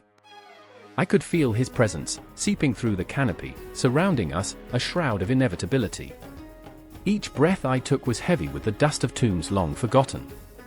Beneath the weight of that history, I felt small, a mere speck in the cosmos, a fleeting moment in the vastness of time. "Karima!" I lunged forward, my hands grasping for her, fingers brushing against the cool skin of her arm. But she was slipping away, fading into the shadows, and I was powerless to pull her back. "I won't let them take you. I promise." My voice was raw, filled with a desperation that clawed at my insides, but the darkness grew thick, wrapping around her like a serpent. And then I saw them, jackals, their eyes gleaming with hunger, their forms shifting in the moonlight. They were the guardians of the threshold, the sacred keepers of the dead. I remembered the elders, how they had painted their bodies with soot and ash, how they had called upon the spirits for guidance, for strength. But their chants were lost now, drowned in the chaos of the modern world that had forgotten the old ways. "Anubis!" My voice trembled, a prayer spat into the void, "Take me instead. Spare her." The words felt hollow, a mere echo of the desperation thrumming within me. I was ready to barter my soul for hers, to stand before the ancient god and plead for mercy. If only he would listen. If only he cared. The shadows shifted, swirling like a tempest, and for a heart-stopping moment, I thought I saw him, Anubis, looming tall and imposing, his jackal head tilted in curiosity. Did he find amusement in our suffering? Did he revel in the agony of our choices? The thought sent a shiver down my spine, a visceral fear that clawed at the very fabric of my being. "Karima!" I screamed, the sound tearing from my throat. The jackals moved closer, their forms undulating, their breath hot against my skin. I could feel their hunger, an insatiable void that mirrored my own desperation. I had to choose. I had to act. But what could I offer them? My sanity? My life? Would it be enough? "Please?" I begged, tears streaming down my face. My heart raced against the impending doom, a clock ticking down to oblivion. I'll do anything. And in that moment, I felt the weight of my family's legacy, the burden of their faith, the shadows of their beliefs wrapping around me like a shroud. I was not just fighting for my sister, I was battling the ghosts of our ancestors, their expectations, their sacrifices. In the frenzy, a memory flashed, a long-forgotten night by the fire, the stories spilling from elder lips, tales of jackals that led the dead to the afterlife, guardians that balanced the scales. The air had been thick with smoke and sorrow, the flickering flames casting eerie shadows on the walls. We had laughed then, the absurdity of it all, their insistence on rituals that seemed irrelevant in the light of day. But now, as the jackals closed in, I could feel their presence brushing against my skin, a tingling sensation that spoke of the ancient and the eternal. I was trapped in this moment, a spiraling vortex of fear and belief, watching as Karima's light dimmed, the shadows swallowing her whole. Anubis! I called out again, my voice breaking, a final wail of defiance against the dark. Help us! But the night responded only with silence, a deep, unyielding void that echoed with my despair. The jackals circled, their eyes glimmering with something ancient and powerful, as if they held the secrets of the universe within their gaze. My heart pounded, the world narrowing into that singular moment of choice. I could feel the tide shift, the weight of fate pressing down, and I knew, without knowing how, I was no longer just a bystander. I was part of the ritual, drawn into the web of history, where life and death intertwined and the boundaries blurred. In that darkness, I understood. This was not just about my sister, it was about all of us, our choices, our beliefs, our fears. The fear that clung to the edges of the night was a mirror, reflecting back the rawness of our humanity. And as I faced the jackals, I felt the pulse of something greater, something that bound us to every soul that had ever lived and died under the watchful gaze of Anubis. The confrontation loomed heavy, pregnant with questions that spiraled through my mind like smoke. What did it mean to live? To sacrifice? To love? Each heartbeat echoed, reverberating through the stillness, a reminder of the fragility of existence, the thin veil that separated the living from the dead. And there, in that moment of intense clarity, I realized I was not lost, I was awakening, standing at the precipice of belief, the very essence of our ancestral worship threading through my veins. The air was thick, suffocating like a shroud pulled too tight, each breath a whisper of impending doom.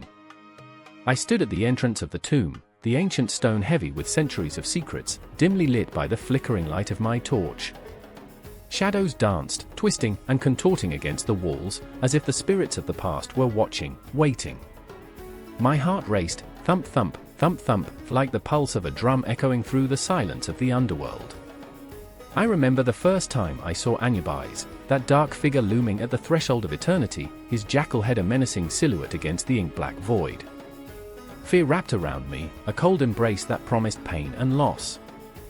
I remember his eyes, glowing embers in the night, piercing through the gloom, a reminder that death was not an end, but a passage, a doorway to something both terrifying and profound. Beside me stood Sarah, a fierce determination flickering in her hazel eyes. "We have to find him," she breathed, her voice barely above a whisper, trembling with the weight of our mission. Her fingers clutched an amulet, a relic from her father, who had vanished under similar circumstances. The amulet swung gently, a pendulum of hope and despair, swinging between her memories of laughter and the haunting silence of loss. I could see the ghosts of her past swirling around her, a storm of unresolved grief that threatened to consume her, to pull her into the very depths we sought to escape. Then there was Malik, his presence a fortress against the encroaching darkness. He had always been the rational one, the voice of reason in our tangled web of fears. Yet now, as he stared into the abyss with a heavy heart, I sensed the cracks forming in his facade. "Anubis will protect us," he said, but his voice faltered, the conviction wavering like a candle in the wind, flickering and dimming. I could see the fear etched into his brow, a man wrestling with his own doubts, terrified that the protector of the dead would become our executioner. In that moment, time stretched, fragmented. I remembered whispers from childhood, fables of Anubis, the great guardian with a heart as heavy as the judgment scales he held. They said he devoured the souls of the unworthy, his maw a gaping chasm ready to swallow the light from the good. but I also remembered the warmth of his embrace, the way he guided the lost through the labyrinth of the afterlife, his touch a soft caress against the harsh reality of mortality. But here, in the tomb, shadows loomed larger, and fear gnawed at our resolve. The air crackled with a palpable tension, a breeze slithering through the cracks, whispering secrets of what lay ahead. The walls felt alive, their hieroglyphs shifting under the weight of our presence, warning us of the fate that awaited the unprepared. "Are we truly ready?" I whispered, my voice quaking with the enormity of our task. Sarah turned to me, her expression fierce but vulnerable, a tempest of emotion swirling in her eyes. "I have to find him," she insisted, her voice a battle cry. "For my father. For me." I could see the flicker of desperation in her gaze, a raw wound that had yet to heal, a need for closure that threatened to consume her soul. As we descended further, our footsteps echoed against the stone, a rhythmic reminder of our heartbeat, an ominous metronome of fate. Each step drew us closer to the heart of the tomb, an unseen weight bearing down upon us, pressing against our chests. I could almost hear the whispers of those who had walked this path before, a chorus of the lost, urging us onward, warning us of what lay ahead. "Do you hear that?" Malik's voice cut through the stillness, a spark of alarm. I strained to listen, my breath caught in my throat. A low rumble, like the growl of a beast awakening, vibrated through the stone. The shadows deepened, coiling around us, and I felt the chill of dread creep into my bones. Anubis was stirring. With a sudden rush, the air shifted, thickening with ancient energy. I could feel him, the weight of his presence pressing against us like a storm gathering in the night sky, ready to unleash its fury.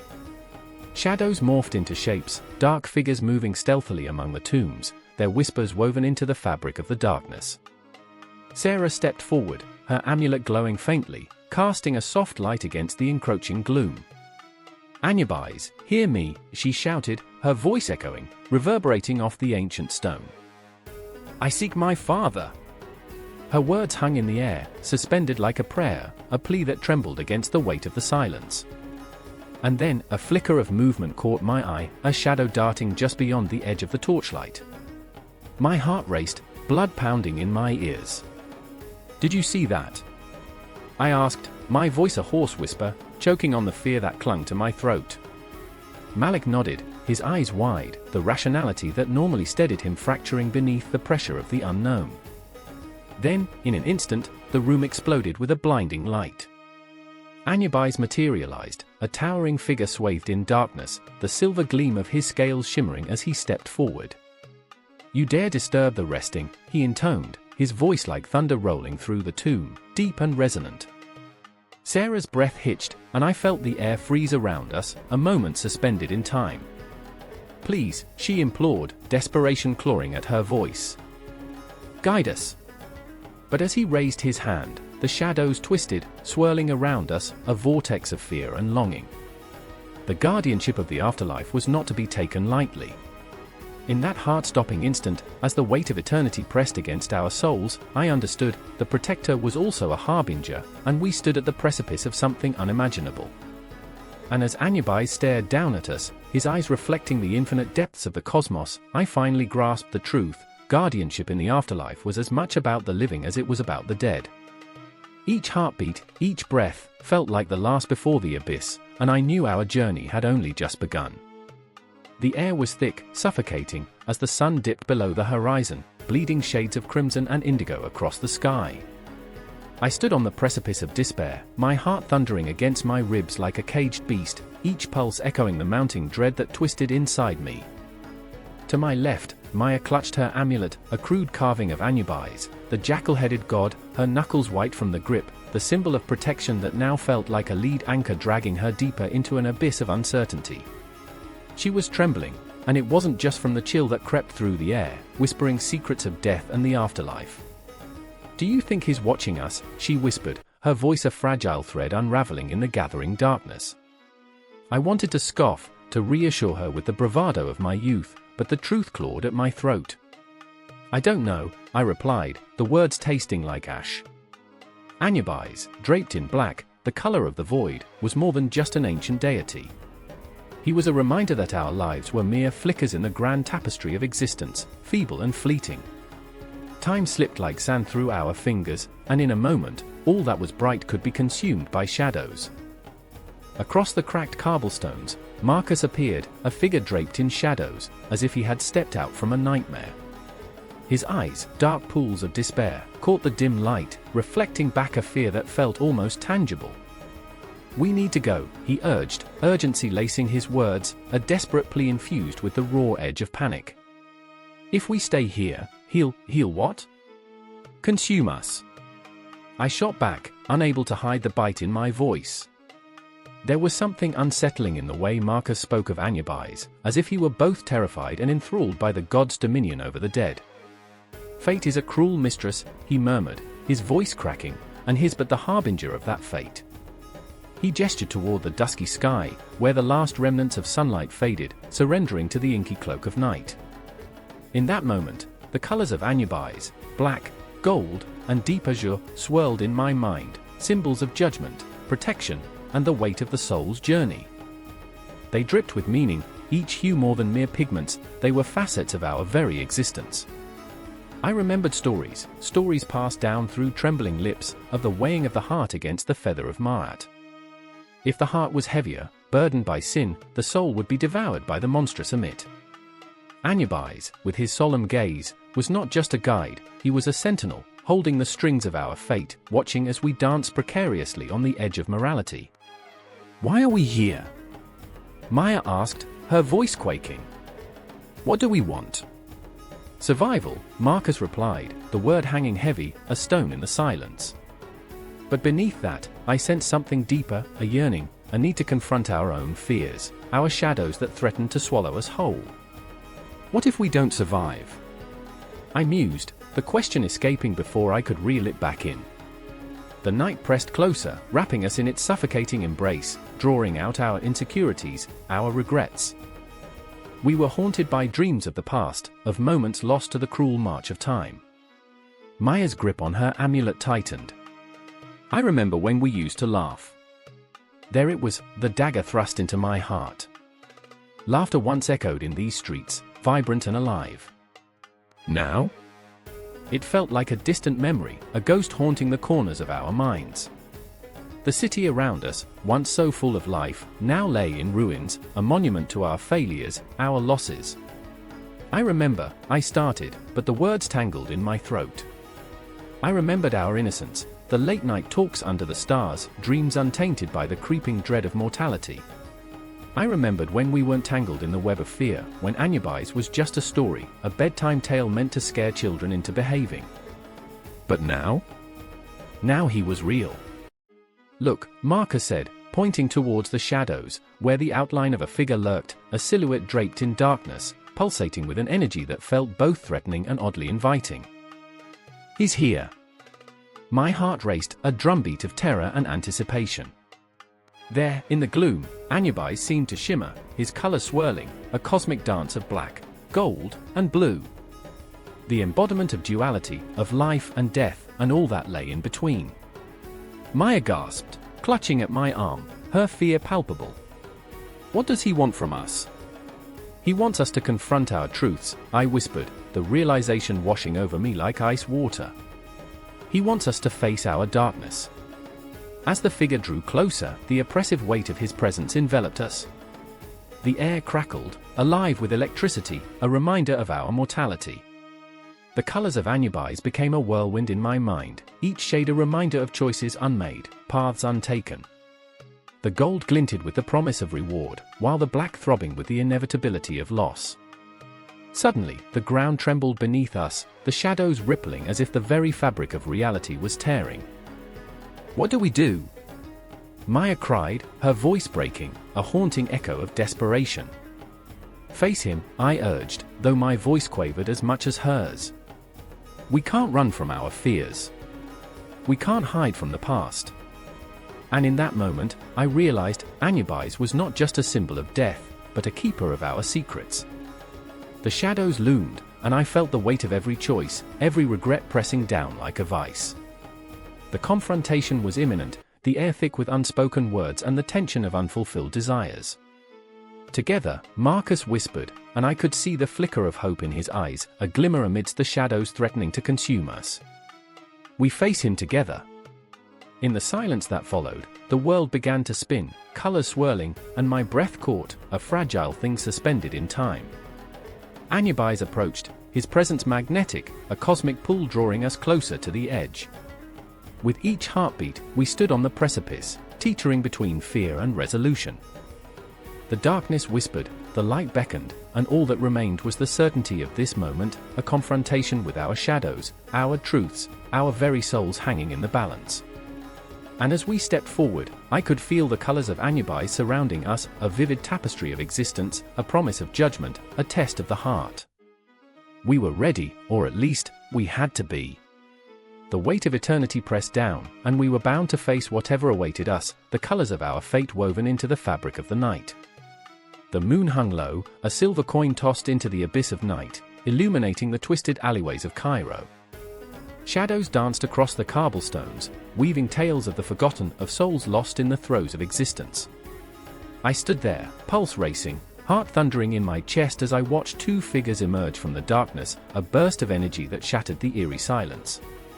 A woman, fierce and unyielding, her hair like a tempest, crackled with electricity. She was Amina, a modern-day embodiment of Isis, her presence commanding respect yet tinged with a restless yearning that pulled at my very core. Next to her, a man with the ghost of a smile, Omar, whose laughter echoed in the spaces between us. But tonight, that laughter was smothered by the weight of his own expectations, a mask he wore too tightly, cracked yet exquisite. "Why can't you just be who you are?" Amina's voice, sharp yet tender, cut through the stillness like a blade. It hung in the air, heavy with the scent of desperation, a longing for truth amidst a world that often suffocated it. Omar's gaze faltered, eyes clouded with uncertainty. "Who am I?" he murmured, the question spiraling into the night, as if the universe itself might answer. His masculinity felt like a wall, one he had built brick by brick, each one heavy with tradition and fear. But there was a flicker behind those deep-set eyes, a spark of vulnerability that begged for release. "I remember my father," he said suddenly, voice trembling. "He taught me to be strong, to be a man. But every time I looked in the mirror, I felt like a stranger." The words poured out, raw and unfiltered, breaking the dam of his silence. "What if strength looks different? What if I'm not what they want me to be?" Amina took a step closer, shadows merging like a tapestry woven from their fears. "Then let's find out." Her challenge hung in the air, a thread pulled taut, vibrating with the energy of unspoken dreams. The cosmos seemed to lean in, watching, waiting. I could feel the tension crackle between them, a storm brewing on the horizon where their worlds collided, masculinity and femininity, each carrying the weight of centuries, yet desperate for understanding, for acceptance. Amina was the embodiment of the moon's light, soft and nurturing yet capable of fierce rage. She had tasted betrayal, the sting of lost love, and emerged unbroken, yet each scar told a story, whispered secrets of her past that echoed in her heart.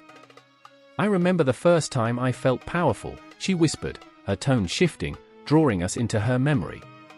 "I was 12, standing in the mirror, defiantly cutting my hair.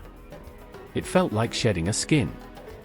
I was terrified but exhilarated because I finally owned my reflection." Omar swallowed hard, his heart thumping in his throat. He looked at her, his vulnerability exposed, feeling the weight of expectation pressing down like a heavy cloak. "But what if I don't want to be powerful? What if all I want is to be free?" The admission hung in the air, an offering of truth that felt both terrifying and liberating. The night wrapped around us, thick and suffocating, yet alive with the pulse of ancient rhythms. We were all standing on the edge, staring into an abyss of societal constructs, of norms that felt as heavy as the stones beneath our feet. Amina's hand reached out, brushing against his arm, electric, igniting something unnameable within him. "Freedom is terrifying, Omar. But it's also beautiful." As the moon slipped behind a cloud, shadows deepened, wrapping us in a cloak of uncertainty. In that moment, it felt as if the universe held its breath, waiting for the inevitable explosion that would shatter the silence. "I can't break away from their expectations," he confessed, his voice cracking, "their whispers follow me like ghosts." I remember feeling those whispers too, Amina replied, her words a salve, warm and healing. But we are not their shadows. We are more than what they project onto us. You have to find your own light. With each syllable she spoke, the world around us twisted, morphing into something vibrant and alive. The air was thick with the scent of jasmine, intoxicating and sweet, but it was laced with the bitterness of unfulfilled dreams. I could taste that bitterness on my tongue, and it cut deeper than any blade. Omar took a step back, the shadows flickering, revealing the uncertainty that loomed in his eyes. What if I scare myself? Then let fear be the spark that ignites your journey, Amina urged, her voice a fierce whisper. You are not alone in this. We'll walk through the darkness together. In that flicker of vulnerability, I felt my heart race, caught in the magnetic pull between them. The air crackled with tension, both exhilarating and terrifying, as if the cosmos itself was about to unleash its fury. I could see it in Amina's eyes, the determination to challenge the very essence of existence, to break the mold of what it meant to be a man or a woman, to dance in the space where those identities blurred. Let them see us, she said, her voice a battle cry, a challenge to the very fabric of their society. Let them see who we truly are. And in that moment, the veil lifted, the shadows receded, revealing the brilliance of their intertwined destinies. Fear morphed into something electric, something alive. The city pulsed beyond the alley, a heart beating with the rhythm of 1,000 dreams, hopes, and fears. I could almost hear the whispers of the past colliding with the present, begging for recognition. Our breaths mingled in the night air, fragile yet powerful, as if the universe had conspired to draw us toward this moment of reckoning. Time warped, stretched, then snapped back, each heartbeat echoed like a drum, amplifying the gravity of their choices. In that dizzying space, we all stood on the precipice of something grand, something terrifying and beautiful. As I watched them, I felt the world shift, the tapestry of their lives entwining in a way that held the promise of transformation. The moon, now fully unveiled, cast its haunting glow upon us, illuminating the path forward. In that breathless silence, I realized, this was not just a moment of confrontation, it was the beginning of a revolution, a collision of identity, a dance of souls striving for liberation amidst the shadows of the past. And as I stood there, heart pounding, I knew the journey was far from over. It had only just begun. The shadows flickered against the cold stone walls, twisting, coiling like whispers shared in the dead of night. Outside, the world continued its mundane rotation, oblivious to the horror encased within. I stood at the threshold of the ancient tomb, heart pounding a frantic rhythm, the air thick with an unspeakable tension. The sacred silence was punctuated only by the distant echo of a bird, an omen, perhaps, its cry hanging in the air like a shrouded curse, trailing into the darkness. And there, through the oppressive stillness, I felt her presence. Myra, my sister, her eyes wide and glazed, trapped in a limbo between the living and the dead. Her fingers brushed against the cool stone, searching for something unattainable, and my heart cracked at the sight of her desperation.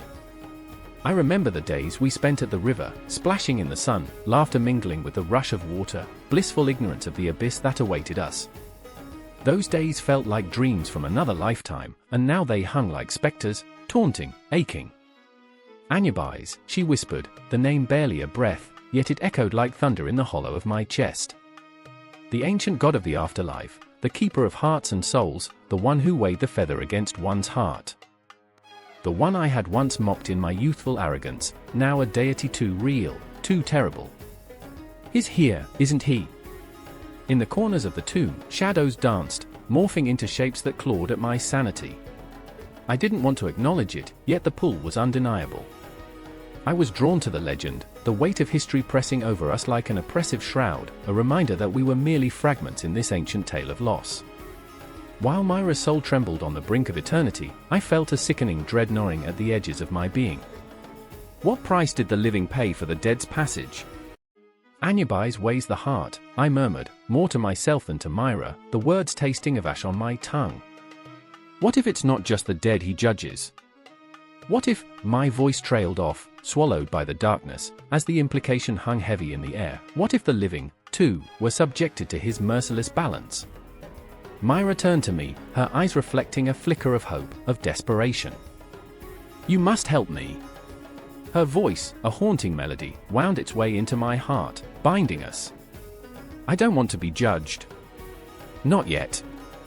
I can't bear the thought. The rawness of her plea sent shivers down my spine. I was acutely aware of the fragility of our shared moments, the ephemeral nature of life. But how could I help her? I felt the weight of my own heart, an anchor dragging me into the abyss. I was flawed, a mosaic of mistakes and regrets, a being unworthy of guiding her through the judgment of the gods. I remember the night I chose myself over her, how the laughter had faded and the warmth of the sun had dimmed. I gripped her shoulders, searching her eyes for any semblance of the sister I once knew, the one who chased the stars while I languished beneath a blanket of earthly woes. I remember the stories, Myra, I said, my voice trembling. I remember how the dead are led by Anubis, how they traverse the hall of two truths. They must face their sins. But what of the living, she countered, the urgency in her voice rising. What of us who linger, tethered to this world by threads of memory and grief? The shadows around us twisted more violently, as if in answer, as though the cosmos itself cowered at our struggle. I sensed a presence, a figure emerging from the folds of darkness, the silhouette of Anubis, his jackal head glinting with a chilling light. I felt my breath hitch, 1,000 questions tumbling in my mind like errant leaves caught in a storm. Do you fear the judgment? He intoned, his voice a deep rumble that resonated through the stone, vibrating in my bones. Or do you fear the truth? The weight of his gaze pressed down, and I faltered.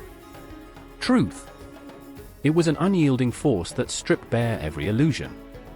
My past, my failures, everything I had buried became a living nightmare, clawing at my heart. Anubis stood as the arbiter of souls, yet I understood, in that terrifying moment, he was also the keeper of my own. Myra looked at me, a heart-wrenching blend of hope and despair. Will you stand with me?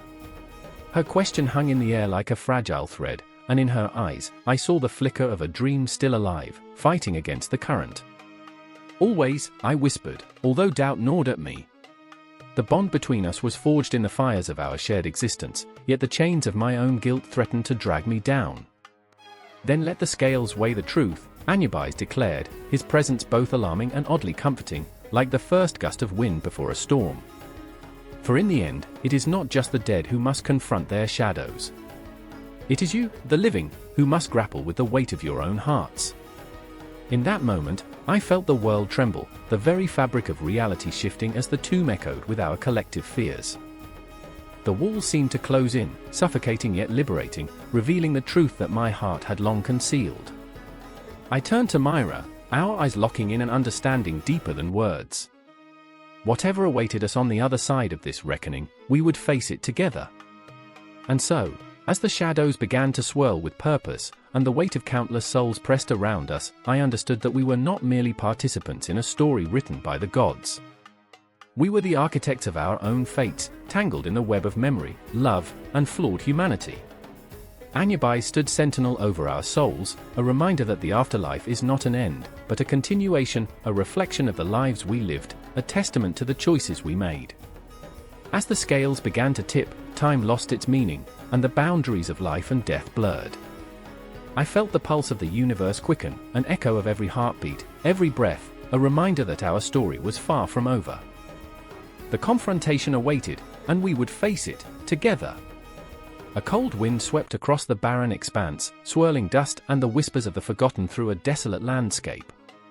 Here, in this liminal space between worlds, stood Anubis, the dark and enigmatic deity, his figure looming like a shadow carved from the night itself. I felt my pulse quicken, heart hammering in a rhythm that mirrored the thud of my own thoughts. The air crackled with an electric tension, an anticipation that gnawed at my insides. I was not just a spectator, I was ensnared, caught in a moment where the living met the echoes of the dead. Before me, two souls floated, flickering visions of life and regret. One was a woman named Miriam, her face etched with lines that told stories of love, betrayal, and the weight of unfulfilled dreams. Her heart pulsed like a drum, heavy with the memories of a life half-lived. Beside her, an old man, Simon, whose weathered skin told tales of laughter and loss, stood trembling, a ghost of the man he once was. I could almost feel the warmth of their breath, the heat of their emotion swirling up against the chill of that space. Anubis, with his jackal head poised and watchful, bore witness to their turmoil. The scales hung before him, ancient and unyielding, gleaming ominously in the dim light. I remember the way the tension coiled in my gut, like a serpent ready to strike. This was no mere reckoning of deeds, it was a dissection of souls, a brutal examination of worth, of what it meant to live and die. "Let the scales reveal the truth," Anubis intoned, his voice a rumbling echo that seemed to vibrate through the very ground beneath us. Miriam's breath caught in her throat, and I could see the flickering shadows of her past dance around her, taunting her with choices made and paths not taken. I remember the way her fingers trembled, an involuntary gesture, yet it spoke volumes of her fear. Simon's eyes darted from the scales to Miriam, a longing laced with desperation. "I should have told you," he whispered, the words slipping from his lips like smoke. "I should have loved you better." The air thickened with the weight of his regret, a palpable thing that pressed against my chest. In that moment, I was no longer merely an observer, I was entwined in their sorrow, a fragile thread woven into the fabric of their existence. Anubis, indifferent to their anguish, readied his scales. The feather of Ma'at rested on one side, light, pure, untainted, and on the other, the heart, heavy with the burdens of a life not lived to its fullest. The silence was deafening. I remember the way time stretched, each second a taut wire, vibrating with the tension of unspoken truths. The scales tipped unevenly as Simon's heart settled into place. The sound resonated, a cold clank that echoed through my bones. "What does it mean?" Miriam's voice was a fragile whisper, tinged with dread. "Your truth will reveal itself," Anubis replied, his gaze unwavering. But he was not the one who would bear the weight of their choices, that burden rested squarely on their shoulders. As the scales flickered, I felt a rush of memories flood in, my own life flashing before my eyes like a broken film reel. I recalled moments filled with joy and laughter, but also the sharp edges of hurt and despair. I remembered the times I had whispered apologies into the night, the weight of guilt pressing on my chest like a leaden anchor. What do we do when faced with our truths? I wondered, but the answer was hidden in the chaos. The scales began to tremble, the feather quivering against the weight of Simon's heart. I felt his fear wrap around me like a cloak, thick and suffocating. His life had been a tapestry of missed opportunities, threads of chance unraveled by indecision. Miriam looked at him, her eyes shimmering with the pain of recognition. "You were never meant to carry it alone," she said, her voice breaking like the dawn after a long night. And there it was, the raw, aching clarity of love. But love is never simple, never pure. It can be heavy, a burden dragging souls down into the depths of despair. I felt the weight of their connection, a tether that both anchored and tore at them. Love should lift you, but here, it threatened to drown. The scales shifted again, the feather soaring in a desperate attempt to balance the heart's turmoil. Anubis leaned closer, his gaze piercing through the fog of confusion. "What you feared most is the truth you must confront," he said, his voice reverberating through the silence. "You cannot hide, your essence demands to be seen." And then, an eruption, a clash of emotions unleashed. Simon let out a wail, raw and guttural, a primal scream that echoed through the void. "I failed you." The words sliced through the air, sharp and unforgiving. "I was afraid." The shadows that clung to him danced violently, as if they were alive, feeding off his despair. Miriam stepped forward, her spirit ignited by the fire of his confession. "But I loved you despite it all," she shouted, her voice lifting like a phoenix rising from ashes. "We were both afraid." The heart of the matter was laid bare between them, a revelation that cut deeper than any blade. In that moment, time stood still, and all that existed was their shared sorrow, a cosmic echo that reverberated through the void. Anubis, inscrutable and eternal, watched as the scales began to tremble once more. I felt the tremors in my own chest, a resonance that connected us all, living and dead alike. The truth was relentless, a tide that couldn't be stemmed. The air crackled with the energy of their unspoken fears, a symphony of regrets and longings, and in that moment, I was reminded of my own battles with truth. The scales finally tipped, and with it came a deafening silence, a hush that wrapped around us like a shroud. What would come next? What awaited them on the other side of this moment? I felt it then, the insatiable pull of eternity, the weight of histories intertwined, a thread woven through the fabric of existence. And so, as their souls quaked in the balance, I was caught in the crossfire of emotion and revelation, a witness to the profound and terrible beauty of humanity's eternal struggle. The confrontation was raw, unyielding, an endless echo of souls wrestling with their truths, leaving me breathless, teetering on the edge of understanding. What does it mean to love? To fail? To live? The questions hung heavy in the air, unspoken yet palpable, waiting for an answer that would never come. I remembered, oh, how I remembered. Each heartbeat was a reminder of the fragility of existence, of the eternal weight of the soul, forever suspended in the cosmic dance of life and death. The air crackles with tension, thick and suffocating, as Marisol stands before the crumbling stone altar, the weight of her ancestors pressing down upon her. The crescent moon hangs high, a cold, watchful eye in the sky, illuminating the jagged edges of the forgotten temple where she seeks the truth. Shadows dance around her, whispering secrets, and she can almost hear the distant howl of wind carrying the voices of those long gone. Anubis, she breathes, her voice trembling, "Are you there?" A chill runs down her spine, a thrilling fear mixed with longing, as if the very essence of the god of the afterlife is lurking just beyond the veil. Elijah, her estranged brother, steps forward, his face a mask of turmoil, eyes darting as he fights the demons of his past. "What are we doing here?" he hisses, the question sharp enough to cut through the night. He has always been the rational one, the skeptic, while Marisol clings to threads of faith like a lifeline. But tonight, beneath the vast tapestry of stars, logic falters, and the pulse of something ancient thrums in the earth beneath their feet. I remember the stories, Eli, her voice breaks, raw and fierce. I remember the way the world felt alive with meaning. But he does not share her reverence. The weight of their shared history hangs heavy between them, a rift carved from years of misunderstanding and grief. Marisol can feel his anger boiling, a tempest just beneath the surface, and she fears this night will either bind them or shatter them completely. "You think an old god is going to save us?"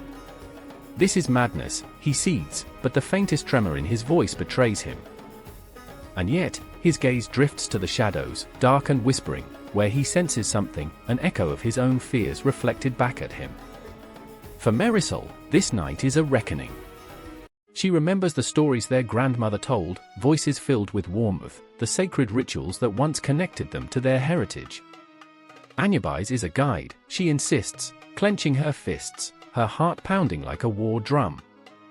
He helps souls find peace, and maybe we need that now. The desperation in her voice hangs in the air, palpable, as if the very stones might absorb her plea. A flicker, a movement in the shadows. The air thickens, and a low growl rumbles through the darkness. Elijah steps back, eyes wide with panic. What was that? His voice cracks, every ounce of skepticism stripped away in an instant. The shadows elongate, twisting like fingers reaching for them, and Marisol's resolve hardens. "It's a sign," she whispers fiercely, "a challenge. Anubis tests us." She reaches for the small altar, her fingers tracing the inscriptions, the ancient glyphs that pulse with a life of their own. The cold stone feels alive, vibrating with energy, and she feels the pull, an invitation into the depths of her own soul. "I remember the warmth of the past," she murmurs, eyes closed, letting the memories wash over her, family gatherings, laughter echoing in sunny rooms, the smell of incense wafting through the air. "I remember," her voice breaks, and she fights back tears. "I remember being whole." Elijah watches her, torn between the boy he once was and the man he has become, filled with regret and anger. "I can't believe in this," he whispers, but the quaver in his voice tells a different story. Shadows flicker, momentarily revealing ghostly figures, lost souls hovering between realms. They reach out with spectral hands, longing, seeking connection. In that moment, he is swept back in time, to the moment their mother died, to the feeling of abandonment, and a part of him desperately wants to believe. If only he could grasp at something solid, something real, something that could erase the pain of loss. The night grows thicker, the air electric, as if the universe holds its breath, waiting. Marisol's heart races, each beat echoing like a drum in the silence. You need to confront your fears, Eli, she urges, voice trembling with urgency. Anubis can guide you. He knows the pain. The shadows writhe around them, deeper than mere darkness, filled with sorrow and longing, and she can feel the weight of countless souls seeking solace. They are aching, yearning, and in that moment, she knows they are not alone. I can't, he whispers, anguish spilling from his lips. I can't face what I've lost. The shadows clutch at him, memories clawing their way to the surface, and Marisol reaches for him, heart pounding with the intensity of their shared grief. You have to, she cries, desperation spilling over like a tide. You are more than your pain. We are more than our scars. The cold wind howls around them, a wailing chorus of ghosts echoing their despair, and the altar pulses with a fierce energy that seems to reach into their very souls. Marisol steps closer, the air thick with the weight of her conviction. Anubis is not just a god of death, he is a god of rebirth, of transformation. Every word is a plea, a lifeline thrown into turbulent waters. We can heal. We can change. Elijah's eyes shimmer with unshed tears, the rage beginning to dissipate, replaced by a flicker of hope that dances like a flame. But what if I can't? He asks, vulnerability cracking through the armor he has worn for so long. What if I'm not strong enough? I remember, she whispers fiercely, I remember how strong we were together. The shadows seem to pull back, the energy shifting, as if the universe itself is echoing her words, a challenge, a promise. Marisol takes a deep breath, the air alive with anticipation, with the electric pulse of possibility. Join me, Eli. Let's call to him together. Under the moonlight, a fragile bond begins to form, a thread woven through time and pain, and as they stand at the precipice of the unknown, the shadows swirl around them. Ghostly whispers fill the air, a cacophony of voices crying for acknowledgement, for understanding. They are not alone anymore, they are connected, as the ancient temple breathes life into their trembling hearts. The night stretches on, filled with tension and the heavy anticipation of what is to come. They stand united, two souls seeking the echoes of the past, the whispers of Anubis, as the air hangs thick with promises and fears, weaving them into the tapestry of their shared fate. The altar glows faintly in the darkness as if responding to their call, and they know, this is just the beginning. The air thickened like the weight of unspoken words, pressing down on the small, dim room. Shadows danced along the walls, flickering with a life of their own, as if each one held secrets too terrible to share. In this moment, beneath the heavy veil of darkness, I stood trembling, heart pounding like a war drum, an echo that twisted and knotted in my chest. The distant wailing of sirens punctured the silence, a haunting reminder that even the living were not free from the grip of death. I remember the way the candles flickered, their flames like the last gasps of breath before the end. I remember the smell, the earthy scent of damp soil mingling with something sweeter, almost like rotting roses. It was a scent that clung to the back of my throat, a noxious reminder of what lay beyond the veil of life. And in that moment, I could feel him, a presence so palpable that it sent shivers racing down my spine. Anubis. The god who walked between worlds, the guide of souls, the keeper of the scales. Then there was Lila, her face pale, eyes wide and wild as if she had just stepped from the pages of a nightmare. She clutched her amulet to her chest, a talisman of protection that felt more like a curse with every passing second. This isn't what we agreed upon, she shouted, her voice trembling, raw. I can't do this. Not now. Her fear was a tangible thing, a creature of its own that wrapped around us, squeezing tighter with every breath. I wanted to reach out, to comfort her, but I was frozen, caught in the web of my own despair. I had dragged her into this mess, and now we were both trapped in a labyrinth of shadows and whispers, racing toward a confrontation we couldn't escape. And then there was Felix, standing in the corner, a ghost of a man. The light played tricks on him, making his features flicker in and out of existence. You're scared, he muttered, almost to himself, as if admitting it would pull the truth from the shadows. I can see it. The way your hands shake. His voice was low, laced with the kind of sadness that could only come from knowing the depths of loss. He was the one who had led us here, seeking answers buried beneath layers of time, layers of death. Anubis knows our fears, he said, almost reverently. He thrives on them. I shivered, the chill of his words creeping along my skin like icy fingers trailing down my spine. What if he's waiting for us? I whispered, and the question hung in the air like smoke, heavy and thick. The flickering shadows seemed to nod in agreement, their silence more deafening than a scream. The walls pressed in around us, the space becoming a coffin filled with the weight of our unspoken truths. Memories flashed through my mind, fragments of long-lost conversations, echoes of laughter that now felt like distant ghosts. I remember my mother's voice, soothing yet fierce, urging me to embrace life even as death loomed like a shadow. But how could I, when every heartbeat reminded me of the inevitability of that dark embrace? Do you think he'll come for us? Lila's voice cut through my thoughts, raw and trembling, and I could see the flicker of hope in her eyes, desperate yet fragile. For a moment, I wanted to believe that Anubis would be a gentle guide, that he would not tear us apart but usher us into the light. But deep down, I felt the darkness shift, a shiver of anticipation filling the air, wrapping around us like a noose. Felix moved closer, his presence a lifeline in the suffocating dark. What if we don't have to face him? He suggested, a spark of rebellion igniting in his gaze. What if we can change our fate? What if we can defy him? The idea was intoxicating, a heady blend of courage and foolishness that made my heart race. Yet, underneath it all, I felt the weight of reality pressing down, heavy, unyielding, reminding me of how easily illusion could shatter. I remember the stories of Anubis, the whispered legends of a deity who judged souls, weighing their hearts against the feather of Maat. But what if the scales were tipped against us? I looked into Lila's eyes and saw not just fear but a reflection of my own doubts, a mirror showing me the truth I dared not voice. As if sensing our struggle, the shadows shifted, swirling like a tempest around us, thrumming with an energy that crackled in the air. He can hear us, I breathed, the words a soft plea, a warning. He's always listening. A shiver ran through me, a pulse that echoed the heartbeat of eternity. We need to confront him, Felix said, and his voice grew stronger, a beacon in the dark. No more running.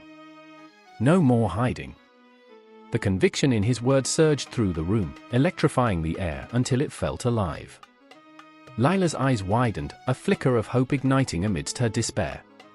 I could see it, a shift, a whisper of courage that began to weave itself among us, binding our fears to something greater. Our breaths became synchronized, a rhythm that pulsed in time with the shadows closing in. The flickering candles began to dim, as if Anubis himself were drawing closer, a phantom ready to claim us. We face him together, I said, fighting the tremor in my voice. We stand united against the darkness. A flicker of defiance ignited in Lila's eyes, and for the first time, I saw her strength emerge from the depths of her fear. Felix nodded, his determination solidifying. We were on the precipice of something vast and ungraspable, a confrontation that would either shatter us or bind us tighter than the chains of death. And then, in that moment, the room fell silent, the darkness pressing in, heavy and suffocating. Anubis was waiting. The air crackled with tension, every heartbeat echoing the inevitable clash between life, death, and the unknown. The line between us and the god blurred, and as I inhaled deeply, I felt the weight of eternity settle around my shoulders, a cloak woven from shadows and whispered fears. This was only the beginning.